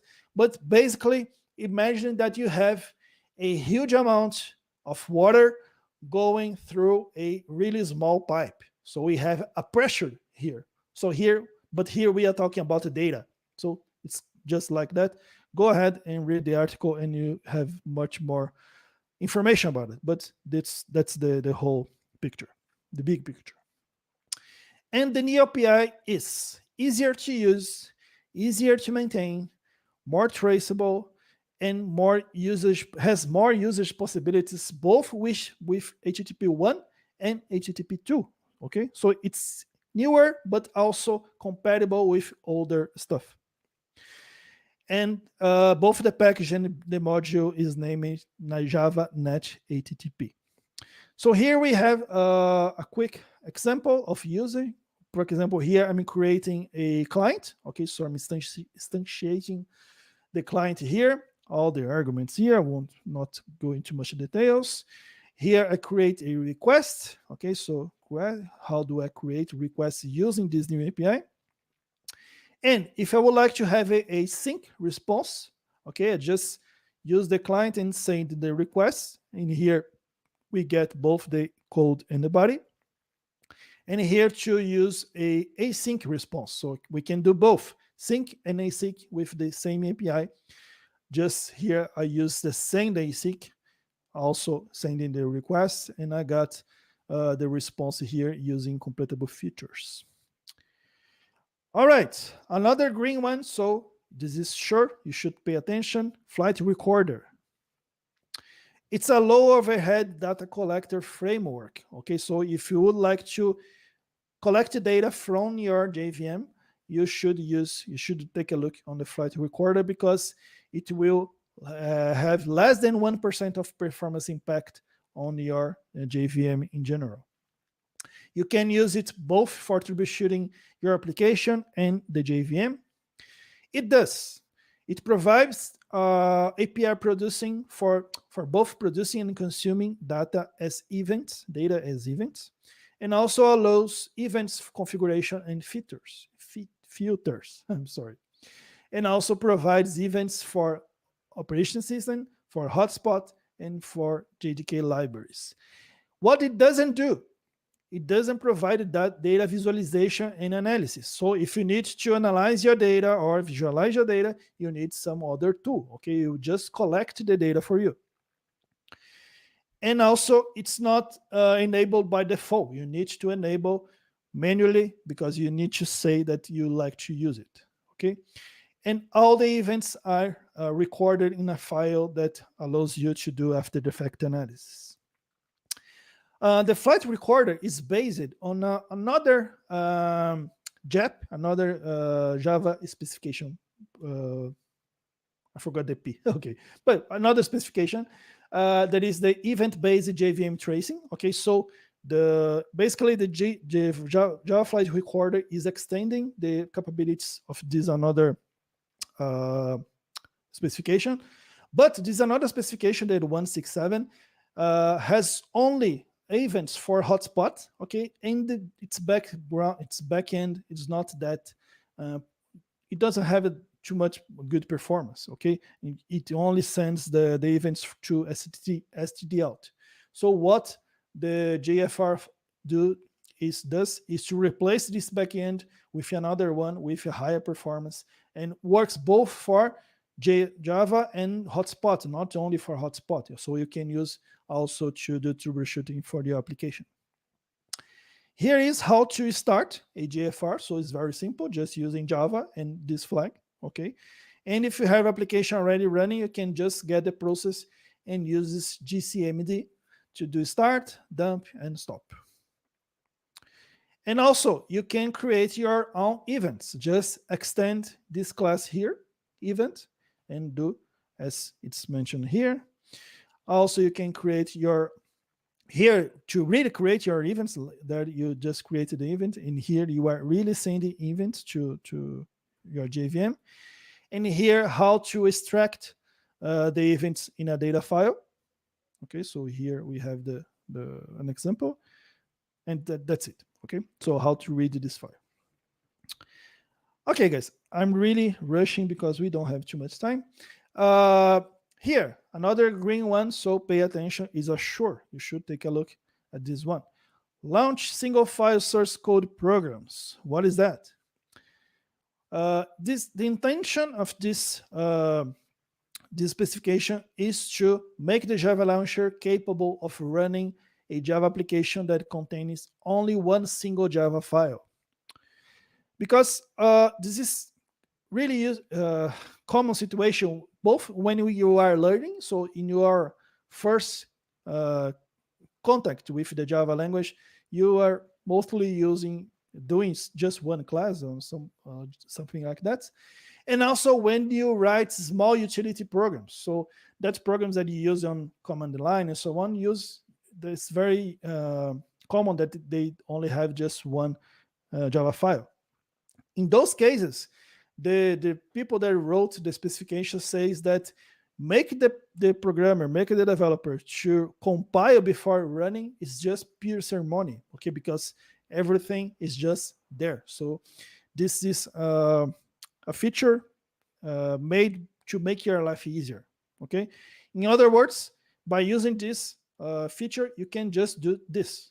If you have your hello world or whatever, some class.java, just do Java. You don't need to use Java C anymore. You just do Java and it will run for you. Okay, it's something really much more interesting for the developer itself. Okay, JEP 332 transport layer security. Let me just sip some water.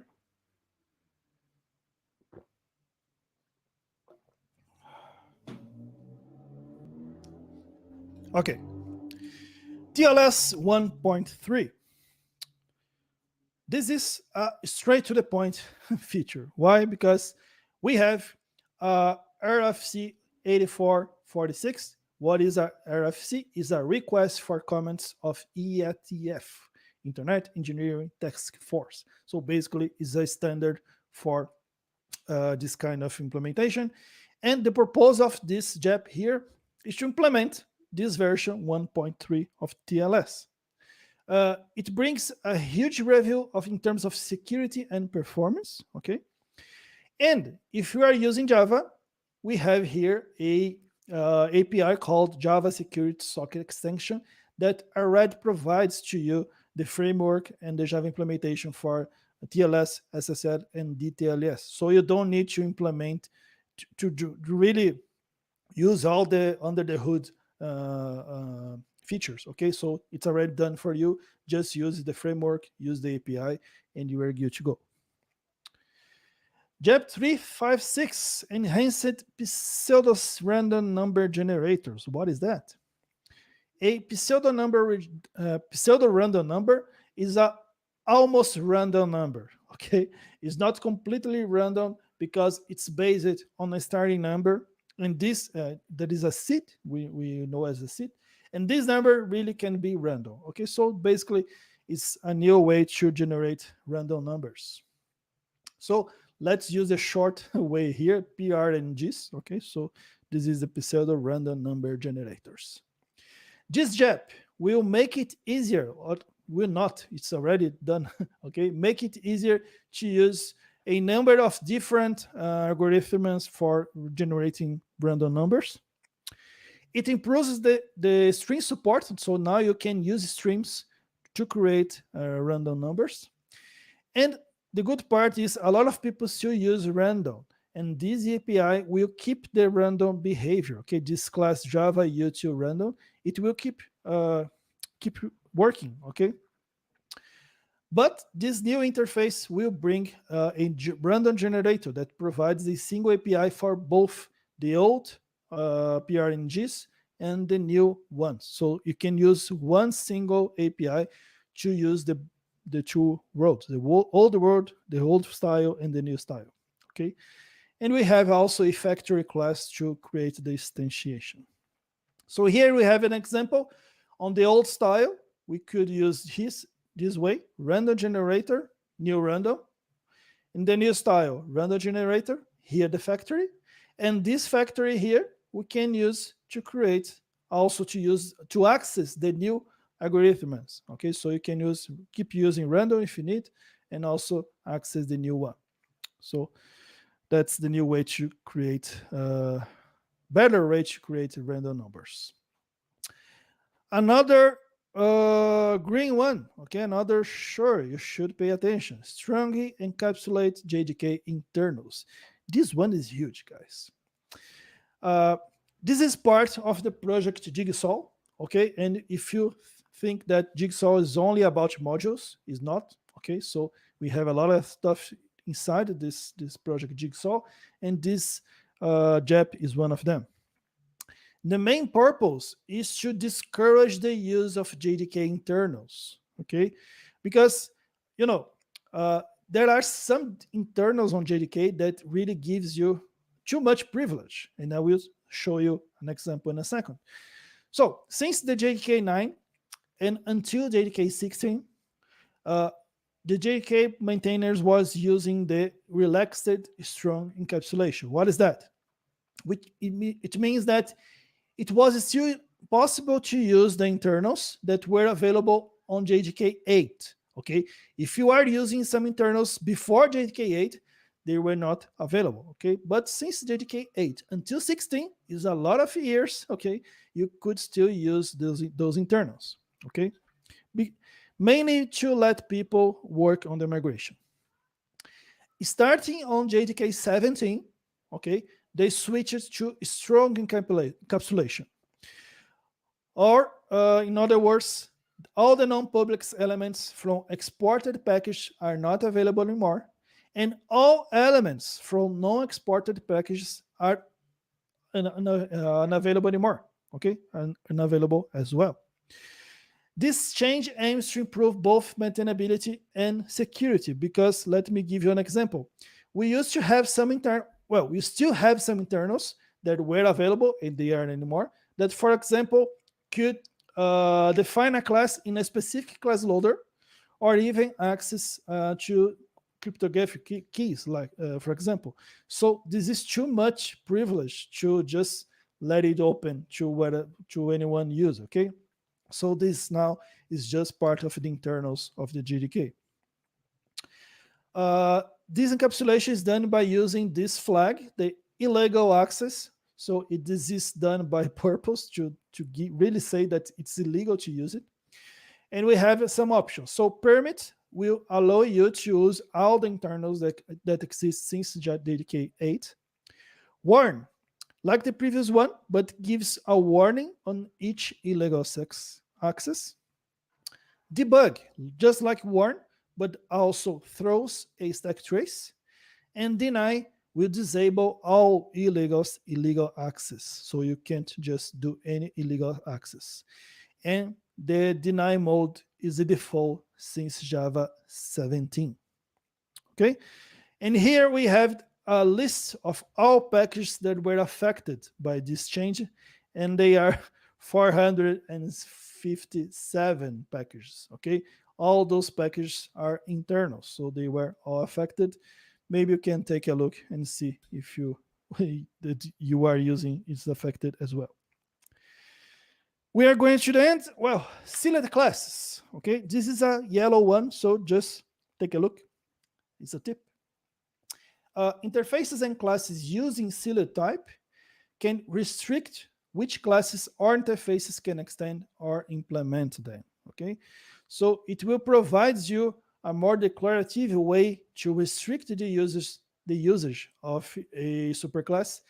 If we compare to access modifiers, for example, public, default, and so on. And also, it will be used for the implementation of pattern matching. Okay, it's one of the parts of the project Ember, and here we have the URL if you would like to take a look. And it's mostly used for people building frameworks, where it's much more common to do this kind of restriction than we do on our databases. So here we have, for example, an example. I declared here this select class shape, and here I'm saying here I allows to be implemented, extended by this class circle, this class rectangle, and this class square. Basically, this. Okay. Another yellow one. Remove the experimental AOT and JIT compiler. This compiler was available since the JDK 10 and could be accessed by using a flag. And this is the same JIT compiler used by GraalVM. So we just had a presentation about GraalVM. The same JIT compiler that it's available on GraalVM. It was available also on since the JDK 10 on whatever any JDK that you are using. Okay, it was removed on JDK 16 and no one complained. Okay, so no one was really using. So it will not be part of JDK anymore, but will keep evolving through GraalVM. And on a particular perspective, for me, it's great. Okay, the JIT compiler used by GraalVM is really great. So you should take a look at it. I think that's the last one. Deprecate the security manager for removal. So it's just a tip, okay? If you are using security manager for something, prepare to ditch it. Okay, it will be not available anymore. It's a really old API. It's available since JDK 1, okay? And although it's same, it's not that secure. That's why people decided to not use it anymore. Of course, it's identified as a deprecated, it's not removed yet, but please, if you are using, try some other option. Okay, guys, so with this features list, you have a study roadmap. So if you were looking to a roadmap to get used with all the features that is available on JDK since 11 until 17, now you have a good list, a really doable list, okay? Something that you can really study, learn how to use, and make it useful for your project, okay? and also a list of reasons to encourage the usage of the latest LTS in your project. So if you are struggling to convince your manager, your director, your tech lead, or someone in your team, now you have a list to show. Here we have all these cool features that would improve our project. We should upgrade to have all these features available for us. Okay. And guys, maybe you are here wondering how we can use Java with containers or Java in cloud native. And if you are already using containers, how to orchestrate my containers, because it's not something easy to do manually. Yeah. And some people have been using Kubernetes, which is great. I love Kubernetes. But also it's not that easy to have your own Kubernetes cluster working, because you can, of course, use a Minikube on a machine, because it will work, okay, but we use also a lot of resources. Sometimes it's useful to have it on the cloud, but to pay those bills for running them on some vendors could be expensive. That's why Red Hat created a developer sandbox. By registering on developer sandbox, you can have your own Kubernetes cluster. We use, of course, the implementation that is OpenShift. It's a Kubernetes, okay? The name is OpenShift of our implementation. And you can have your own cluster available for 30 days. And in the end of the 30 days, you can just renew, and will never pay anything, okay? You don't need to use a credit card. Just create an account, and we provision the sandbox for you, and you can have your Kubernetes cluster working for you. All right, so I think I'm done. Let me remove my slides here.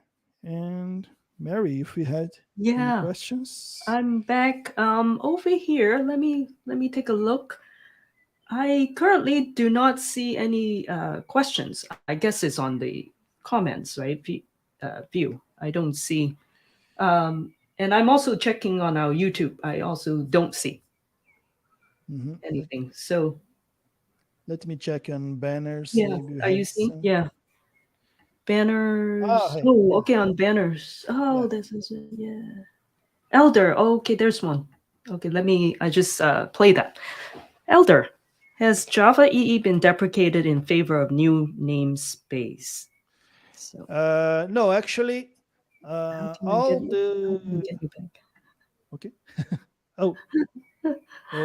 Not sure how I can get you back. Maybe it's your camera. Just a second. Oh, there we go. At least we can see you. Okay. Sorry, I removed myself.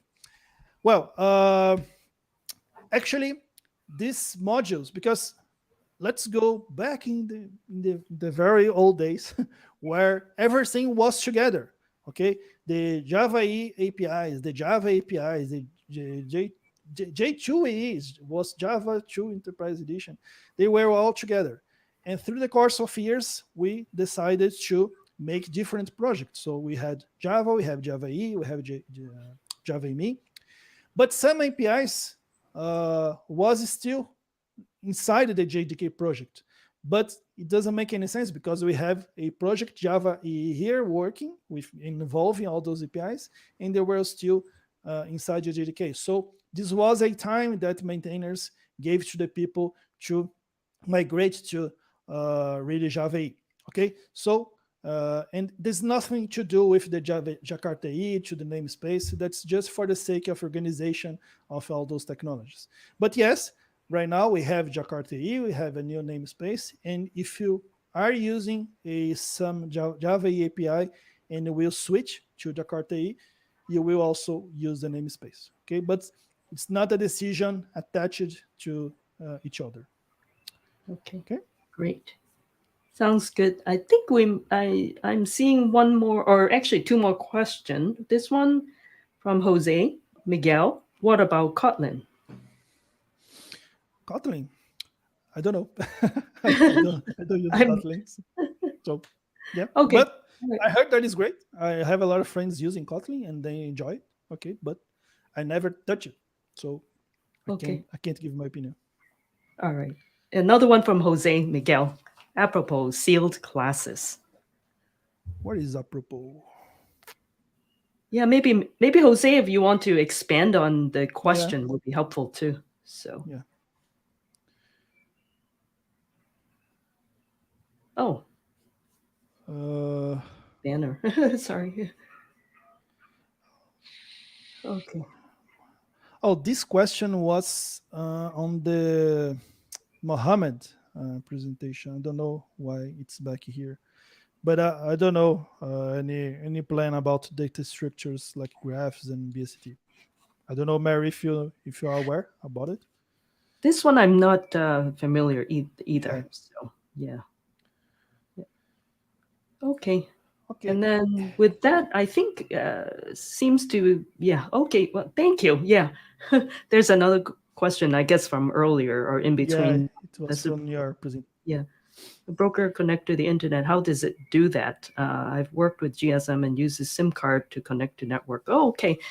Yeah, the broker will connect to the internet. How does it do that? It's actually okay. So that's depending on, it's a TCP IP connection too. So yeah, so essentially, yeah, and that's how, I mean, if that's what you are asking about too. So yeah, and I need to understand exactly how you would like to know, but maybe when you talk about GSM and then using SIM card to connect to the network, but broker too itself is an implementation. Is a, you know, MQTT broker, for example, is a JVM. It runs in JVM. So as such, and that's how it connects. It's through the Java networking layer that will help it to connect TCP. So if I answer your question correctly, I think this one is from, not sure who asked it, but somebody asked it. So, but send me more question too if you like to know. I also want to make sure I don't misunderstand your question too. So. And Mary, I will bring Ko Turk here because he will also. Ko Turk, yes, that's right. Yeah. This. Okay. Let me add. Just put here. Ko, if you are here, please open your camera and mic because you are already. Yeah, there we go. Okay. Oh, if you are here, please open your camera and mic because you are already.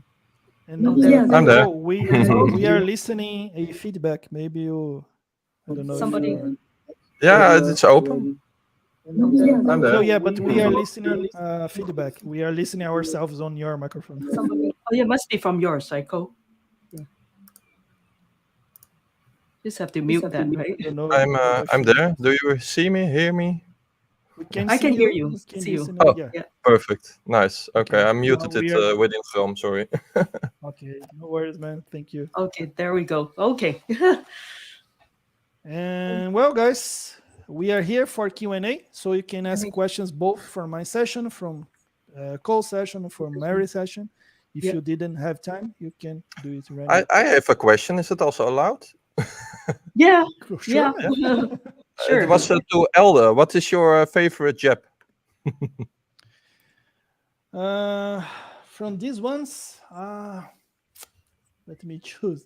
I like Flight Recorder because we as developers, we are not that used to collect the data from our applications to really do fine tuning, to do improvements, and there are a lot of useful information there.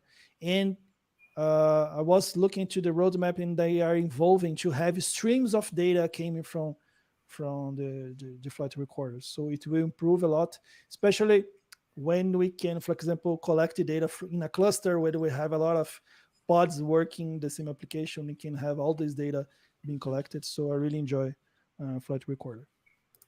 Yeah, thank you. That's interesting. I will also look it up. Yeah. What about you, Mary? What's your favorite JEP? Favorite JEP? Yeah. I don't know. Right now, you know what I'm kind of looking forward to is Loom, Project Loom, actually. But it hasn't been, it's kind of in the works. I'm just most curious about what it will, when it comes out too, because it's just so much talks about it, and it's supposed to be better with the virtual threads and everything. So yeah, I think, I wouldn't call it like most favorite, but it's definitely one that I'm most curious to go and kind of go after and find out more. So how about you? Yeah, Ko, did you talk about your favorite one? No, yeah, I'm just a little bit new in this kind of job, so that's really amazing that you talk about that. And yeah, I like also Project Loom that it's coming. It's indeed something, yeah, that's really nice. So we also saw it in Kotlin, and yeah, we have it in Java now also, so that's perfect, right? Yeah. Yeah, that's right. Okay, we have a question here for you, Ko. What if the service dies during the message process? Will that message be lost, or Kafka will understand this, keep the message, and redeliver it when the service comes back up? Yeah, what within Kafka you have a sequence. So if something happens with your service or something, then it's just calculated. It's within your it's working with logs within Kafka, so it kind of saves your message based on your retention time. If your retention time is 1 second, then it's gone. But if your retention time is on a week or something, then you can redeliver them. Just set the sequence back. That's more something with the vendors, or yeah, you can set it somehow. I don't know exactly how that works, but yeah, you can redeliver it indeed. And I thought if it dies, that it's trying to resend it again, but I'm not sure. But yeah, I'm expecting that. But yeah. So yes, it's all possible with Kafka. Yeah. So it's really nice, especially with transactions or payments. You don't want them to be lost if something happens. Then you can just redeliver them, or yeah, begin with an earlier sequence, or yeah, based on consumers and that kind of thing. So yeah, that's possible. Yeah. Cool. Okay, thank you. And we have another one for Mary. Oh, great presentation, Mary. Entirety of security is relied on the user. Yes. Okay, so for MQTT, right? So I wouldn't say it's entirely on the user, but of course, when you code, you always have to pay attention to security. But on the protocol side, too, MQTT does support TLS, SSL, and TLS too, and encryption as well. So yeah, so basically, yeah, the protocol level, the framework library should also have, it's doing its part to do the protecting data in transit and things like that. But user too, yes, you also have to do your part of making sure it's secure too. So yeah. So yeah. There's another one, maybe I can answer. Can we use Flash Recorder with Kafka consumer and producer? Will it have performance improvement? Yeah, it's a good one. Yeah, of course. But from the Flash Recorder perspective, it shouldn't change anything, because it's the main reason of Flash Recorder is doing its job with less than 1% of performance penalty. So it would not get it worse. But from the point of view of Kafka, yes, it should be great. Yeah, that would be. It worked together, I guess, right? Yeah. Yeah. Good question. Cool. We have a note for Ko, I believe. Yeah. Can we properly use Kafka topics to avoid malicious and or corrupted message as much as possible? Yeah, that's more related to the people that maintaining the clusters and that kind of things. I have no idea. Yeah, we are reading the messages, and yeah, I guess you have some possibilities to secure it. You can also give some IDs with the message or somehow to check it, I guess. Yeah, and we have, of course, you have HTTPS with key stores and trust stores, and that's one way to secure it. So not everyone has that key store, so yeah, or the certificate. So that's the main that's the main security thing that you should use, HTTPS. And yeah, of course you can if there's still a chance that something is in the topic, yeah, you need to think about how your application is going to do with it, like IDs or kind of indexes, or yeah, something like that. Yeah, good question. All right, this one I believe that's for both of you. Kafka. Yeah, you should add one more. Actually, my talk tomorrow is on MQTT. Pulsar. Oh, there's also Pulsar too, by the way. So yeah, is that a kind of RabbitMQ, or is how does Apache. that? Oh, it's Apache. Apache Okay. Yeah, Apache Pulsar. Yeah. But they are more cloud native, I think, on another level. And it's actually extending. In my point of view, I talk about it more like Pulsar is extending what Kafka can do, because Kafka is more, you combine the compute and the log messaging, the storage together, but Pulsar separates them out. So then the scalability side and doing multi-tenancy is more efficient too in that sense. So yeah. So I like it differs how you use it, right? So use RabbitMQ. I think if you it's kind of fire and forget. It's not important that you save your message. That's how I see it. I don't know how you see that, but Kafka have a sequence, so like payments, you don't want them to be lost. I think it's a RabbitMQ is also possible, but then you need to do some tricks, I guess. But that's my main reason why you should use Kafka. But if you don't use it, and of course you have a kind of cluster and that kind of things. But can I have it also with the RabbitMQ? Yeah, that's right. Yeah. All right.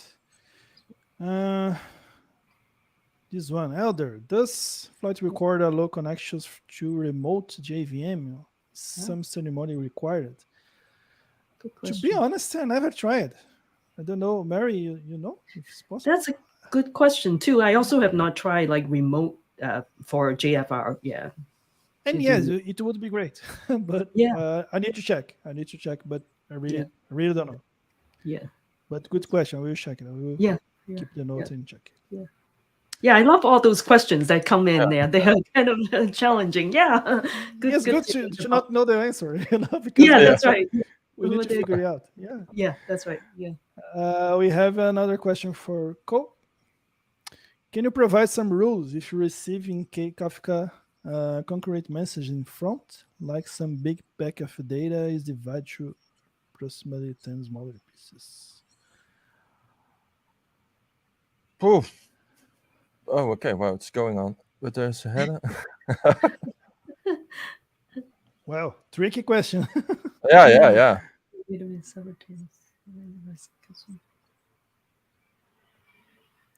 So it's about a question more about the order. Yeah. We also have a tree, I guess, then, or it's 2 of 3. Yeah, 3. Wow. I think that's more related to Kafka Connect, I guess, or somehow.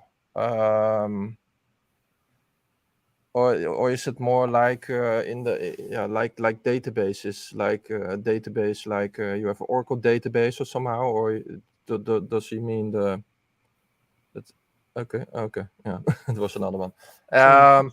Yeah, no problem. Yeah, Kafka Connect. I don't know. We should look that up, and if you should save something into the database, you can connect Kafka Connect with it. I never use it, but you can use K-tables within Kafka to save maybe important messages with a retention time of forever or something. That's possible. Then you also save it somehow, and then it's also more secure if Kafka doing it, and then you don't have that kind of problems, I guess. If you do it within Kafka, Kafka does it for you. But if you need to save it to a real database outside, that's a tricky question. You need to find out, try it. Use, I think, Kafka Connect. I never use it, but maybe Mary already used it, or I don't know. Not with Kafka right now, but then actually maybe the question for you, Ko, you may know, right? Because say in Pulsar, right, there's subscription type that you can actually use. Like for example, you can use like exclusive subscription. That's kind of almost like a queuing thing, right? 1-to-1. But then there are also like a shared subscription. But you can do a key kind of share subscription. So then you preserve the order of messages too when it comes. So how about, do you know in Kafka, does it have a different subscription type that helps with ordering maybe? I know that within Kafka you can have key value pair.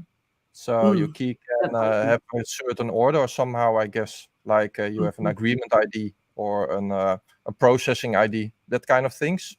And some kind of order, and then in your application you can check, hey, it's already there or not, or something like that. Yeah.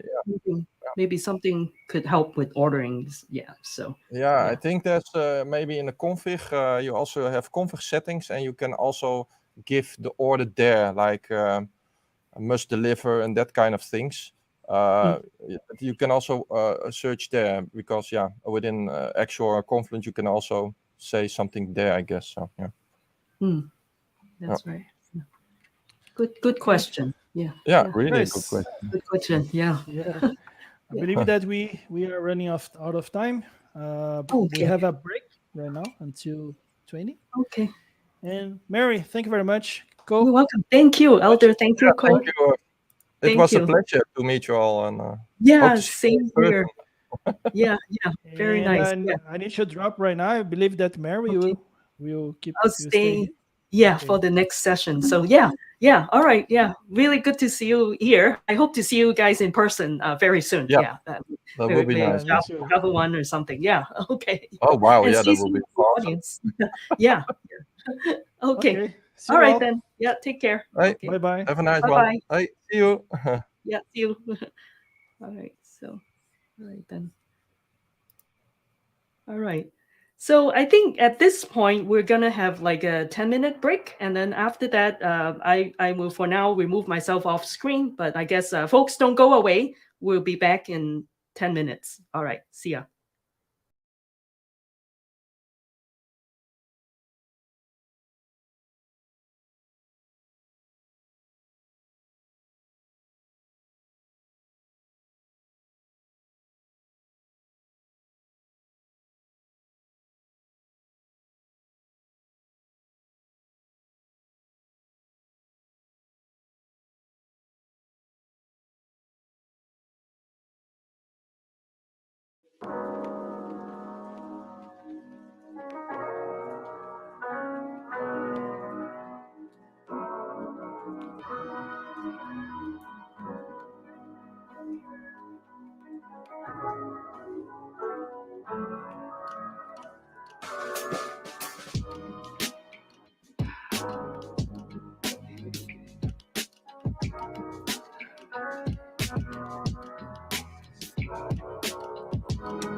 So, hello, we're back. We're back. Yes. So, now next up, we're gonna have Vitalii Tymchyshyn. Did I pronounce it correctly, Vitalii?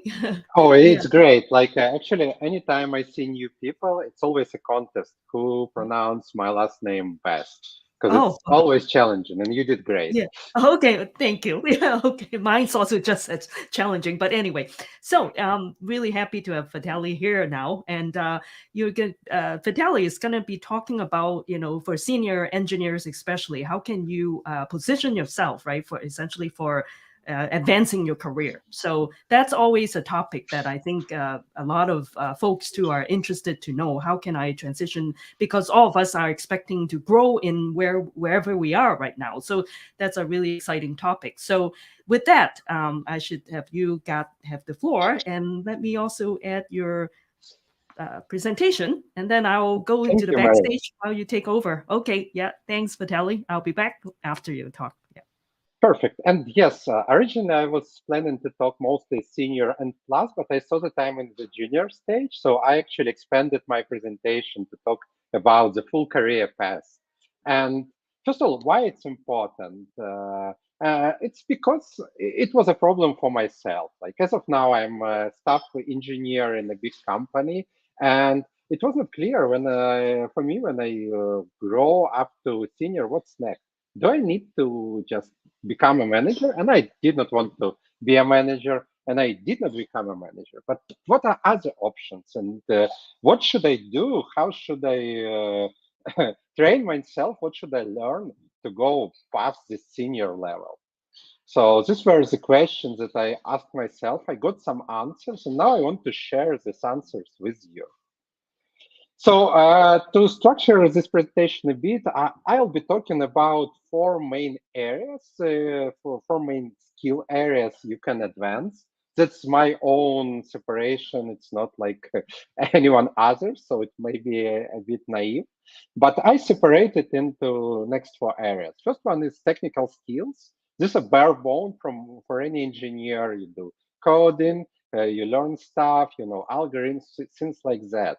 And this is mostly known that, hey, I should advance technical skills. I go to interview, I refresh my algorithms, things like that.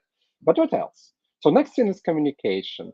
And one thing that you should know, whatever way you are going, you will need to enhance your communication. As soon as you want to grow, even to the senior, you will need your communication skill advanced to a certain degree. And it starts from just talking to your manager, talking to your team, and then talking to other teams, talking cross-functionally and things like that, if you want to invest in this area. So next thing is vision. This is exactly the area you invest when you want to grow as an engineer, because technical skills have a limit to a certain point, and we'll talk about it. But the vision is a next step. Hey, what are the problems we'll see? What are good technologies or not a good technologies? Like questions like on the previous presentation, should I use RabbitMQ or Kafka, and how do I decide about it? What would be the blockers? What would be the missing pieces? Things like that. And now the fourth thing, I named it getting things done. And this is the area you actually invest as you go into management ladder. And it's not really shiny things, but you know, we are working here to get things done, so that's very important. And you also need to advance it as you go manager, or you need to advance it to a certain bit in any of your career passes. And you start from very simple, like from very simple estimations. Hey, the small task, how long would it take for me? And it's also very important because one of the things I put there, and we'll talk about it, is work-life balance. Because if you're doing good estimations, you will have a good work-life balance. If you don't have good estimations, you'll have problems over there. So let's now talk about it. First of all, as I said, if you want to grow into management ladders, and the main things for you would be communication and getting things done. You may have technical skills, and you'll probably have it if you're coming to management from the engineering side, but you will need to talk, and you'll need to ensure that you and your team are getting things done. You don't need as much of a vision because you can make your own team with good visionaries, with good senior engineers that will help you. Now, next thing, growing as an area expert. This is where you are becoming, let's say, a Java expert or a databases expert, and you grow your technical skills up to the point. And you grow as a guru, basically. Anyone, hey, in my company, who knows Java? He knows Java. Any question, he can answer, or she. But here is the problem. You will still need to invest in other things. You'll still need to invest, especially in vision. Because with technical areas, there's a problem. IT is fluid. So in something that worked for last 10 years may suddenly stop working in another 10 years. Like, let's say you were a relational database expert and you did not pay attention to what's going on in this NoSQL field. And at some point you will see that, hey, I need to learn it. Otherwise, I'm not an expert anymore, because there are no RDBMS only things and projects. Everyone start using Kafka, start using Cassandra, start using other NoSQL technologies. So you still need to invest in vision to a certain degree. Now let's go next. This is technical leader. This is my scene. That's where I'm going. And here again, you have communication. Communication you have everywhere. You need to communicate. You need to communicate to junior engineers. You need to deliver technical vision, and you need to have this vision. So now you think more about software design, about what problems, technology selection, things like that. And again, we'll talk about it in a moment. So what your growth look like very roughly? And again, this is my own view. It can be different for every other person. And in next slides, we'll actually talk about each area. What do I mean when I say basic or when I say advanced, or when I say expert. But roughly, what you need for big IT career, and when I say big IT career, is a career in a company that does IT, like mostly IT. I'm sorry, I did not have much experience in companies where IT is not main thing, but I believe it would be still more or less similar. So, first of all, to start your career, you usually start as an intern or just enter IT from various angles. You start learning basics in all 4 areas. And that's very important. A lot of people think that, okay, I do my tech skills, I pass my tech interview, and I'm good. Well, it can be fine to just enter, but you still need to learn a bit, learn basic in all the areas. And again, those are getting things done, those are vision, those are communication and technical skills. And as soon as this all basics are present, now you are becoming a junior engineer. And as soon as you come to this point, you are a pretty valuable member of the team. And now you can think about, hey, where do I want to advance? And you can try advancing in different areas and see which one fits you. And that's actually how you decide where you go. You can go more into vision, or you can go more deep in technical skills, or you can go more deep into getting things done. And again, you always need your communication. Now, as you go senior, there are 2 options, actually. You can advance in all areas, getting everything to a really solid level, and this will get you senior. Or you can start becoming an expert in some area. This works as well. So, and after senior, you actually will probably get advanced in all of these 4 areas, and you will start getting expert in more than one area. And again, like, this is how you go, and you are getting a spear in 1 or 2 areas, and you're extending in all others. So I talked a lot about basic, advanced, expert. Now let's talk a bit about what does it really mean. So let's start from technical skills, as it's probably the most easy ones.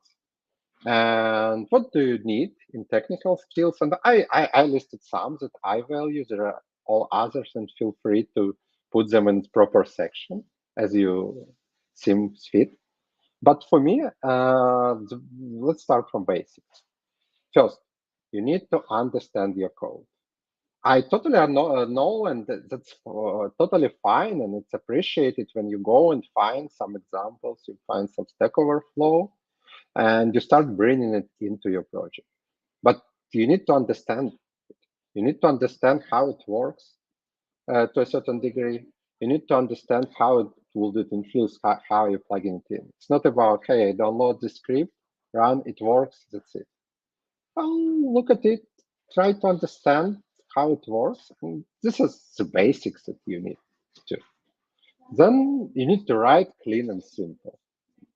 Especially in bigger projects, like for a script that you run once and don't care, it's fine. You write it as you want, but I warn you, any script that you run once, you will want to run twice, 3 times, and then reuse, and then give to someone else, and then probably support it and enhance it. So still think a bit about making it clean and simple, and it will be greatly appreciated by everyone who tries to use it. And then automated testing. I feel it's much more important than some other stuffs, like even algorithms. But it can be different. It can be unit testing, it can be integration into E. We won't get into this woods because that's a great topic for yet another discussion with a lot of arguments. But at the very least, you should have your automated testing, because otherwise, projects that's more than 200 lines will be unmanageable. So this is the basics. Understand your code, write clean and simple, test automatic. Now we go into advanced section. So when you go in advanced here, you start to analyze other code. It can be different scenarios. It can be, okay, I'm doing peer reviews.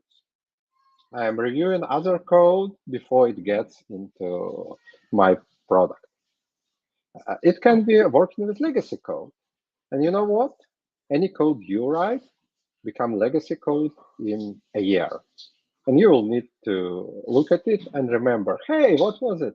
Did I write it? No, I could not. Oh, I could. Okay. Now, you need to write supportable code. It means different kind of what's named horizontals, like so that it can be testable, it can be debuggable, it can be observable, like emitting different metrics, configurable, things like that. So when your code actually runs in production, you have good means to understand what's going on and fix problems and analyze problems, triage it, so that when the user comes and, hey, I have this problem, you can actually get your logs or get something and understand what's going on, get metrics, get alerts, I don't know. Also, you should start understanding high-level design. Hey, I'm writing this thing. It will work as part of this project. What do I need to do to make it work good as part of this project? It's not writing this design, because writing the design is more on vision side, but understanding it, you need to have it. And then I put this optimize wisely. This is an interesting thing because optimization is very easy to get deep into rabbit hole. So it's really an advanced skill to understand how much effort to put into optimizations, what to optimize. What optimization means, because optimization is not only performance, it's also cleanliness, it's removing code. So you need quite a bit of experience to do it properly, not to spend too much effort, but still spend enough effort in it. So all of it makes a good advanced technical skills, and it actually applies, even though we are on Java conference, it applies to any area you're in. Now let's go to expert. So at the expert level, you should know your sibling areas. And what do I mean by that? Let's say you're a Java programmer, but you should still know a bit about databases, because probably you have a storage layer, you probably have a messaging layer, and it's good to know at least basics, at least how it works more or less, so that your Java program normally works with it. You should know something about UI and JavaScript and networking, how the JavaScript calls you, and what are the problems, what are the possible problems, things like that. You should learn how it works. So yeah, I wrote this code, but what does it mean? Like go like 1-2 levels deep. And maybe I'm talking about it because I'm coming from a really low level. I used to be a system programmer, but I always see that it's very beneficial to know 1-2 level deep how it works, what's good and what's not good, what are potential problems. Okay, I'm using this, let's say, RabbitMQ. How does it really work? What is the, or I'll switch to Kafka, sorry, because I know better how Kafka works. Let's say it stores in files, it has this offsets, like older versions work with Zookeeper, newer versions work without Zookeeper, things like that. It's not necessarily required, but it helps you a lot to be an expert and to understand why things happen as they happen. And this would help you with the next thing. You will start preventing problems. You would know that, hey, okay, even though this code work, it will have these problems. It will have this risk. I'll not do it like this. I'll advise or I'll write it a different way. And this will help you to prevent problems. And, you know, prevention is a great thing, but problems like shit happen. Sorry if it's... so, you know, we should know safe ways to fix things. what can be done, what can't be done, what are the risks, how to do things safely when a problem comes. So these are basics of the technical skills. Let's move further to the next area, communication. As I said, it's a very important area. And remember, to become even a junior engineer in a big company, you're expected to have everything on basics. You can't be just a code writer person. So let's start. What basic means? First of all, be transparent. Ask questions. Start from this very beginning, like because if you don't ask a question, maybe you'll solve the problem, but it will take you a week. But if you ask one or two questions, hey, here is how to. Here's how we do it here. Here's the best way because we checked. Oh, I worked with it. Here's why. And all needed is one question to drop down from spending a week and making your own bike to using an existing scene and going forward within an hour and be not blocked. And be proactive. Again, ask questions. Start proposing things. Like if you see a problem, say about it. If you see a risk, say about it. Even if it does not realize, very often it's very useful. Very often a different angle of a person. Let's say you come to a new team. You have a fresh view. Maybe the problem you bring up already talked 100 times, but maybe not. Or maybe it was talked last year and now it's a good time to talk again about it. There is nothing wrong. It's actually appreciated when you operate. Now let's move to advanced area. So in advanced area, you propose ideas. Hey, let's do like this. Let's do like that. And again, it's also very appreciated. Like it's kind of a constant brainstorm where, and that's good, even if your idea is absurd. Okay, it may relax things a bit, or it may show actually a range. Okay, even if what you propose is absurd, maybe there's something in between that would work. Don't be afraid. Share knowledge. Like, come here, speak. It's not very hard. Or come to a team, make a meetup, share knowledge within your team, start doing it, mentor others. As soon as you are even a middle level engineer, you have already knowledge to share. And as junior engineer in turn comes, mentor, give your knowledge out, let others speak. That's an interesting thing. This is something I had to learn because as you can see by now, I like to speak. But let others speak. It helps them grow. They will appreciate it, and they will bring ideas you'll never think about.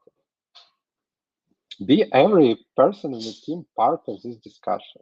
Listen, especially if you're a senior or high engineer, try to make a situation where others can speak.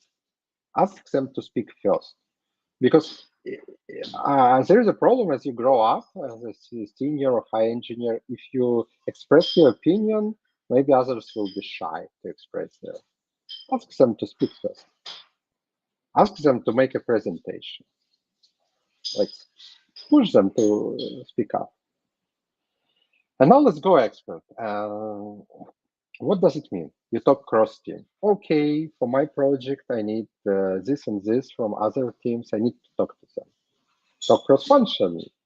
I need to talk to product. I need to talk to documentation. I need to talk to customers so that they understand me. And it means I need to understand how to talk to non-tech people. How, okay, try it.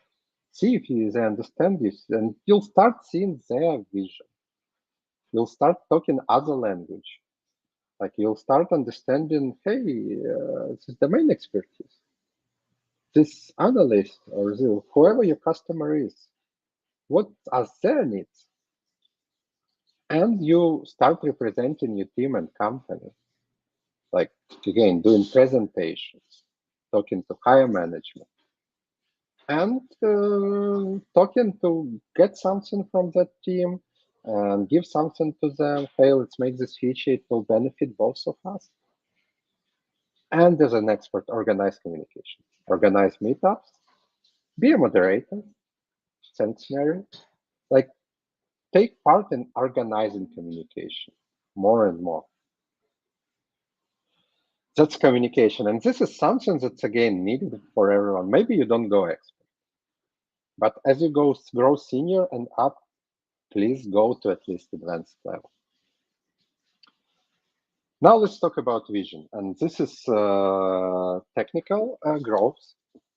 And again, like, you can be an area expert, but you still need vision. And I think that vision is very important. And in vision, basics is very easy. Learn new. We are in IT area. Everything changes very fast. Like iPhones and smartphones, I have long here. 10, 15 years, they changed the landscape. NoSQL changed the landscape. Even internet as it is, like Web 2.0, and now they're saying 3.0, they changed it. So learn it. And as advanced, start understanding user. Again, from the vision standpoint. Because you will need to select technologies. You will need to select technologies that will help users. Maybe a user needs a low latency. Or maybe they don't care. Maybe they need like one click, or maybe they are very techy guys, and they're okay to enter a script. This will help you understand the user to select technologies. And to lay down the way to say, okay, we are going this direction. We are like making designs. Basically, this is making designs and explaining why. And doing prognosis and taking the risk. Hey, I said going to the right. A year later, you'll see if it was correct, or you need to change the way. And to do this, go an expert. You need to envision industry moves. Where would industry go? Hey, should I stick to an older scene or to a newer scene?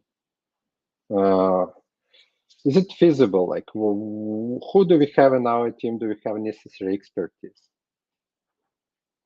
This helps you because at this level, you will need to both see strategic goals and have tactics to reach it. Like, okay, we are going that direction. But for the next release, what are we doing?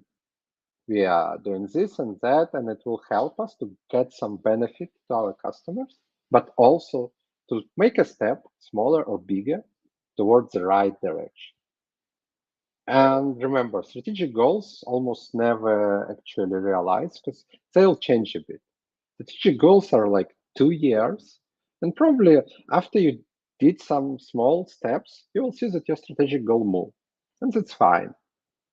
But it helps you having a North Star. It helps you, you don't need to push much emphasis on it, but it helps you not to get lost in hundreds of small things. It helps you to organize the small things, moving correctly.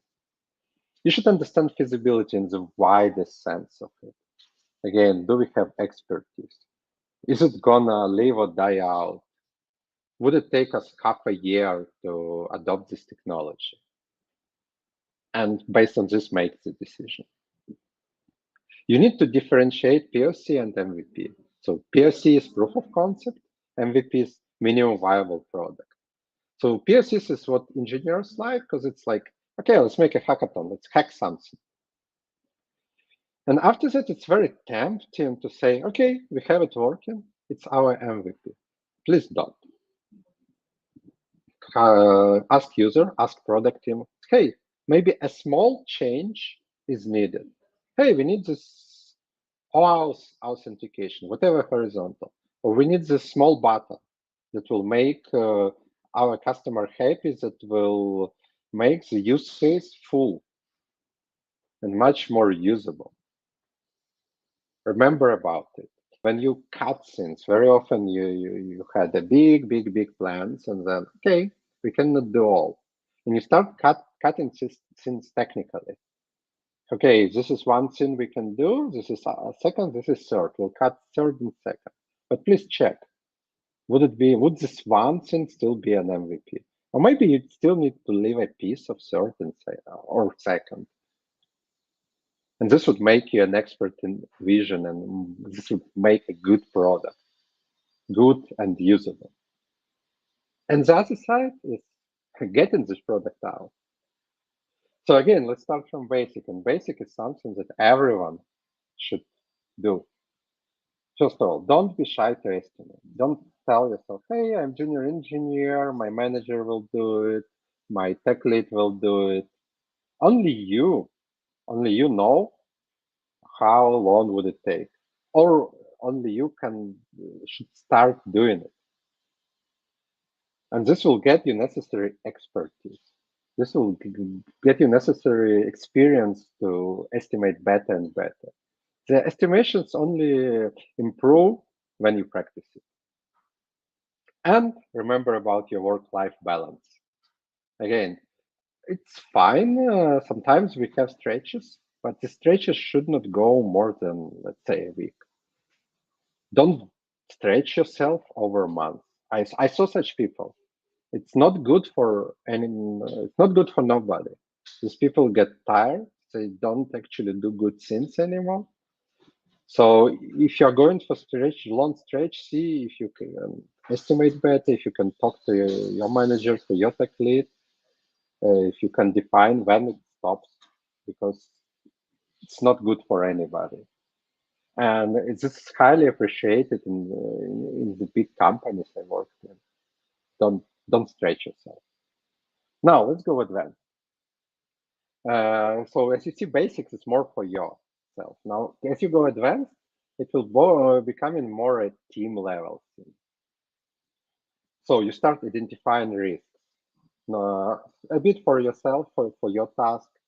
Okay, this is something I don't know, so I don't really know if it takes a day or 5 days, or maybe a month, or maybe I should split it. And it works more or less same for working with the team. And okay, this is high risk. I should put an extra time in case this risk realized, or maybe I can de-risk it some. I need to look into improving SDLC, software development lifecycle. I need a good CI and continuous integration, continuous deployment. This will help everyone in the team to be much faster. I don't want to wait an hour for build to finish to see if test pass. I want it to be like this. Can I do it? Yes, it may take me 2 weeks, or take my team 2 weeks, a month to do it, but it will improve the work twice, and it will make everyone happy. Let's do it. And we started from estimates. Now you should be very clear what is an estimate and what is a commitment. Hey, this is probably 10 days. Does not mean it will be ready by the end of May. Be very clear about it, please. Because very often people you're talking to, like your manager, hire manager, or customer, they don't care. They don't want to know how much does it take. They want to know when it's going to be ready. Be very clear. Hey, it will take this time, but if you need a date, it's a different topic. Next thing, going expert. Here we are talking more and more about the team and the product as a whole thing. So understand and grow the team. Like help others estimate, help others understand themselves, what they can do, what they can't do. And you should understand that, hey, this person is good in this and that person is good in yet other things. Probably, first of all, we can separate tasks, and secondly, we can give some training, or we can do things like that. You're hearing, I'm starting to do more management talk, because this is an area that managers will go the furthest. But for example, as a tech lead, it's also very good to understand your team, to understand who can do what. You should understand your product. Again, like what's the strategic direction? when you're doing a feature, what can be cut and what can't be cut. What are the requirements, things like that. And we are coming to fulfilling customer needs. Your customer can be a retail customer with millions of it, or can be enterprise customers, but what do they need? It doesn't mean we need to promise, but like to make the product successful from customer standpoint, ask directly with different special quizzes with whatever means, but what do they need and how can we fulfill it? And if you see that you are going wrong direction, don't be shy. Change direction. Not a big deal, you know. Main thing is product to be good, customers to be happy.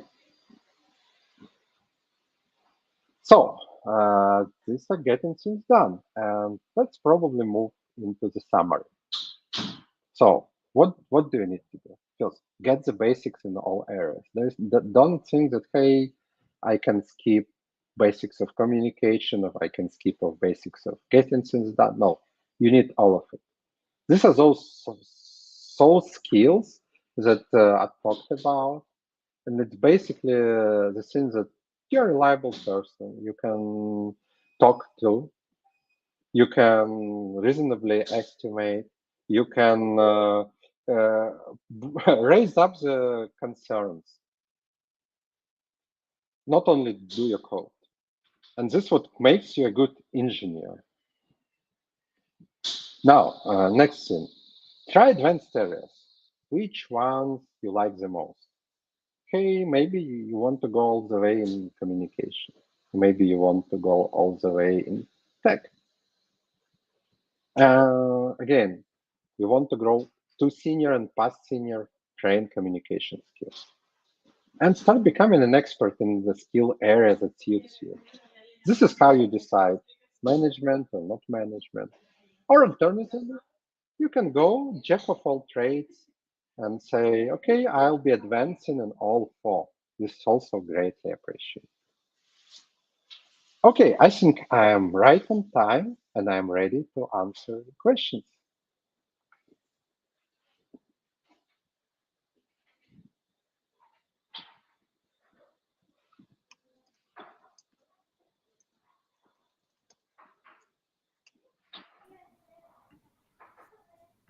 Sorry, I'm back here.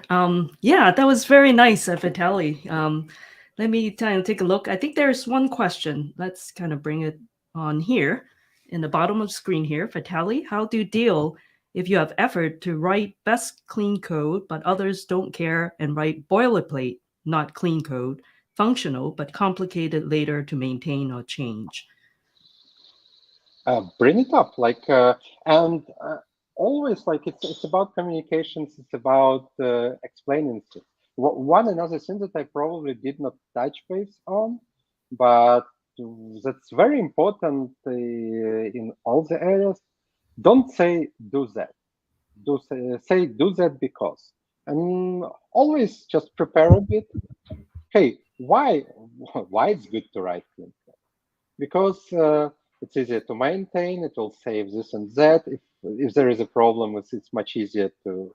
So there is always because. So bring it up with this because. Mm-hmm. That's great. Thank you. I think you have another question here.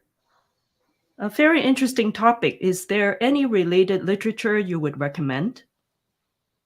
Oh, that's that's a hard question because unfortunately I don't read literature. Like anytime I go, I'm mostly speaking. I'm checking guides. I'm checking. Like nowadays in internet, you can find pretty much anything. But I'm not an expert in books or like consolidate stories. But feel free to reach out to me if you have any more questions. That's another thing. Again, I'm very chatty. I'm always glad to chat. Yeah. Okay, cool. Thank you. And then I think one more question here, Vitalii. For an engineering management path, besides communication and getting things done, which other soft skills are valuable in your experience? Well, as I said, so this communication and getting things done as the areas. I tried to split the skills into these 4 buckets, let's say, and you still need to go tech to a certain level. Like as you go, even if you are becoming expert in this, it will take you some time to get at least advanced in others, because maybe not tech, but vision. You should understand what's going on, like what are the technologies, and you should get to become a domain expert to a certain degree. Because engineering management often means like you have a product to manage. And for product to manage, you need to understand the domain area of this product, like what your customers need. Okay, very cool. I think, let me see. Okay, I think there's only one more question in here, and then we can then go on. And Vitalii, as a beginner, how to deal with a team leader who take credit for your work? Okay, speak up, but by speak up, I mean make a presentation for your team. Like, I think it will be nicely kind of taken. Just make a small presentation of, hey, I did this, this, and that. Or we did this, that, and that, but as soon as you present it, everyone would understand that it's your work. And it will help you train your presentation skills. Like knowledge sharing. Knowledge sharing is a very key thing, and it will help you to get visible. It will help you to show to others what you know and what you do. Okay, very cool. Let me see. Now, the next question, you have more questions. Yeah, keep them coming. So what do you think about the popular notion that there's no perfect code, especially in version 1 of software? Sure, and I never said perfect. That's feasibility thing, if you remember. Like, and it takes some time to understand what's feasible, what's not feasible. And it also depends on your style. Like in some, let's say you're doing a microservice thing. And in microservices, you may decide, okay, the service is 200 lines long. I don't need to polish it as much. I have all the good testing around. If I need to change it, I'll just throw it out and make it all the way new. So you need one level of code perfection. Or I have a big scene that's more monolithic, like it's not 200 lines, and I need much more cleaner code, and it needs to be supported for another 5 years. That's a different approach. It's always about feasibility and understanding such things. Okay, cool. Very cool. Okay, there's another question here. Vitalii, it means we have to build more business logic more than engineering logic. Example, client maybe don't ask for too much complicated solutions. We just need to listen to them. So what are your comments on this? Right? My comments is you don't take your customer and do what they say. That's a great question, by the way. Don't do it. Never. Especially if you're in enterprise. You should have your own opinion. You should have your own understanding of your product. So take this input, but process it. Prioritize properly. Like talk to your team. Like there are all these different areas. Because otherwise you may easily become a product of one customer. And that's not a good thing. Yeah. You should understand what can be done more generically. How can I take, for example, the systems and understand the problem? Because customer may bring you a solution. Look at it, and you're tech experts. You should understand if this solution is the right solution and what the problem is, and maybe it can be solved in a bit different way. Yeah, sure. Sure, that's good question. Good answer. Okay, so the next question: what is your approach to address doubt in requirements when your PO is lost, but the top management demands progress? That's about strategy and tactics. Exactly, like the requirements. Well, it depends, but usually requirements can say that in a year, especially when there is a doubt, or in 2 years we need this and that. do your POC, proof of concept, if you can do it really fast. Show something. It's much easier to talk about something that's already there that you can touch, like mockups, proof of concept, things like that, and decide based upon, than to do it just on paper. And this shows progress. Like POC is a great thing to maybe polish a bit and show to top management. Just be very clear, it's POC, it's not something that you can productionize in next week. Yeah, okay. Very cool. Yeah, okay. And yeah, I don't see any more question right now, but how about this, right? And another questions that actually pop up. It says, why learning Java? What are the main issues junior developers face according to the speakers, and where Java is developing next, right? And I think if you can comment then, I think, yeah. Anyway, I saw this question, so. Okay, I can try to answer. In my opinion, Java is one of the major enterprise languages right now. I don't see it going away anytime soon. So it's a good entry point on tech side. But I'm coming back now to my talk. Do all 4 things to basics. And one of the things is learn something new. And I put it into getting things done, I believe, but it's very important. So you start with Java, be ready to switch maybe in 5 years. I don't know. I can tell you about my own story. I started from very low level writing device drivers. Then I got networking. Then I got Java. Then I got data processing. Yeah, it took me, I believe, over 20 years, but it was still a pretty big movement left and right. Be ready. Be ready to do such movements. Yeah. Yeah, very good. Yeah. Actually, talking about which, we've been talking a lot now. I mean, like questions coming in are more about the skills, the technical stuff. And while that is very important, actually, one thing you were talking in your presentation, I thought that was good, was to encourage people to come out and do public speaking. And I'm finding that it seems to be very commonplace everywhere I go that engineers tend not to like to talk, right? I don't know whether it's like a personality. And I have to admit that I used to be like that too when I first started. I was more like, well, I don't think I want to talk. Just let the managers and leaders talk. And because I just don't, and I just decide to focus on what I need to do. And it's a lot of fun. And I don't want to deal with all the politics, so to speak. But then the funny thing was that about 5 years ago, I started being active in Java users group, right? So, and then I realized that I actually like it a lot, the community aspect.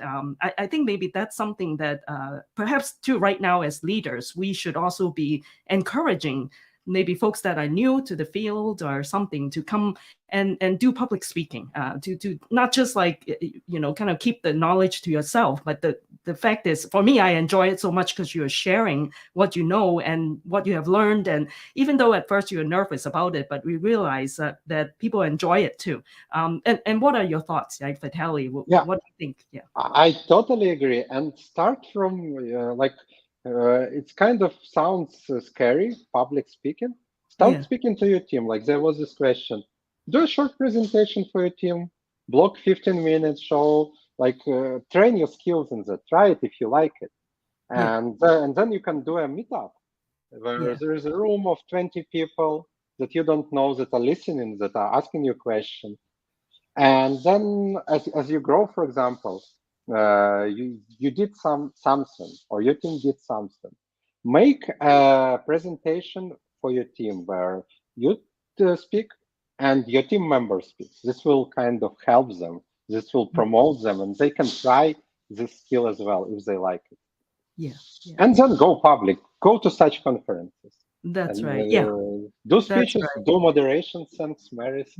That's right. Yeah, that's right. And one thing though, I like to encourage folks because I'm a president of Chicago Java Users Group. I think the jugs for Java people, right? Going to the jugs are really, really good. And then if you're Python, their Python group or any language groups, I think it's great that the idea is going to meetup groups and start your public speaking there. I think that's a really good way. It's very safe environment, and I agree. So All right. I think looks like we have a few more minutes, but I also see that Bukra, you just joined us. I think you'll be moderating, right, for the next session. Is it okay? Do we still have time to ask Vitalii 2 more questions? Yeah, exactly. Okay, let me kind of ask Vitalii 2 more questions in here that just came in. Yeah, we still do have time. Yeah, I think we have until the 10 minutes past the hour, right? We have 2 more minutes. So if you can address that, Vitalii, if you want to write several REST microservices with CRUD, do you recommend to write separated classes? So here I see like two things. First of all, microservices is a kind of higher level, it's architecture level, and classes are lower level. So microservices, you mean what I use in Spring Boot? Or I mean, it's hard to answer because when you use common controller and common service with generic and then use store common lib project, it's fine to have common lib, but be warned that now your services become entangled. And if you go real microservices and you redeploy different versions of microservices, you may have problems. So microservices is kind of a buzzword.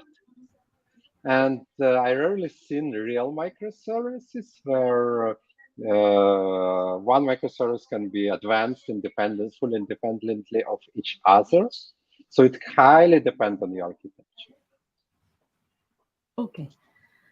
Very cool. So thank you. Thank you. I think we're just about time now. And thank you so much, Vitalii. I think that was a very good presentation and discussions that come after. So, and then again, we have Bukra in here who is waiting to introduce our next speaker. So without further ado, I think we'll let Bukra take over at this point. And again, I really enjoyed today's. So thank you very much. And thank you again. Thank you. Have a nice day. Bye-bye. Okay. Thanks. Bye-bye. Yeah.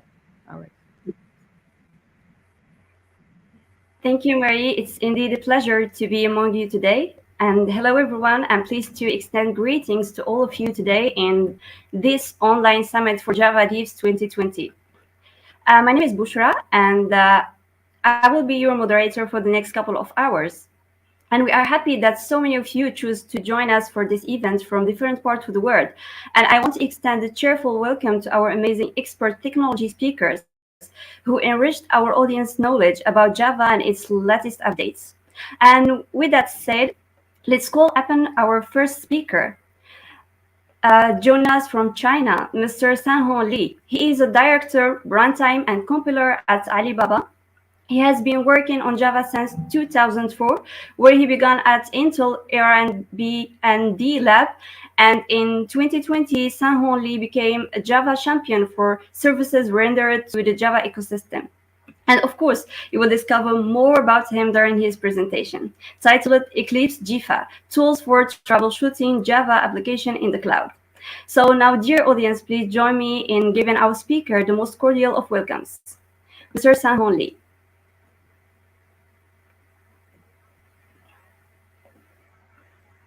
Hello, Mr. Sanhong. How are you doing? Hi, I'm good. Thanks. Thanks for your introduction. So can you share my screen and start my It's a pleasure talk? to have you with us today in this special event. And now the floor is yours. Yeah, sure. Yeah, sure. Okay. Go ahead. Yeah. Thanks for the help. Yeah. And then I'll share my screen.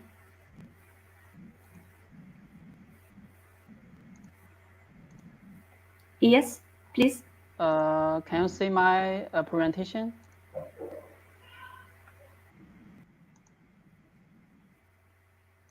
Does it work for you? Yeah, it starts loading now. Yeah, we can see it. Okay. Now. Yeah, it Okay. works. Okay, so then I just start my talk. Okay. Yes, please. Okay, thanks. And hello everyone, and good morning, good afternoon, good evening, wherever you are in the world, and thanks for your attention and join my talk. In my talk, I will discuss the Eclipse Jifa project, This is Sanhong from Alibaba. At Alibaba, I just in charge of runtime and compiler team. And in this talk, I would give you guys some introduction about Eclipse Jifa project.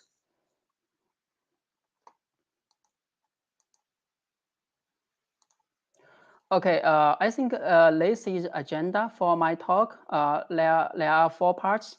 The first part, I would talk about the background, why we want to create this project, what's the motivation behind this project. The second part is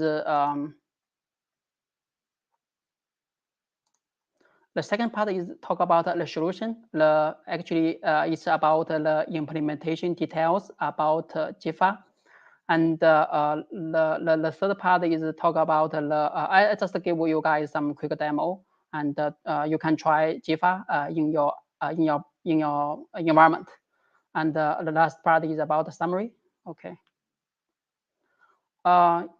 Before that, I just give you guys some background. You can just look at this picture. I just give you guys some overview about the Java diagnostics tools used today. This picture just lists the major components implemented in Java virtual machine. You can see, you can look at this picture. It includes garbage collector, interpreter, and just-in-time compiler and threads. And actually, inside the JVM, JVM just provides different types of memory for different purpose. For example, it just uses Java heap and metaspace for object management. It also uses code cache. Code cache is used for storing compiled code made by just-in-time compiler. Stack is a region which used for running threads. Actually, JDK just provides different types of diagnostics tools for different problems. For example, you can use JStack for thread dump related issue. You also can use JMap for heap dump related issue. And you can also rely on GClog for GC performance issue. Actually, in my talk, GClog, JMap, and JStack are basic diagnostic stuff which would be covered by Eclipse Jifa project. And in addition, internally, we actually develop 2 tools. The first thing is metaspace dump. The second thing is code cache dump. These tools are internal tools used in Alibaba. For example, for metaspace dump, you can analyze the metaspace dump. Then the tools can tell our developers which class loader has used most of metaspace. In long term, actually, we are planning to open source these tools to community. Yeah. In the following slides, I just discuss some background, the motivation, why would we want to create Eclipse Jifa. This slide is talking about the challenge when you are doing heap dump analysis in the cloud. You can just look at this picture. When your application is running in the cloud in a data center, when your application has a OM issue, and generally you just need relying on Eclipse MAT to do the analysis. The first step, you need to transfer the heap dump from the cloud to your desktop. Actually, this way is not efficient. It will become worse if your network is very slow. Secondly, also on your local desktop, if the heap dump file is very large, it also requires a very large memory on your desktop for large heap analysis. I think this is 2 challenges when you are using MAT for heap dump analysis. The second challenge is related to GClog. as you have known, GC performance is one of crucial JVM metrics. I think most of you are very familiar with GCViewer. GCViewer is a widely used free tool for GClog for visualizing the output of GClog. You can rely on GCViewer for some general GC information, for example, GC throughput, object allocation, something like. But if you are using GCViewer, actually it's pretty hard to detect some complex problem. For example, you can just look at example. This example is from CMS GClog. This is a CMS remark phase. You know, in CMS, remark phase is a stop word phase. In this example, you can say it almost took 2 seconds for completing this phase. It's much longer. Actually, in real situation, actually, it's very hard to detect and resolve this issue by simply reading GClog. So let's say one important motivation. We want to open source GC analyzing tool for this purpose. Okay, after complete the introduction and the background and the motivation behind the project, let's come to the second part. Let's come to Eclipse Jifa. The full name of Eclipse Jifa is Java Issue Finder Assistant. The goal is designed as a web platform aims for troubleshooting Java application in the cloud.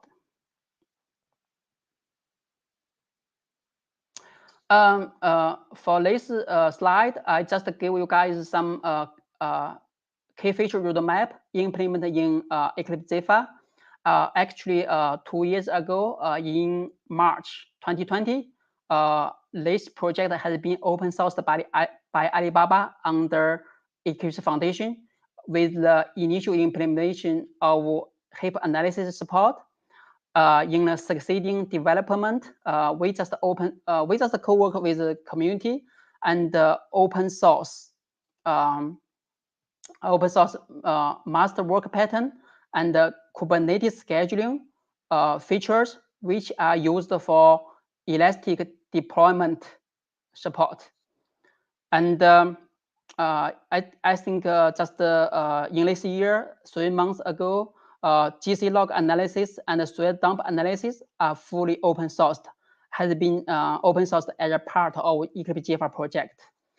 So far, from community perspective, Netflix, Quest, and Alibaba are co-working on this project. Also, we also welcome other companies' contribution on this project. So far, the project is in incubation phase. The next step is we would like to discuss with the community and move forward and make this project to a mature phase.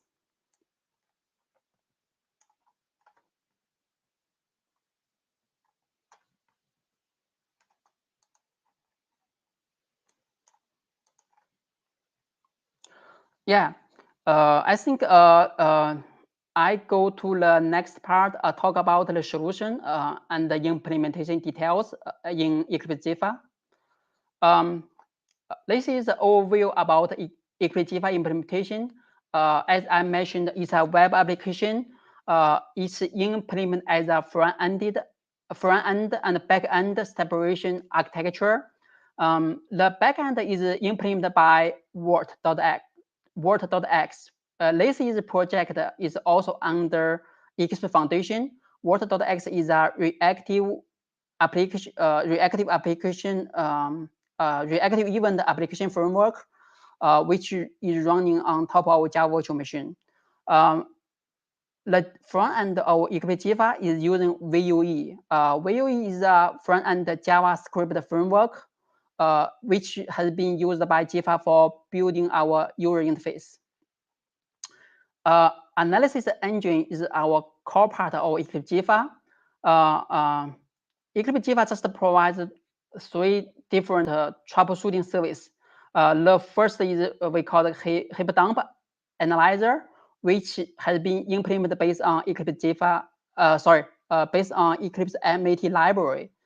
And the second part is GClog analyzer, and the third part is thread dump analyzer. I think I would discuss more details about these three features in the following talk. But you can just look at this picture, give you guys some high level picture. Actually, you know, the Jifa server could be deployed. This is Jifa server. The Jifa server could be deployed in the same network as your application, and then the heap dump, the heap dump transfer could be the heap dump server, the heap dump file could be transferred automatically by your support of your DevOps platform. You can just look like a picture. For example, in step 1 on your DevOps platform, you can just trigger jmap command to generate a heap dump file indicated in step 2, and then in step 3, and the heap dump file could be transferred from from your target machine to Jifa server automatically in production environment. And in step 4, then you can just do the heap dump analysis in Jifa server. And any user can look at the analysis results on the browser by using browser on any machine in step 5. This is a high level picture give you guys. This is talk about you can just look at this picture on the right side, and conceptually, the Jifa server consists of two kinds of servers. The first we call the master, the second we call the worker. There are two responsibilities in master. The first responsibility is it does help route the user request from the browser to the worker. The second responsibility in master server is for new worker on demand, launch new worker on demand. For example, if you have a heap dump analysis request, and if the master found no available worker for this request, then it might launch new worker based on pre-configured policy file from pool. This is for scheduling new worker for serving this request. The second kind of server is a worker. We call it worker. Actually, worker is used for do real analysis work. For example, heap dump analysis.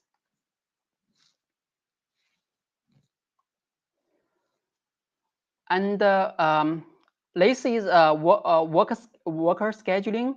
As most of you have known, as an open source system, Kubernetes has excellent capacity for automatic deployment scaling. Kubernetes also provides Java library to operate the Kubernetes cluster.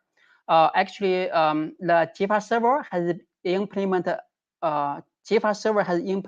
Kubernetes worker scheduling in Jifa.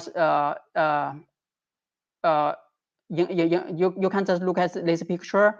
This picture just illustrates this concept, how the Kubernetes scheduling has been implemented in Jifa server.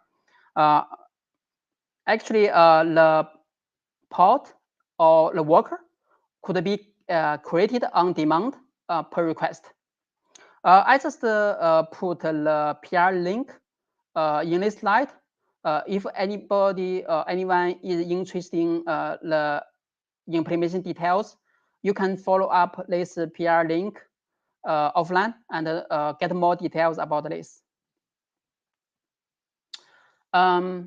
This slide is talking about the different ways to upload a file to Jifa server. There are file ways. The first thing is you can upload file from your local file system. Or you can leverage SCP protocol. You can copy file from a remote host. Also, you can give Jifa server URL. This URL is used to specify the location on the internet. Jifa server also supports the file transfer from Alibaba OSS or AWS S3. This is an example. I just take this picture from Jifa server, upload SCP URL, and OSS and S3 are supported in Jifa server.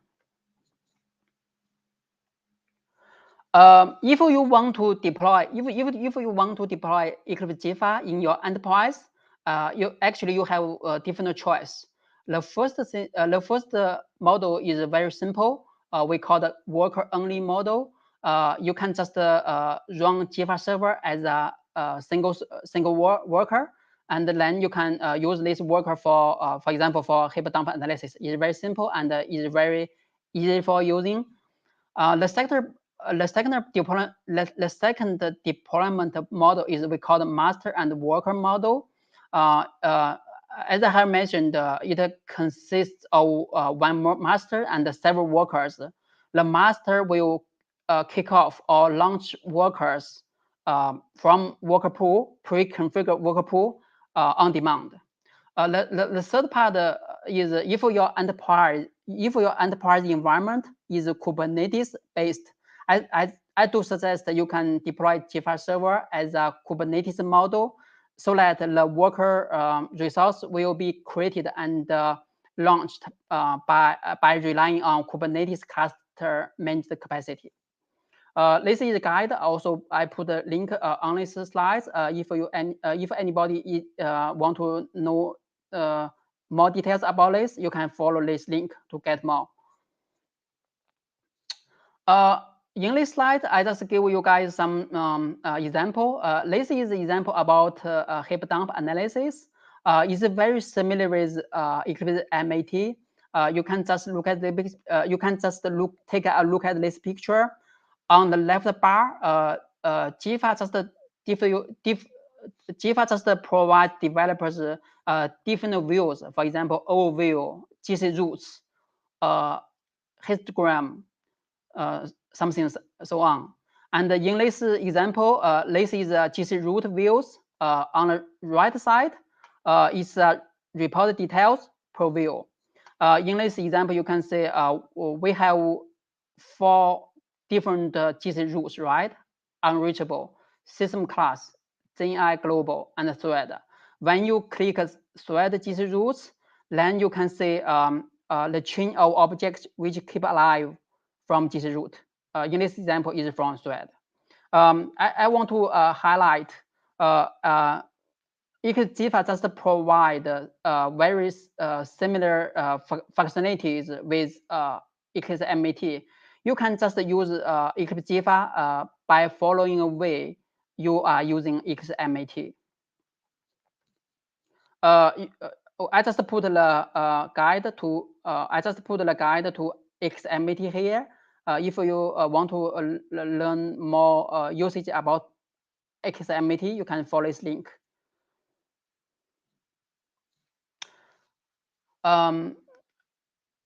The next part is talk about give you guys some brief introduction about the GC log analyzer. So far, the GC log analyzer support serial GC, parallel GC, CMS, G1, and ZGC. And Java 8 and Java 11 are supported, and Java 17 is under development. I think some interesting feature provided by GC log analyzer is we call the diagnostic recommendation. You can just look example. This example from ZGC analyzer. You can see it just tell the developers the problem. It means there are too many allocation stores may lead to long pause, so that you can check the configuration. Then the suggestion also has been highlighted for developers. either you can add add a concurrent threads number or adjust the heap dump size, something like. I think it is very useful for developers to identify and resolve GC performance issues. The other feature supported by GC log analyzer is it also include interactive graphs, also include key performance indicators, including, for example, object allocation rate, object promotion rate. The GC log analyzer also provides some statistical information for GC pods. The third major feature provided by Eclipse Jifa, we call it thread dump analyzer. It could be used to analyze the output generated by JStack. At least in this current implementation, the -m option is not supported. But after analyzing the output of JStack, you can look at this picture, this example. This analyzer also just provide different sections for our developers. For example, it provides thread summary, thread group summary, and Java monitors. In the example, you can say how many Java threads or G Suite threads and JIT threads has been created and used in your Java applications. I think you can use thread dump analyzer to identify something like thread leaks, deadlocks. Also, you can use this feature to understand more about your thread states in your application. Actually, Eclipse Jiva has been widely used, heavily used in Alibaba. Our internal diagnostic platform has been implemented based on Eclipse Jiva. It has been used by Taobao, Tmall, and Ant Group, and many other BUs. And moreover, and some products in Alibaba Cloud also relying on Eclipse Jiva for troubleshooting service. This example we call ARMS. ARMS just use the Eclipse Jiva for heap dump analysis. Okay, I think I just go to the third part for quick demo. Before quick demo, I just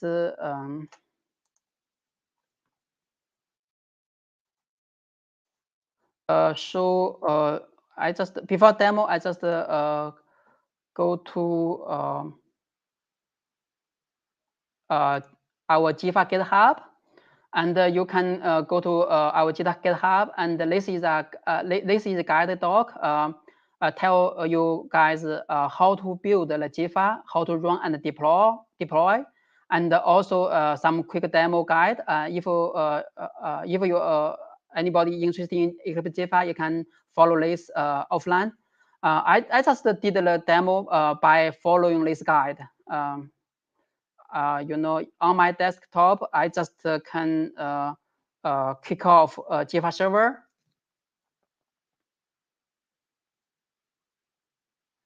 Okay, on my desktop, this Jifa server is listening on 8102 port. Then I just open the browser, and I just use the browser to access my Jifa server. This is my local Jifa server. And as I have mentioned, you can just add a heap dump by either upload SCP URL OSS or S3. For demo purpose, I think you can go to this website. This website is our online demo website for Jifa. Jifa.dragwell-cdk.io. We have demo here. You can, if you want to try, you can try here. Here's a heap dump file prepared for demo. I just click analysis, then you can see the analysis results. yes, the results is very similar with the slides I have discussed and mentioned in the early slides. Okay. I think this is my demo, and I go to my slides. I just put the link here and our GitHub address for Jifa and our online website demo for Jifa. Anyone, if anyone can follow up offline. Okay, I think that's all my talk, and I just give you guys some summary for my talk. Generally, Eclipse Jifa is a web application which designed for troubleshooting Java application in the cloud. 3 major features has been implemented in current implementation, which are heap dump, gclog, and thread dump. And in these slides, I just give you guys some reference. I think there are 2 good articles on internet. One is from InfoQ, another is from DZone. These 2 articles just describe some basic usage. How can use Jifa in your production? I think you can. I just recommend you to read these 2 articles for more information. This is our GitHub address, and also if you try Eclipse Jifa project and if you have any problems and any issues, either you can raise a GitHub issue or you can join our Slack. This is a Slack for Eclipse Jifa community project, and talk to our developers. We will respond to you. Yeah, this is final piece of note. If you want to have a try, you can go to this online website and try Jifa features. Yeah, I think that's all for my talk. And hi, I just finished my talk.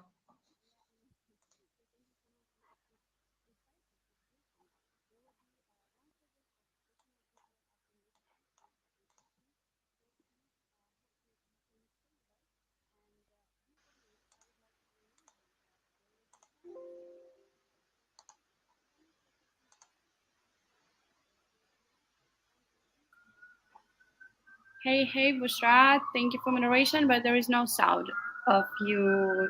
I guess you told something very interesting, but can you put on your microphone on? Okay, can you hear me?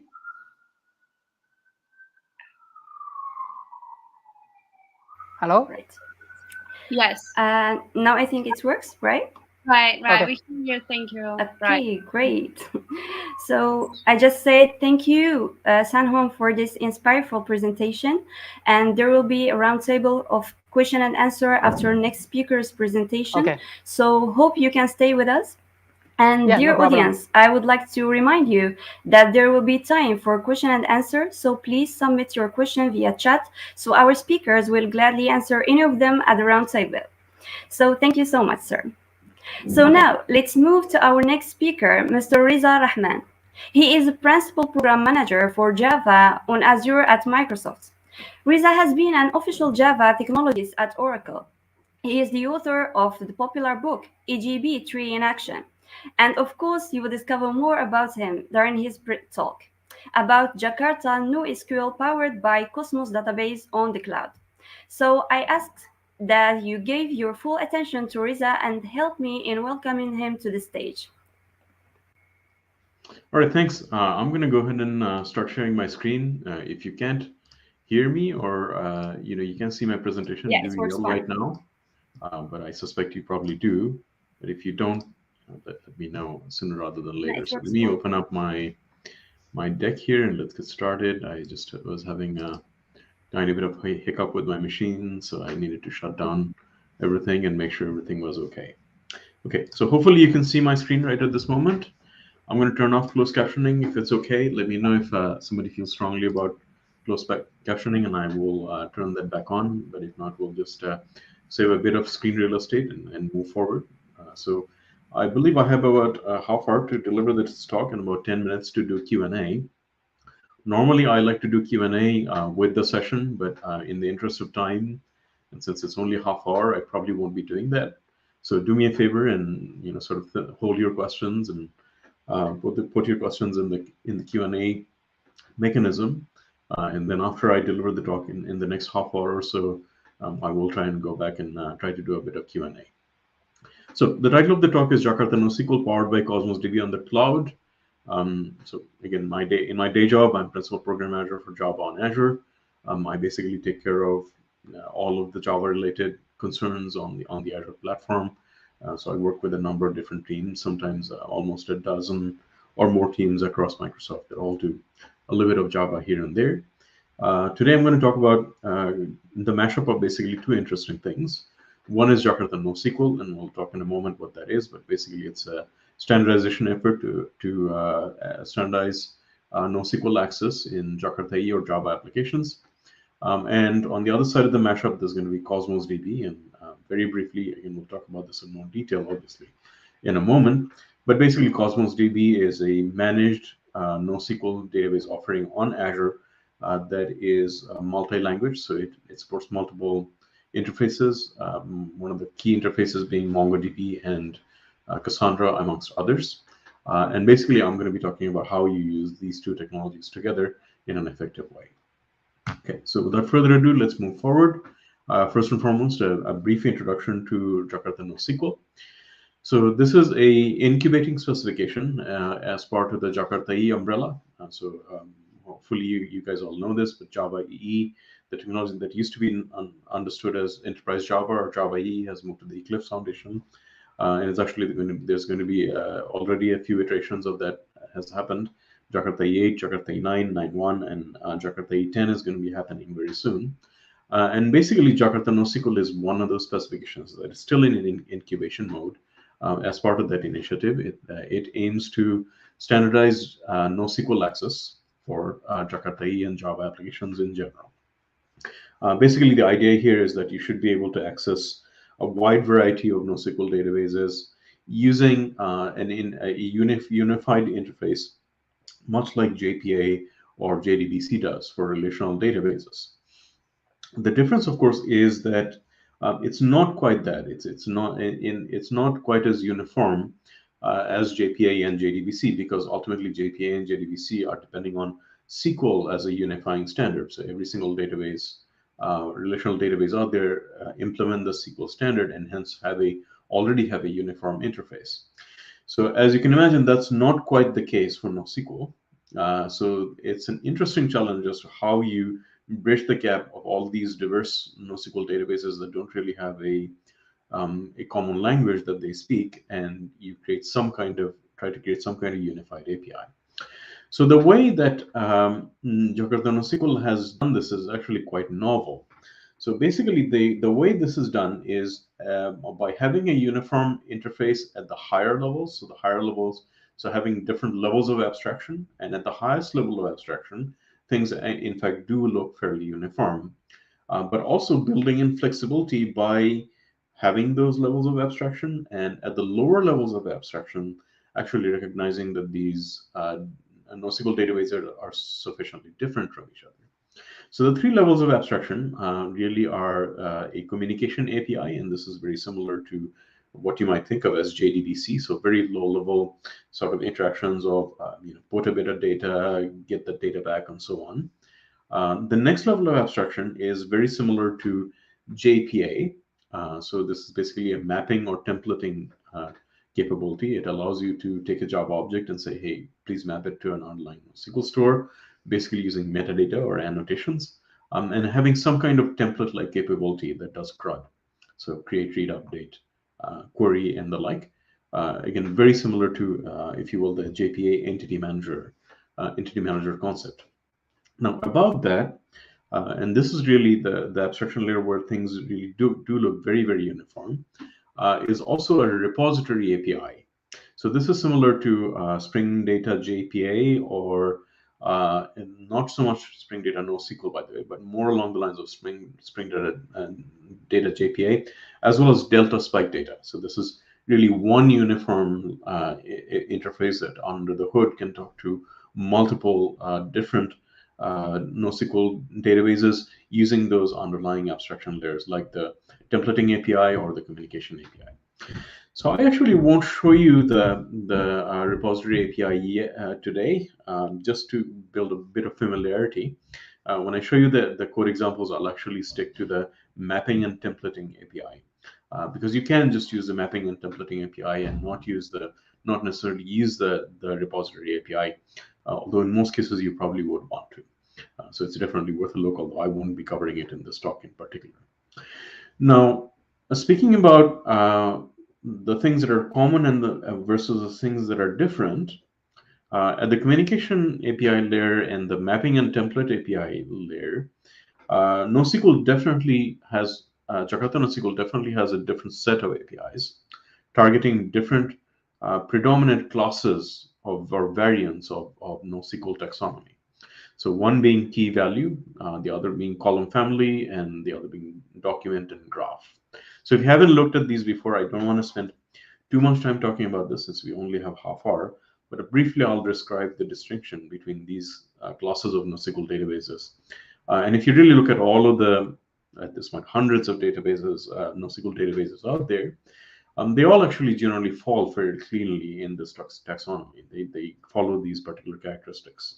So they can be mapped this way.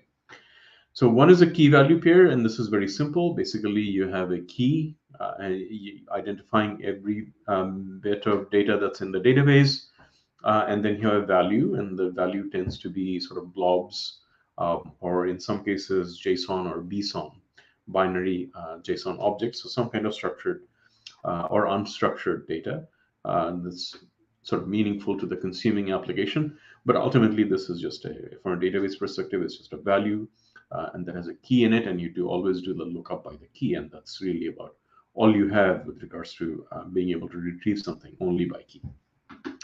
Now, column family is a variant on key value pair in the sense that you still have a key identifying a record, if you will, but within the actual value is actually demarcated through columns. So it's actually a set of values rather than a value, a sort of blobby value that you no longer make a distinction of. In the column family case, when you store a value, the value does really look like, okay, these are fields. So and the database knows about what these fields are that are stored as values. So if necessary, you can do lookups and queries by those values. And then finally, there's document databases.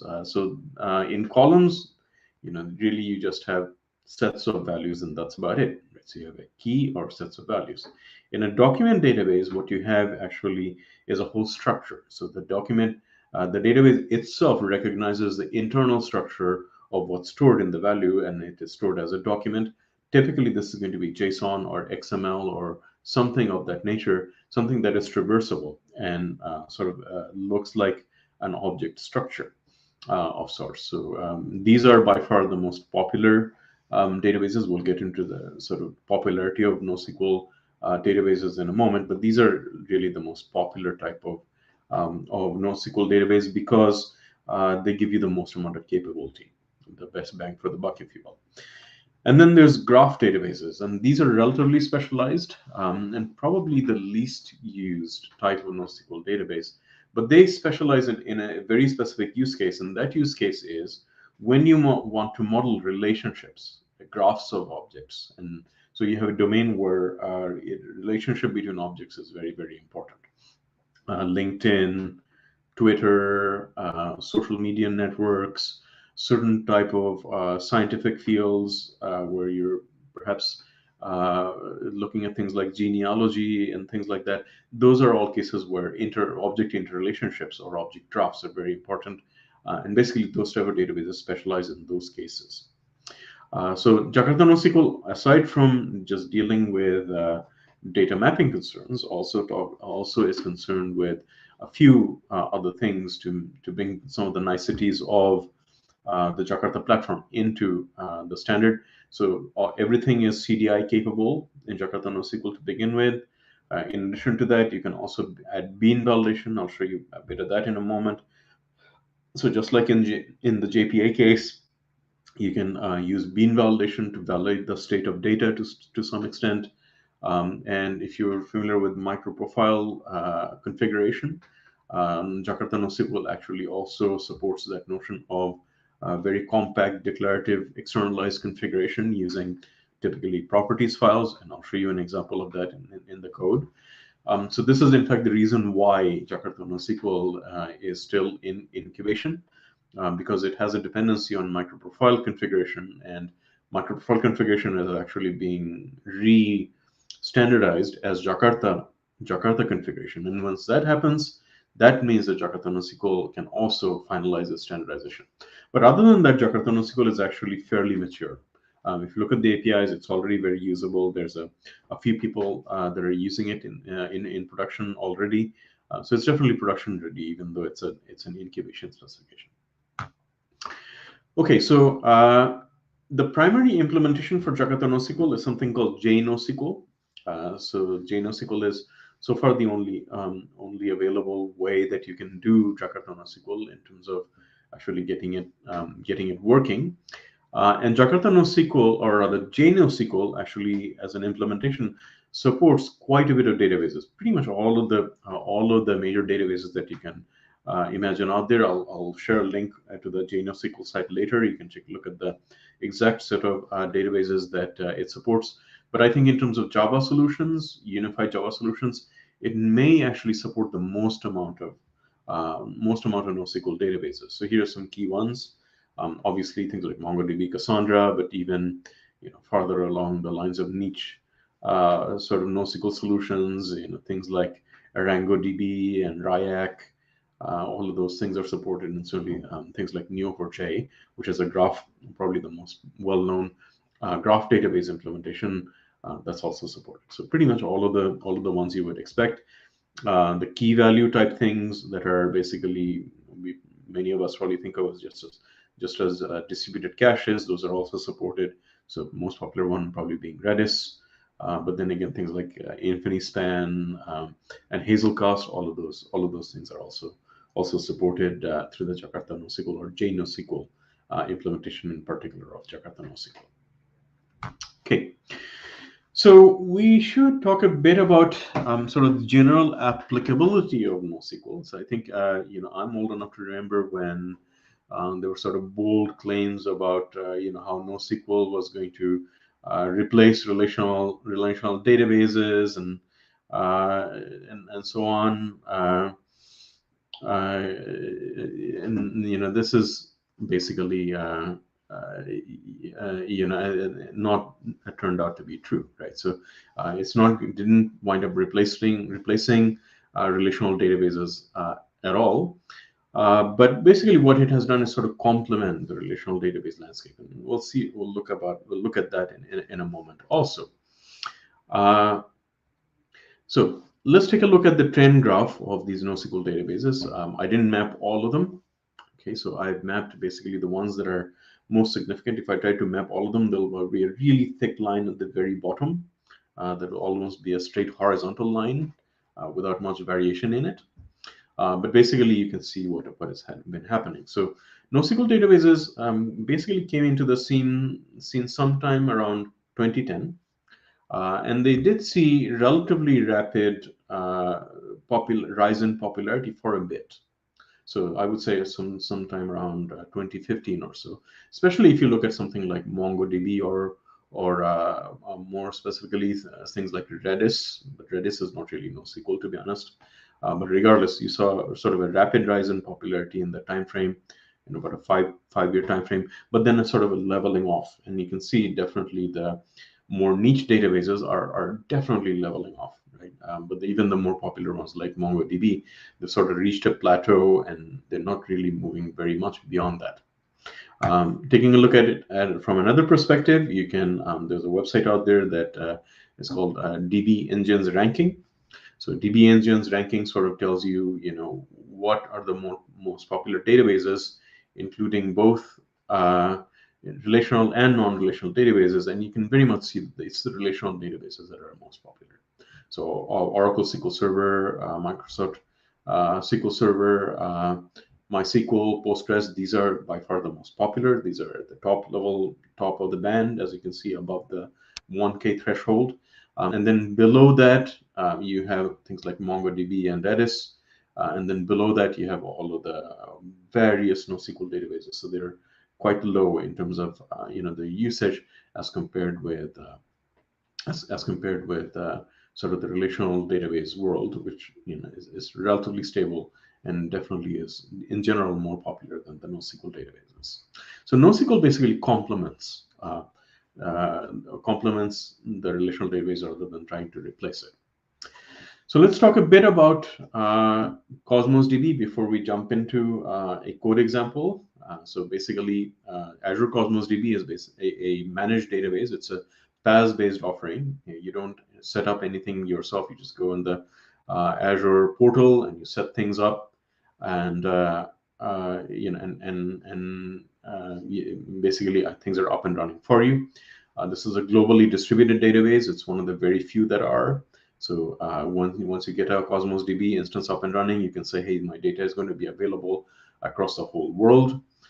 It's a multi-model database. That means it talks about it has multiple interfaces. We'll talk about that in a moment. The primary focus of Cosmos DB is things like high availability, performance, dynamic scaling, security, and the like. So these are very enterprise-like features. So if you want to marry the features of NoSQL and one enterprise features, Cosmos DB is a very, very good place to be. In terms of the multi-API support, in Cosmos DB is relatively unique in this regard. So it has a core API that basically allows, it's structured in a way that it can talk about, it can implement multiple interfaces. And it chooses to implement interfaces that are already popular. So it can implement a MongoDB, it implements a MongoDB interface, a Cassandra interface, a sort of a SQLite interface, a Gremlin interface, which is a graph-based API, as well as a key value interface. So etcd is a key value interface that it chooses to implement. So basically, you can talk to Azure Cosmos DB with all of these different interfaces. And in this particular example, we're going to be using Cosmos DB for that. So let's dive right into the code examples. I think I have about 10 more minutes to go. So it's just about enough time to show you the code. So I have in the slide deck, and by the way, the slide deck is available on Speaker Deck already. You can take a look at it. Embedded in the slide deck is a GitHub URL of mine. Okay. So in this GitHub URL, basically, I have step-by-step instructions on how to get a demo up and running using Jakarta NoSQL and Azure Cosmos DB. So there's steps on how you can set up Azure Cosmos DB. You can do so, by the way, for free. It won't charge you anything. You can get a free subscription to Azure to set this up. And then you can get the application up and running. So the application code is just a Maven application using Jakarta NoSQL and connecting up to Cosmos DB. And then it'll tell you step-by-step instructions on how to do that. So I've already done that. It's in my IDE already. I'm just going to show you, first of all, show you the application running. So I'm going to just do a quick Maven clean. And then I'm going to do a Maven build, or rather Maven install. And this is actually going to run a set of unit tests. So I'll show you you can take a look at the output of the unit test. It's going to fly by really quickly, but we're going to dive into the unit tests in a moment also. So you can see that the application basically is up and running, and I ran my unit tests. So now let's dive into the application and see what we actually ran. So let's, I'm going to open up the browser. It's best to actually do that right in GitHub. It does a decent job of sort of showing you what exactly is running. So this is the unit test.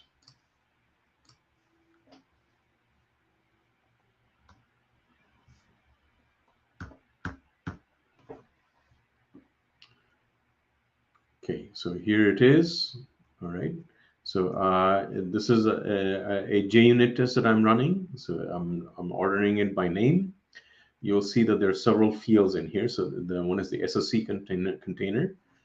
This is actually running CDI inside of a container. There's a document template, talked about template. So this is basically the document interface for Jakarta NoSQL. And there's a couple of instance variables I'm using for internal testing: customer sequence, order sequence, and order ID. Okay. So in the before class, so before I run every single instantiate this JUnit test, I do a few things. So I'm instantiating an SSC container. So I'm instantiating CDI in particular as my container, and I'm asking CDI to give me an instance of a document template that is produced for me. And then first thing I do is just delete the database. Okay, so I say template.delete and delete from order. Order is the document class for in this case. So I'm asking it to basically delete the order database. Then in the first test, I am simply creating a customer. As you can see, it's just a POJO, and I'll show you the customer object in a moment. Creating an ID sequence, giving it a name, creating an order, okay, giving it an order sequence. And this is setting the customer name and description, setting the address. Okay, so these are the address lines that we're setting up. So we're setting up the POJO, adding a couple of order lines. Okay, so I'm ordering a machine, a shipping, and an installation cost. And then finally, I do template.insert, and that's going to cause an insert to be happening in MongoDB. And notice we're doing this in an API that doesn't look MongoDB specific at all. Right? Same thing for another order and another customer and another insert. And then finally, I do a assert equals to do a count against the order class, and I see, hey, did I insert 3 records? And in fact, as you can see, the unit test runs, so I successfully have done that. Similarly, you can do a find by ID. Okay, so this is we're doing a find of an object by an order ID, and then you can. I'm asserting that yes, in fact, this order is present. Okay, the order ID exists. And then I'm also doing tests against some queries. All right, so because this is a document database, it is actually aware of the underlying structure. So I can say things like, hey, from the order document, give me all of the entries where there is a field called total cost, and it exceeds 1,000. Okay, so as you can see, I'm doing an assert equals to say, yes, there is such a record. Similarly, I can say, hey, look at the order, look at the description, and it matches, and it contains the word pinball. All right, and then there's one such record. Similarly, I can also do nested object traversal. So I can say order.order lines, go into the order lines object, and in the order lines, inside of the description, look to see if it says machine. Okay, and there's 2 instances of that. Similarly, I can do a find and an update. Okay, an update is simply changing the object structure and then invoking update. And then also you can do a delete by ID. All right. So here's where I'm doing also bean validation integration. So notice I'm creating just an empty object, just giving it a sequence. So it doesn't have any other characteristics to it, and I'm trying to do an insert, and this will actually fail. So if you look at, go back to my IDE, and you see, look very closely, you will see that it tells me invalid order rejected. Okay, this was the object that I created. It was basically an empty object, and it's telling you the reasons why. Right, so description must not be blank. Customer must not be null. Order lines must not be empty. Address must not be null, and so on. Okay, all right.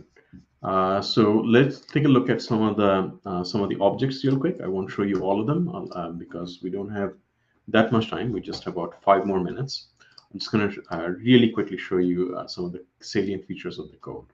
So going into this is a bit too large, so I can't navigate it anymore. So I'll bump that down. Hopefully you can still see the code. So if you go into main, Cosmos DB, and the main object is order. Okay, you can see that order is an entity, looks a lot like JPA.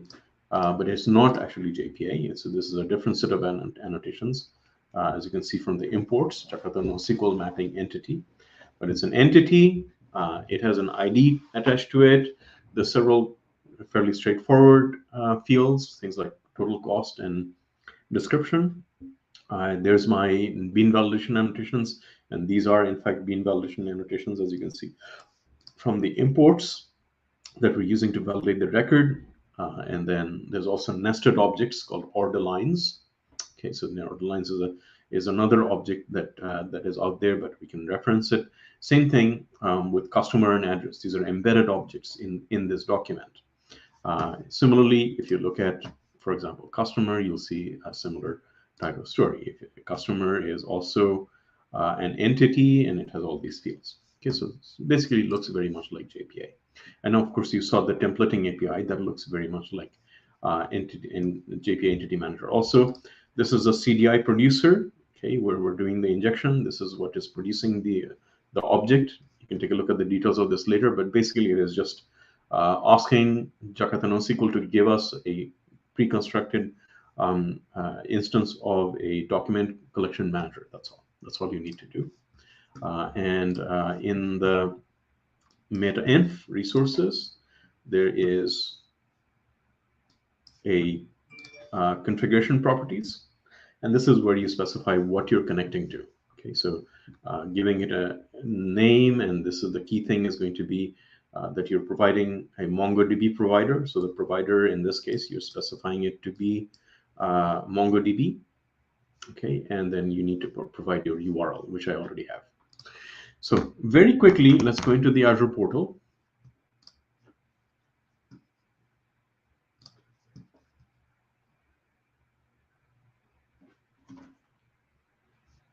Okay, yes, that's fine. And this is our database.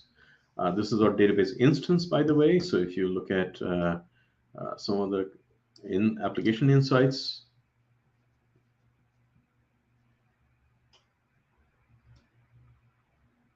you can see there's some activity here. Okay, and we can also take a look at the data explorer to take a look at the data.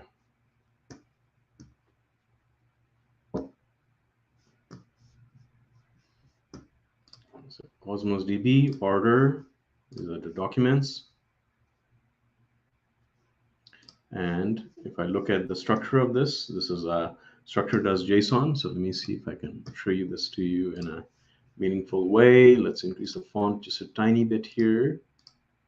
Okay, so as you can see, ultimately, this is how the MongoDB instance looks like, right? So this is a JSON document. So there's the ID, the zip, the order lines, right? This is literally how these records are stored. And as you can see, there's two of them.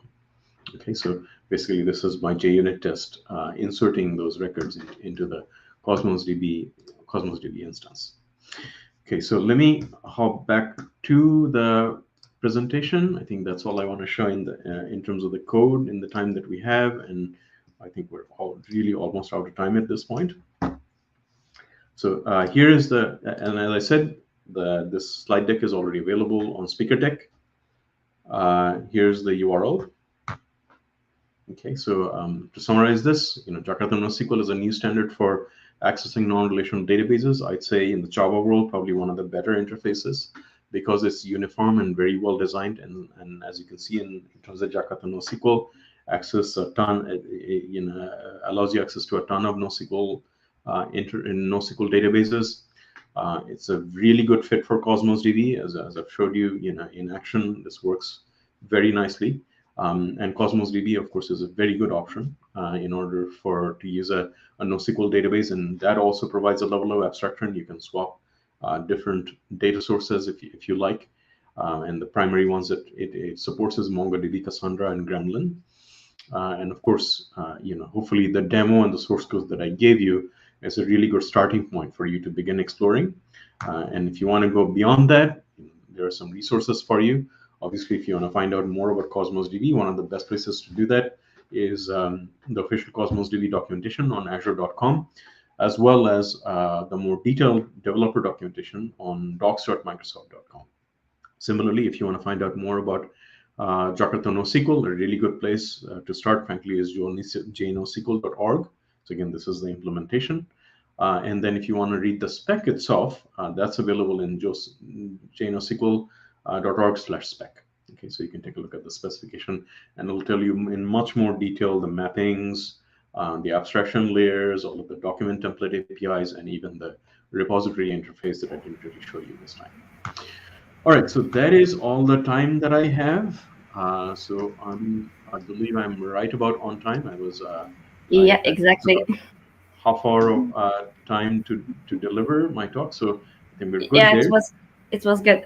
Thank you so much, Reza, for this amazing presentation. And actually, I'm really impressed by both talks, and I greatly appreciate the presentation that both of our speakers give.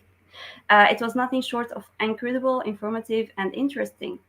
I believe that our dear audience today got much new information. So now it's the roundtable time. I ask Sanhong to join us on stage. Okay, thank you. Yeah, there you are. Yeah. And our dear audience, please do send in your questions via chat, and I will address them to our speakers. All right, so we have a first question here for Sanhong. What difference does the heap dump analysis in Jifa make compared to Eclipse Math? Okay, thanks. And I just give one short answer. Actually, the heap dump analysis in Jifa has been implemented based on Eclipse MQTT library. So both of them almost the same. If anybody use Eclipse Jifa, if you have issues, then you can report it in our GitHub issue. Okay, great. Thank you so much. And now there's a question for Reza. So what are the advantages and disadvantages of NoSQL? The primary advantages of NoSQL, so if you really go back to it, this has to do with scalability. So ultimately, scaling relational databases is very difficult. You really need some very specialized and expensive technology to scale horizontally scale a relational database. Typically, you would use something like DataGuard and the like. And even then, you really cannot scale beyond just a few instances. So what that means is that there's an upper bound of capacity of what a relational database can do. So relational databases realistically can handle in this day and age probably close to terabytes of data. But if it's you're getting into petabytes of data, or very, very high scalability, that's not something you're going to be able to do, because vertical scalability is no longer going to do. You're going to need to scale up to 5, 10, 20 instances of a database machine, and that's just not possible using a relational database model. So that is probably the key switching flag, if you will, is if you really have sort of multiple petabytes of data requirements, that's a reason to move to NoSQL.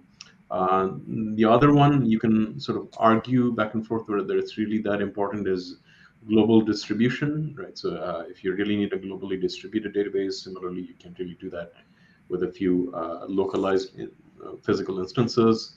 And you could also make an argument that, hey, if you really have very unstructured data and you don't, your data doesn't really fit very nicely into a structured model that's defined ahead of time and difficult to change, probably NoSQL is a better bet, because it doesn't really enforce structure to the extent that a relational database does. So those are some of the trade-off points of where people typically use a NoSQL database versus a relational database. And that's why you see that kind of data is like, primarily for a vast majority of use cases, relational databases are good enough. And that's why they still continue to be popular. Whereas there's certain use cases where NoSQL databases make sense, and that's why you see them having a space, but a less popular space in relational databases. All right, great. So I have another question for you. So what are the pros and cons of a graph database and a NoSQL database? A graph database is very, very specialized to data models that are oriented towards relationships, right? So the plus side of that is that if you're doing that most frequently, and that is your primary use case in terms of figuring out, hey, I have this person and I need to figure out immediately the most important, next most important question is, who is this person related to, right? Or I have a particular genealogy point and I want to find out, what is the family tree of this individual, and that is the primary concern that my application is worried about, then GraphNode databases are a good fit. If I don't use that data very frequently, and my primary concern is I'm just after a piece of data that has some relationships, but I'm not concerned about every single relationship right now. I'm more interested in the internal details of that particular unit of data, how it's structured and what its field values are. Then you're incurring a complexity overhead by utilizing a graph database. You'd be better served either using a relational database or something like a document database or columnar database or key value database and the like. So it's a very specialized sort of niche solution. I'll be honest with you, I have not seen, other than the canonical examples that people give, usually of graph databases, I have not personally seen very many real life applications of that. Okay, interesting. Thank you so much, Reza. And the next question is for Sanhong. So how is creation of heap dump, etc. triggered on target service through Jifa somehow or independently, manually? Okay. Thanks. Actually, the heap dump file will be generated in standard way. It means you can use a standard tool provided by JDK to do it. For example, you can use JMap or GCMD to trigger on your target machine. You can just use JMap or GCMD tools, which has been embedded in your JDK. Then you can use these tools to trigger and generate a heap dump. And all things are standard and supported by OpenJDK. Then Jifa you can just transfer the heap dump from your target machine to Jifa server. Jifa server just do heap dump analysis for you. Yeah. Okay, great. Thank you so much. Thank you. And okay, there is another question for you as well, Sanhong. So is Jifa worker able to directly access target service and download dumps? And is any specific configuration necessary to access those dumps? Okay. Jifa worker able. Yeah. If I think if you want to download the dump file from Jifa server directly, yes, you can do that. But in our practice, for example, in Alibaba, actually, we already configure Jifa server with our permission checking. It means because you cannot allow any user to download the dump file easily and directly, it would be controlled by permission. I think it's something you want to deploy Jifa server in your enterprise. I think you need to configure permission checking for dump file downloading.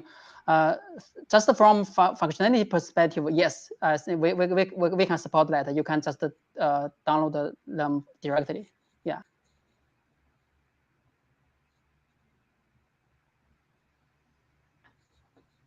Thank you, Sanhong, for answering the question. And the question is, I just add one comment. If you are using Jifa and want to do something, and if you have any problems, and you can reissue on our GitHub or just reissue in our Slack channel, yes, we will respond to you. Yeah. Okay, great. Thank you so much, Sanhong. Yeah. And the last question is for you, Reza. What is sharding in NoSQL? Sharding in NoSQL. In general, it's not something you need to be concerned about. Sharding, you really need to be explicitly concerned about when you're dealing with relational databases. Basically, you need to explicitly design for sharding and make sure that within the same table, different sets of data in the same logical table are stored in different databases. So one way you could chart is by geography, by simply saying, okay, so I have the same database, but this database is one of these databases is specialized towards to Asia, another is for North America, and then I hit the if I'm in North America, I just hit the North America database. If I'm in Asia, I just hit the Asia database, and that's how I'm charting the data. What NoSQL takes largely, by and large, you can do this manually in NoSQL databases also, but it's unnecessary. So NoSQL databases take care of those low-level charting details under the hood. So Cosmos DB, for example, will sort of determine heuristically, how it chart the data across its different internal instances. So we don't have to, actually explicitly handle that in our code. All right, that's it for the roundtable discussion. And thank you so much, Sanhong and Reza, for sharing with us your expertise and for your time. And we look forward to having you again in other events. Thank you so much. Thanks for your help. Thanks. Thank you. Sure. Thank you. Bye. See you guys soon. Bye-bye. Wow, time flies when we are having fun, right? And it's time now to welcome on stage our last speaker today, Mr. Bazlur Rahman. Joining us from Toronto, Canada, we'll talk about Java trading essentials. Mr. Bazlur, he has about 8+ years of experience working in the software industry. Also, he is the founder and the moderator of the Java user group in Bangladesh. Recently, he has been working with GCP to help with the Java and Education initiative. So please join me in welcoming Bazlur, our last speaker. Hello. Hello. Hey. How are you doing? That's a good introduction. Thank you. Thanks to you. Thank you for joining us. So now the floor is yours. All right. So I'll start sharing my screen. Let's see if I can share my screen. Just give me a second. Share screen. Okay. So I'm going to share my whole screen so that I can switch multiple things. Okay. All right. Okay. Here we are. All right. So that's my slide. Hey, everyone. So this talk is going to be a bit light sessions. I'm sure you have already seen a lot of interesting topic. I don't know the complexity, but all of them are technical, right? So I'm not going to give you a huge technical things so that I'm sure you're already bored by now if you happen to be. But yeah, this is going to be very light sessions. So hopefully you are going to enjoy. Okay, all right. Is everything okay? The screen, the audio, is everything sounds good? Let me know in the chat. All right, I'll move this, move this StreamYard screen. Yes, everything is working good. Okay, perfect. Okay, so I'll just slide show this enter thing. Hope everything looks good now. All right, so there's a little bit of me. You already said enough. I'm not going to spend a lot of time over here. I'm currently working in a content security as a senior software engineer. I'm an InfoQ editor. And recently I have got this amazing, award, I would say. I don't know whether I deserve it, but I got this, which is Java Championship. Anyway, that's all I wanted to share. But yeah, let's get back to the topic. Which is gonna be really light. All right. So I do have a questions for you before I go ahead, which is who here think that thread programming is scary, like hard things to do, hard things to learn. Anyone, please share your thoughts and where you are joining from. That would be this session would be last session. Would be very interactive. Just say, if you think it's a scary thing. What I'm trying to do is I'm trying to pursue you that even if you think yes, it is not. Let's see if I can do that. that's my really challenge over here. All right. So let's go back to the next slide. And let's see. So let me give you a bit of agenda of what I'm trying to convey to this session, the 35 minutes that you are gonna spend from your life, which is learning thread is extremely important.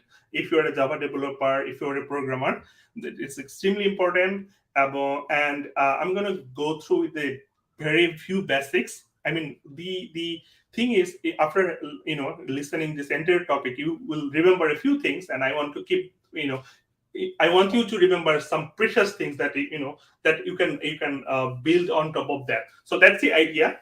And this is, I'm assuming this is going to be only for beginner, intermediate developer. I'll probably not entertain the advanced things in this talk. So just bear in mind. All right. So let's go with this first example. It's a code block. It doesn't have anything. It's a main. There is a main method, and I have written just a string. All right. So many of you, if you are a junior developer, you're probably not aware that Java, by default, everything you run, everything you code, runs using a thread. All right. So this is, it can be what do I say? For the intermediate developer, this is obvious, or advanced developer, this is going to be obvious. But for the junior developer, you probably didn't know that, right? I assume that. So anything you run in the Java program, that's executed by a thread. So that's a first bit of information I wanted to share with you. And from that, you can keep that only information from here, from this slide, is Java does everything with threads. So thread is extremely important. All right. So let's go to the next slide. All right. So think about a day without a thread programming. All right. So I'm sure everyone uses Facebook, Twitter, and all sorts of services, right? I mean, currently we're watching through a video streaming, and we're sort of what do we say? We're consuming a service, a web application, right? And everyone is sort of served simultaneously, right? Everyone is happy. Everyone is watching the same video, and there are tons of other things, running on your computer. So all of those are, doing and performing smoothly. But what if all of a sudden today, we decide the thread programming is really scary, and we don't want to, learn this. We don't want to use this. What would happen? So this is the picture actually, sort of describe the after effect of that if we stop using threads, so. What would happen is, let's say you have a web applications, and there are tons of users, there are like thousands of users, and everybody will be in queue. So at a particular point of time, the web application is going to serve only one user, and everybody is going to have to be in the queue. Once this particular user is served, only then the other user can be served. So this would happen in our real life. So you can understand that. So how important it is.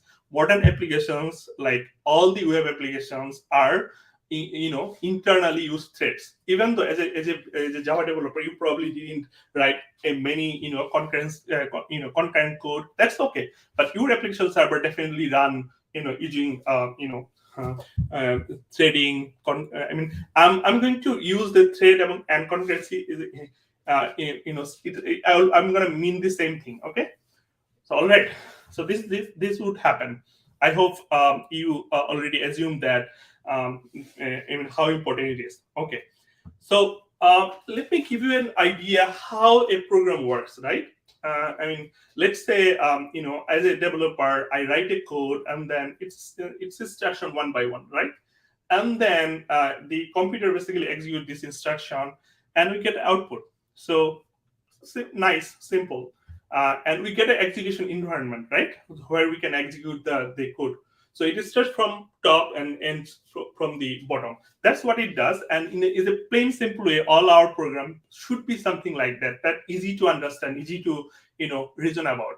So that's all we do.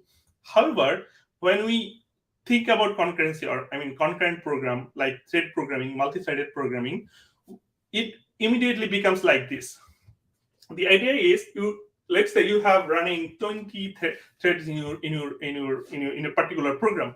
So you will get basically 20 execution environment. So bits of code running independently in a different execution environment. So that's all about basically thread programming or multi-threaded programming, all about. So idea is, let's say you have applications, and I'm gonna give you an example with the web application, right? So let's say web applications, a user comes into your server and you're gonna serve this particular user. It can be any service. Let's say it can pull information from database, and then it process something and then return something to the users. So that small window can be a single execution environment. And let's say another user comes, and that particular users can be another execution environment. Nowadays, modern software, modern web server pretty much does these things. Whenever a users send a request, server receives the request and create a new execution environment and serve that user with that execution environment. So we can call this unit of execution is a thread. So let's say we have 200 traffics at a particular moment. That means we are serving 200 people simultaneously. I want to keep one thing in mind, that it's the idea is, maybe you can think of as a, let's say if I serve one user first and then one by one, I might be do faster. But if we do all of them simultaneously, then it will be a bit slower, right? You can think about that. But the idea is, it's not about how fast a particular thing can. I mean, there are use cases of those kind of things, but for this particular scenario, think about that. It's not about how fast it is served. It's rather how many people we can serve altogether, so that no one gets someone will definitely not be in the queue for a long time, and someone else will just get served immediately. So that's the idea. All right. So I'm sure. Let me know if you have understood the so far. You are with me or not? Send me your. If you have a questions or anything, send me. Type in the chat. I hope there is a option to that over here. All right. So let's go. I'm gonna give you a quickly an example. Let's see if I can do that. So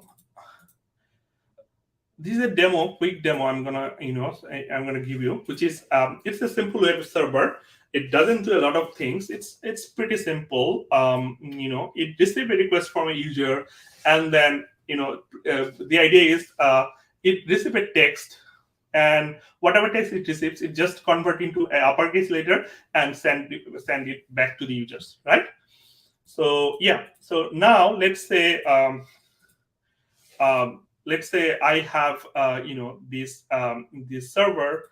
Let me start it. All right.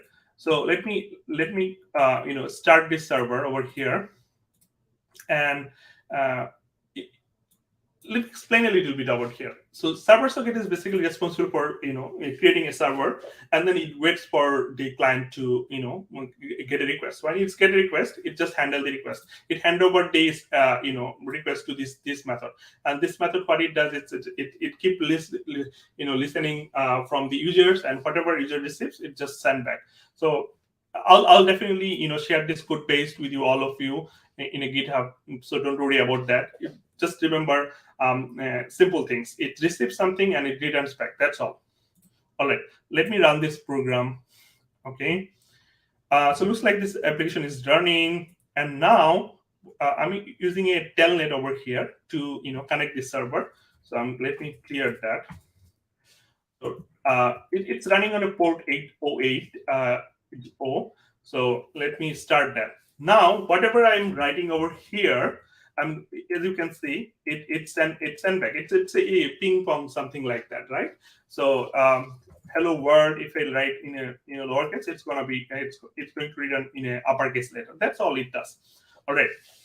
So now let's since it's a web applications, our thought process is where another user definitely can come to this server and start it right? This is something our common assumption, because we are used to it that. So let's see, what if I add a new users. I mean, as a new users, I'm going to telnet again to the same server and see if I can receive anything from the web server. So let's see, I'm going to send hello over here again, and you can see I don't receive anything over here. Even whatever I keep writing over here, it doesn't return anything. But if I go into this terminal again, and if I write something, immediately it returns back. The reason is this web server is single threaded server, and it's already serving a particular user, and it only can serve other users when it is done, right? So that's the idea. Now, if I let's say quit this telnet, and if I go into this this window, you can see it is immediately returned all this data, and I can sort of do the same thing over here. So that's the problem of having a single threaded server, right? I can quickly solve this problem, just making it a multi-threaded program by writing 1 or 2 lines of code. So let's see how we can do that. So let's say I'm going to create a thread over here, new thread. So the way we create threads is, we instantiate the object of, this class, and we pass a runnable, we pass a runnable over here. So, and in this method, from this curly brace to this curly brace, whatever I write over here is going to run in a different thread, different execution environment. Keep that in mind. Okay. So what I'm going to do is I'm going to copy this over here, and that's it. And I have an instance of thread, and I need to start it. Sorry. Thread start. All right. So now, if I run this program, let's run it. I mean, I wrote only 2 lines of program. Even it can be make a much more shorter if we use lambda expression. For example, you can replace this with a 1 line of one-liner. So that also can be done. All right, so let's do that. Okay, so let's run this program. I need to stop the existing one and then run it. So looks like it's running. Now let's go back to the terminal again. All right, this is my terminal 1, and this is my terminal 2. Oh, I'm going to telnet again over here from this terminal and from this terminal as well. So let's see. Hello, I got the result immediately, right? So it looks like this is working. And let's see if I can, get breadcrumb over here as well. Looks like it's also working. Wow. So that's the idea. So I have, what I did essentially is, this handling portion of, serving a particular portion of users, this portion of code, I created a new thread and give it to that particular thread. So in a loop over here, whenever a user sends a request, what I'm doing over here is I'm creating a new thread and giving the work that needs to done to that particular thread, and I'm done. So new thread is basically that's what it's doing. So every time new request is gonna come, a new thread is gonna be created, and it's gonna serve. So that's the interesting part. That's the beauty, and that's the fun part of doing multi-threaded programming. So I hope you enjoyed the demo. Let me know in the chat if you enjoyed this. All right. So let's get back to the okay. So over here we learned 2 things, right? One is how to create a thread. So let me revisit that, because I want to keep this information intact. I'm not gonna give you a lot of content to consume. Just keep those three things. That's all. All right. So let's revisit that. How to create a new thread. So what you're going to do is you're going to create a name first. Let's say Q1 for the thread, and you create a new instance of thread. All right. So that's, and inside this construction of thread, you can provide a runnable. All right. So how you can do that? You can do a lambda expression, or you can just do a anonymous inner class over here. So whatever we are going to write from this curly brace to this curly brace, it's going to it's going to execute by a new thread. So as out, let's say thread dot current thread. So what I'm going to do is over here, let me copy this line over here and paste it over here. So what I'm trying to say is I'm going to give a name of this thread. Let's say T1 set name, new hello. Let's say Duke 1. So that's the name I gave to this thread, right? And at the beginning of the slide, in the first few slides, I told you that everything's done with the thread, right? So this main method starts from here and ends over here. So this main method also runs by a thread. It's called main thread. We don't need to create this thread; it's automatically created by the JVM, so we don't need to worry about that. But if I run this program, we'll definitely know that from here to here we have got a thread which is main, and it executed those portion of code. So this main method is gonna execute this line, and then execute this line, but it will not execute the code from this curly brace to this curly brace. This portion is going to executed by a different thread. All right. So now let's start the T1. Start, and what I'm going to do is so what happens is if I let me run it. So let's see what happens. As you can see, we have got two string over here. First one is from the main thread, and second one is the name I have given to this thread. So it's easy to create threads. Now you can think, you can ask me that it's difficult to maintain the code this way, right? I mean, are you gonna always write this anonymous inner class inside this method, inside this constructor? It's going to make the code clumsy. So what we can do is we can definitely create another class. Let's say I have a task, my task. I can create a class for my task, and this class can implement the runnable interface, and it has a run method that we need to definitely implement. Let's do that. Okay, so whatever code we write over here, it's going to be executed by a new thread, and we can provide this instance of task over here. So instead of doing this, let me create another thread for T2 new thread, new task, new my task. So we can do that. So one thing we have to remember that thread only starts when we execute this method T2.start. So we have to keep that in mind. Well, we can create a thread, but if we don't invoke this method, the thread will not start. So that's a caveat we need to remember. So all right. So now we learn the importance of having threads and also how to create threads. What problem we have now? Is there any problem? What could happen? I mean, it seems fantastic. It seems interesting, and we should have fun, right? How about I end this presentation over here? I mean, everybody should be happy. Is it? All right. So that I could do, but before going ending this presentation, let me give you a small caveat. There are a lot of caveats, but I mean, time definitely not gonna permit over here. So I'm gonna share only one caveat, which is okay. So let's think about this picture. I mean, so now let's say we have a resource somewhere, and if we don't try to access that resource informally, what would happen? That it would create a chaos. Like everyone wants to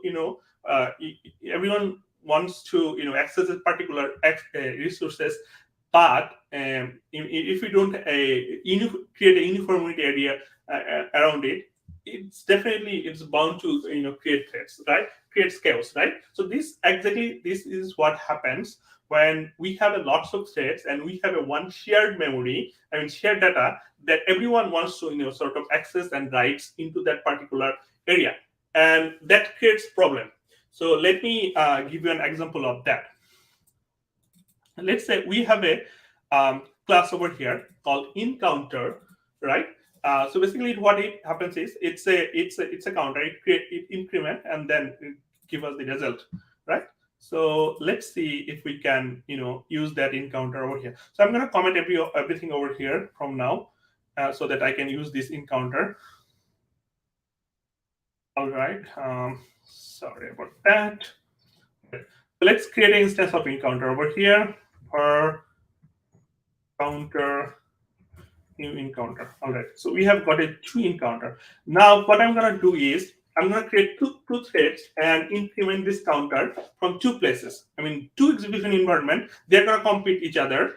I mean, they're going to use this counter together, right? Okay, so let's say for T1 new thread. So I'm going to use a lambda expression for over here.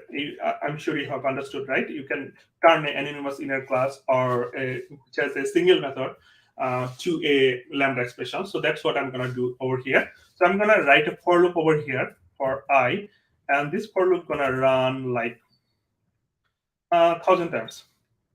Okay, so counter, increment, and get, right? So I'm gonna add another method over here so that I can get the final. Once everything is done, we can get the count of this value. All right. So let's get back over here.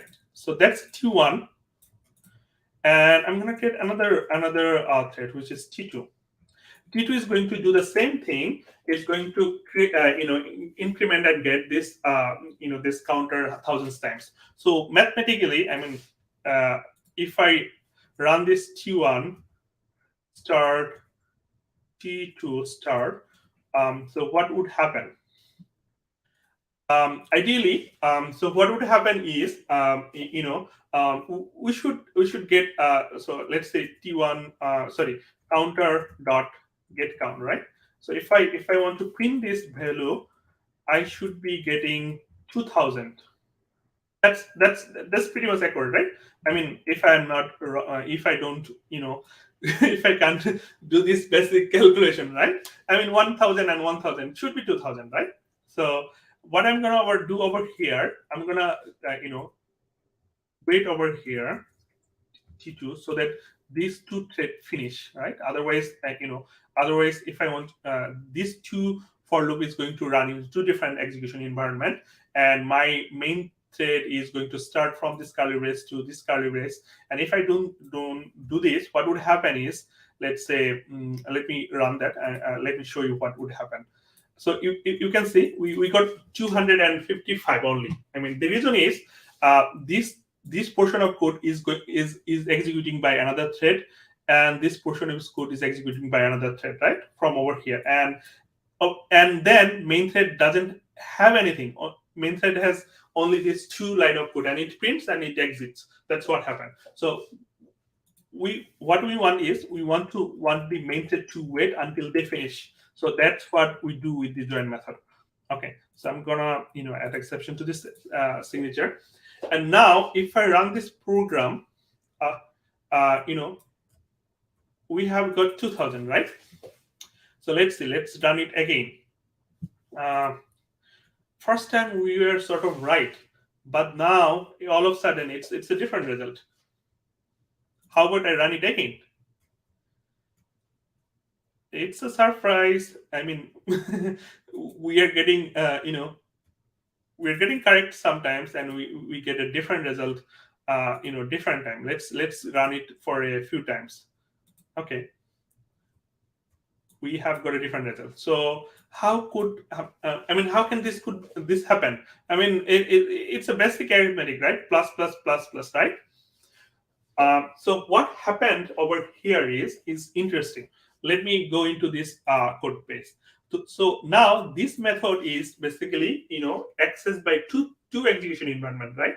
And this is a data which is a count is basically shared between 2 threads, right? So what happens is, let's say one thread is executing this method, it gets to this method, and then it's returning. So this line over here, count is equal to count plus 1, is basically over here a few instruction happens. First of all, there is an existing value over here, right? It could be 0, it could be certain something. So it reads the first value over here into the count from the count variable, and then it adds the 1. So now we have, let's say we have 5, we add 1, now we have 6, and then it writes that value to this original place, which is count, right? So now that, let's say one thread is reading, it's read 5, and the other thread already, incremented it and put a value over here. So let's say it, one thread is reading this value, which is count value, which is now, let's say 5. I'm gonna put over here, and another thread incremented it already and replace this 5 with 6.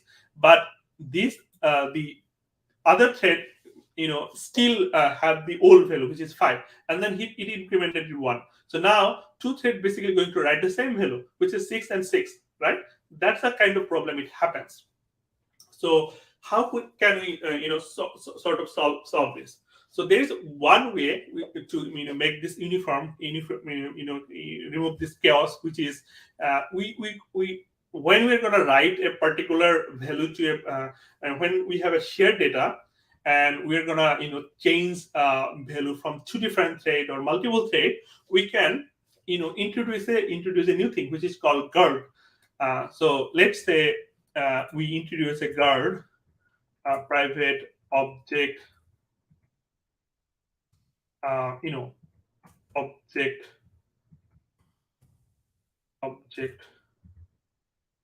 Let's name it log. It doesn't have to do anything. I mean, it's just a log. Let's consider this is a log, right?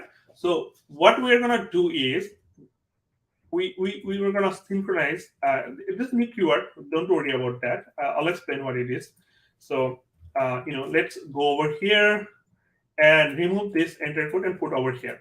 So what this essentially do is, let's say one thread come to this particular method execution, and then what it would do is it try to acquire this log, this object. So this thread will first acquire this log, and as long as this particular thread has this log, no one other thread will be able to acquire this. So that's the idea. Now you can give it as an example of public washroom, right? One person can only be in the washroom at a time. So idea is one person goes into the washroom and lock the door, and no other thread is going to sort of come acquire this lock unless the thread that's consuming this facilities unlock it. So that's the idea. So one thread will come over here, and this is what it does by the synchronized block. So it will acquire this log and then execute this portion of code and change the value over here. And once it is done, only then he free the log so that other thread can acquire it. So now if I run this code, the earlier one, where I no matter how many times we run it, we are always going to get the correct result. So these are the small caveats, right? It seems an interesting idea. So far, what did you learn? One is thread is extremely important. We can create threads within using very simple in the contrast. Create a new thread using runnable, or even we can extend the runnable, and that's it. And there is a caveat when we have a shared data structure. Let's say shared data. And then we need to sort of use a sort of guarding mechanism, synchronizations. So that's the 3 things you can keep. You can learn from this. I mean, there are lots of other information we need to know. I mean, there are other nitty-gritties, but for now, I mean, for this this talk, you can keep these 3 things in mind, and then you can feel that thread is not that easy. If you sort of understand that feeling, so you can have this feeling. You definitely that will give you a boost, and you definitely be able to learn other things quickly. So that's the idea. All right. So over here, so we have a few takeaways, which is when a variable is shared, multiple threads, and when one of them writes, then that's area called the critical sections, right? So critical sections has to be guarded by a lock, otherwise the rest condition will happen. Rest condition is the example I have shared, right? Multiple thread is going to, it will create a chaos and then data will be stale. The data will not be, result will not be correct. So that's why in such situation we can use locking, the way I did. So this is called synchronization. There are other ways. I definitely don't want to go into details because time doesn't permit now. So that's the idea. I'll definitely share this slide so that you can look later and share this code as well. So all right, so there are a few thread safe classes available in our Java where you can use those classes safely in a multi-threaded environment, which is copy on write arraylist, copy on write arrayset, concurrent hash map. Use all these only in context when you have a shared data structure. Let's say you have a map that's shared by multiple threads. Then don't use hash map. Use concurrent hash map. Concurrent hash map is safe and its internal code base is written in a way so that it can handle multiple threads. So these are the thread safe classes available. If you there are plenty of others, but these are the commonly used thread safe classes.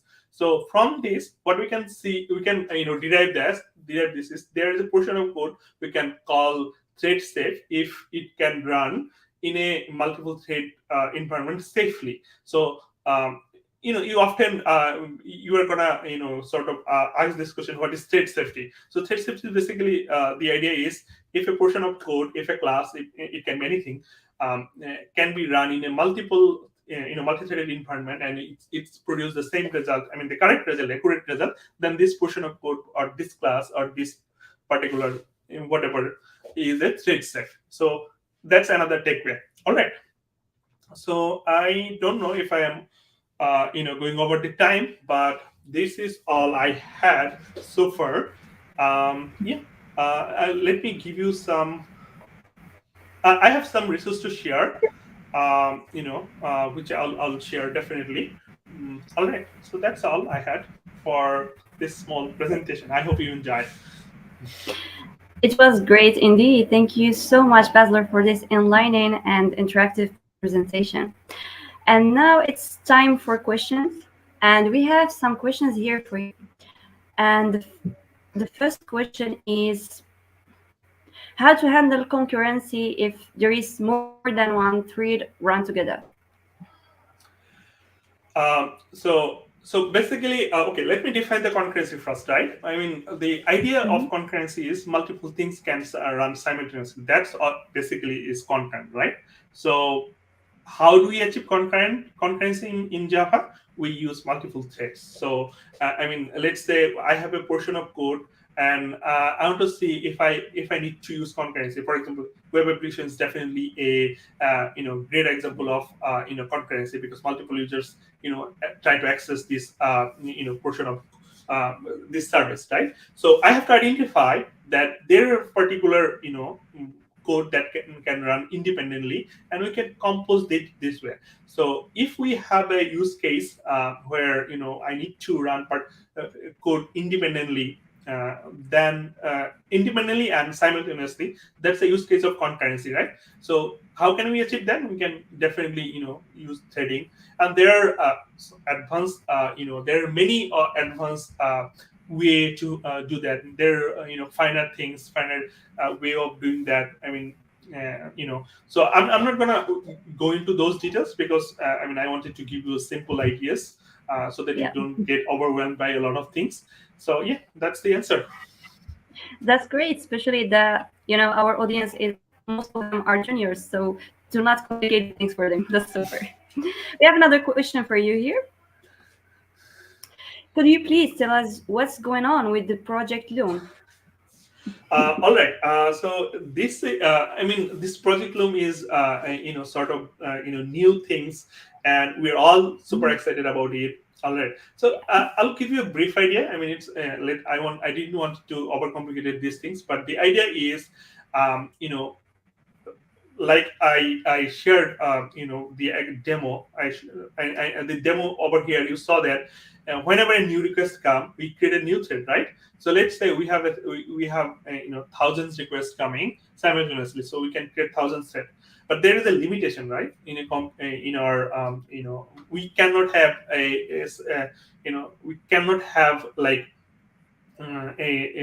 we only have a limited number of threads available.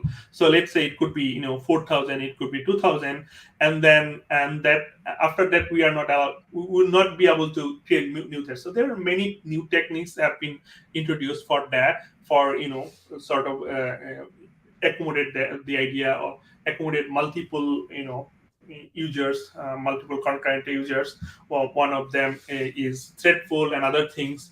So the project loom is essentially going to allow us create millions of threads. That's the highlight. And how it's gonna do that? It's complicated. I have I have written an article about this, and I'm also working on it. Probably you can definitely read that, and if you search for it, I mean it's pretty much available. Everyone knows that. But the idea is, it's definitely going to change how we're going to write concurrent code nowadays. It's going to help all the developers, and we are going to create millions of threads. That's the highlight of it. That's great. Thank you so much. And there is another question for you. The way we do reactive programming nowadays with these new virtual treats, do you think this will kill it? That's an interesting thought. Essentially, the answer is yes, but not probably. I mean, tomorrow. I mean, in reactive programming it's created it's been here for a long time. I mean, many years. There are many engineering resource engineering effort went into this state. So there a lot of people is going to use this data programming, but day by day, gradually, probably in future, people will definitely step away and use this traditional approach that we do now. And with the inventor project Loom, definitely people are going to realize that this is much better compared to because reactive programming is definitely beneficial, but it complicated things a lot. So it's difficult to reason about certain codes in reactive programming. It's difficult. So it's much easier in a traditional way of doing code.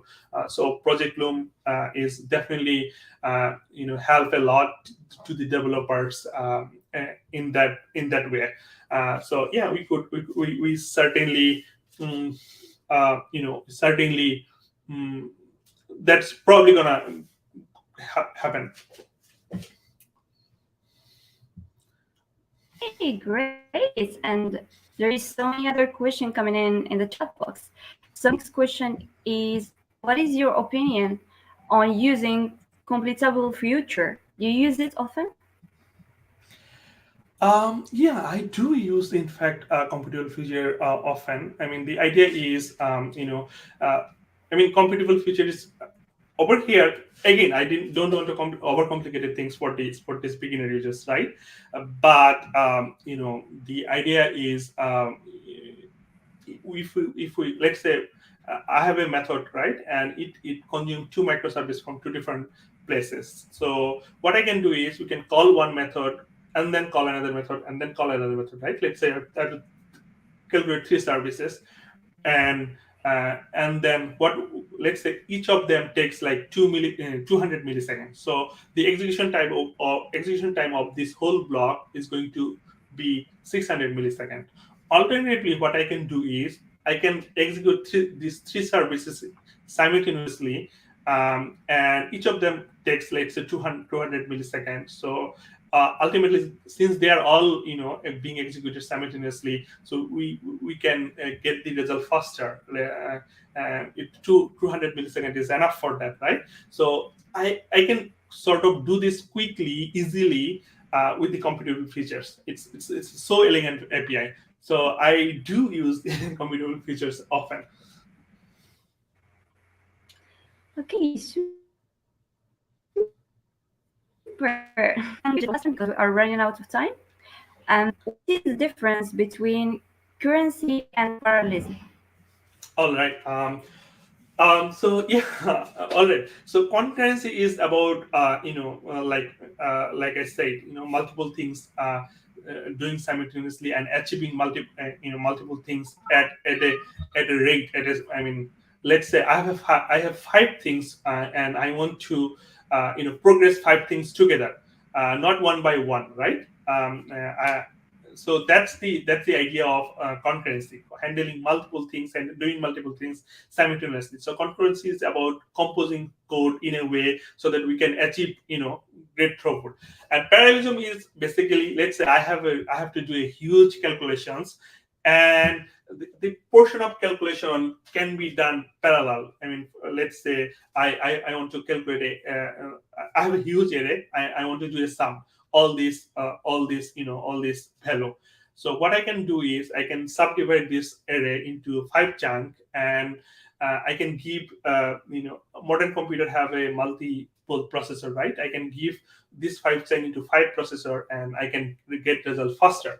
So the main difference between parallelism and concurrency is parallelism is talks about getting things faster, and concurrency is getting all things together.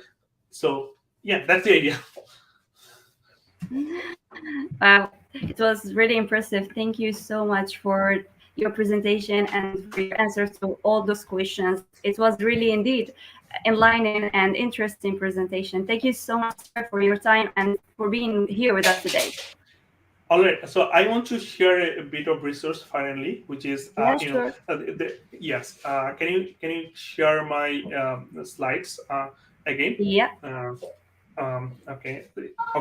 So that's the first link, which is all the source code that you can have that I demonstrated over here, and there are other source codes as well over there.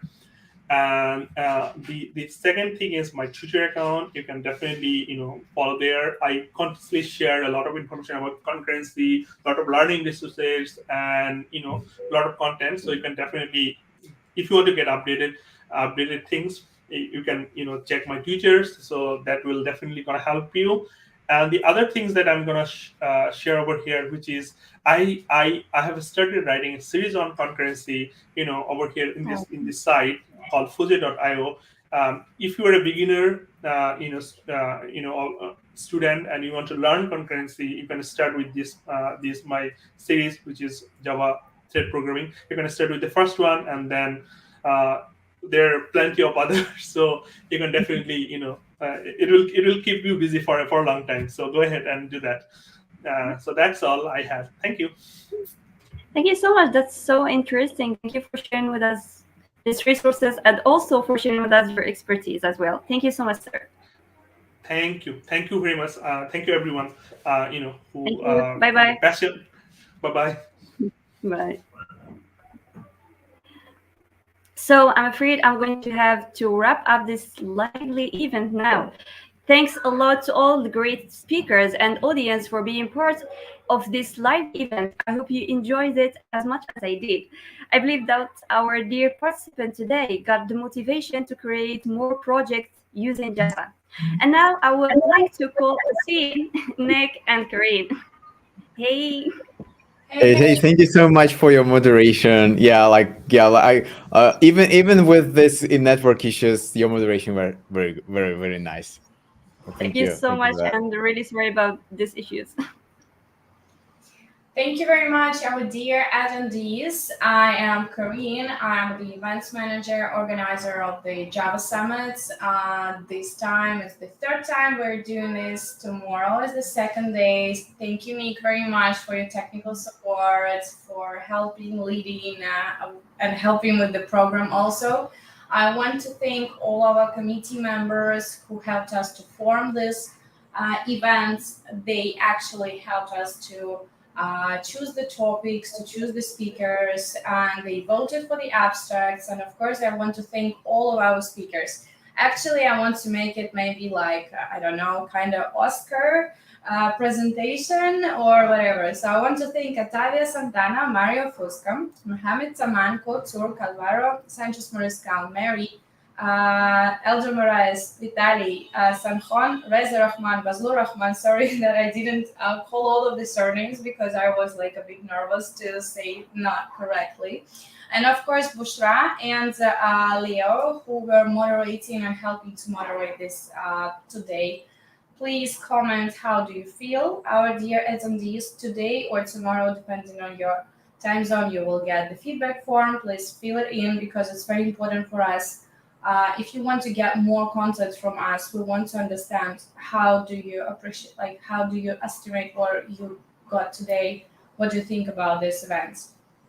And tomorrow, the second day for senior track, you still have a chance to buy the tickets for our website because tomorrow we have a full day. I think if it's even longer than today. Longer, yeah. It's today we had 3 blocks, but tomorrow we have 4 blocks of topics. Yeah, 4 blocks of topics. It's longer. It's and we will have really cool professional speakers and developers. Actually, developers, and only after they come to speak. So tomorrow, Otavio Santana will open our events, and then will be he will talk about Java flight plan. Then will be Justin Yu from Microsoft.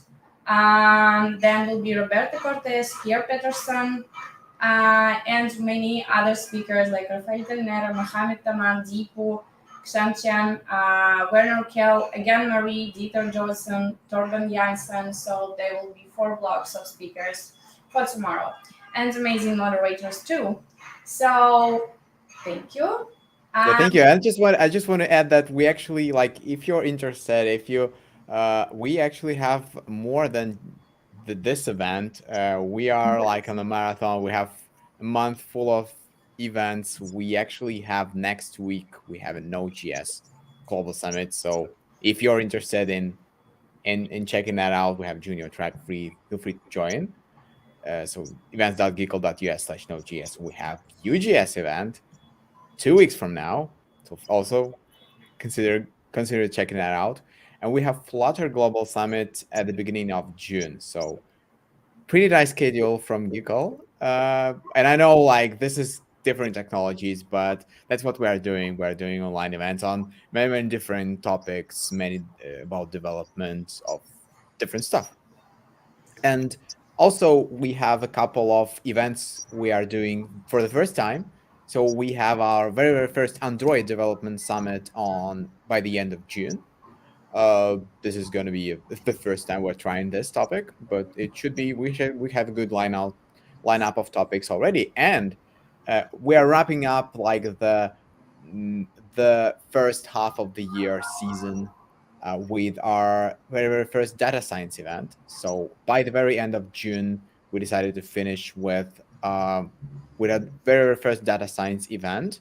Also, we have 3 days of the conference. We have also many interesting topics. We'll have something called boot camp. So also check that out.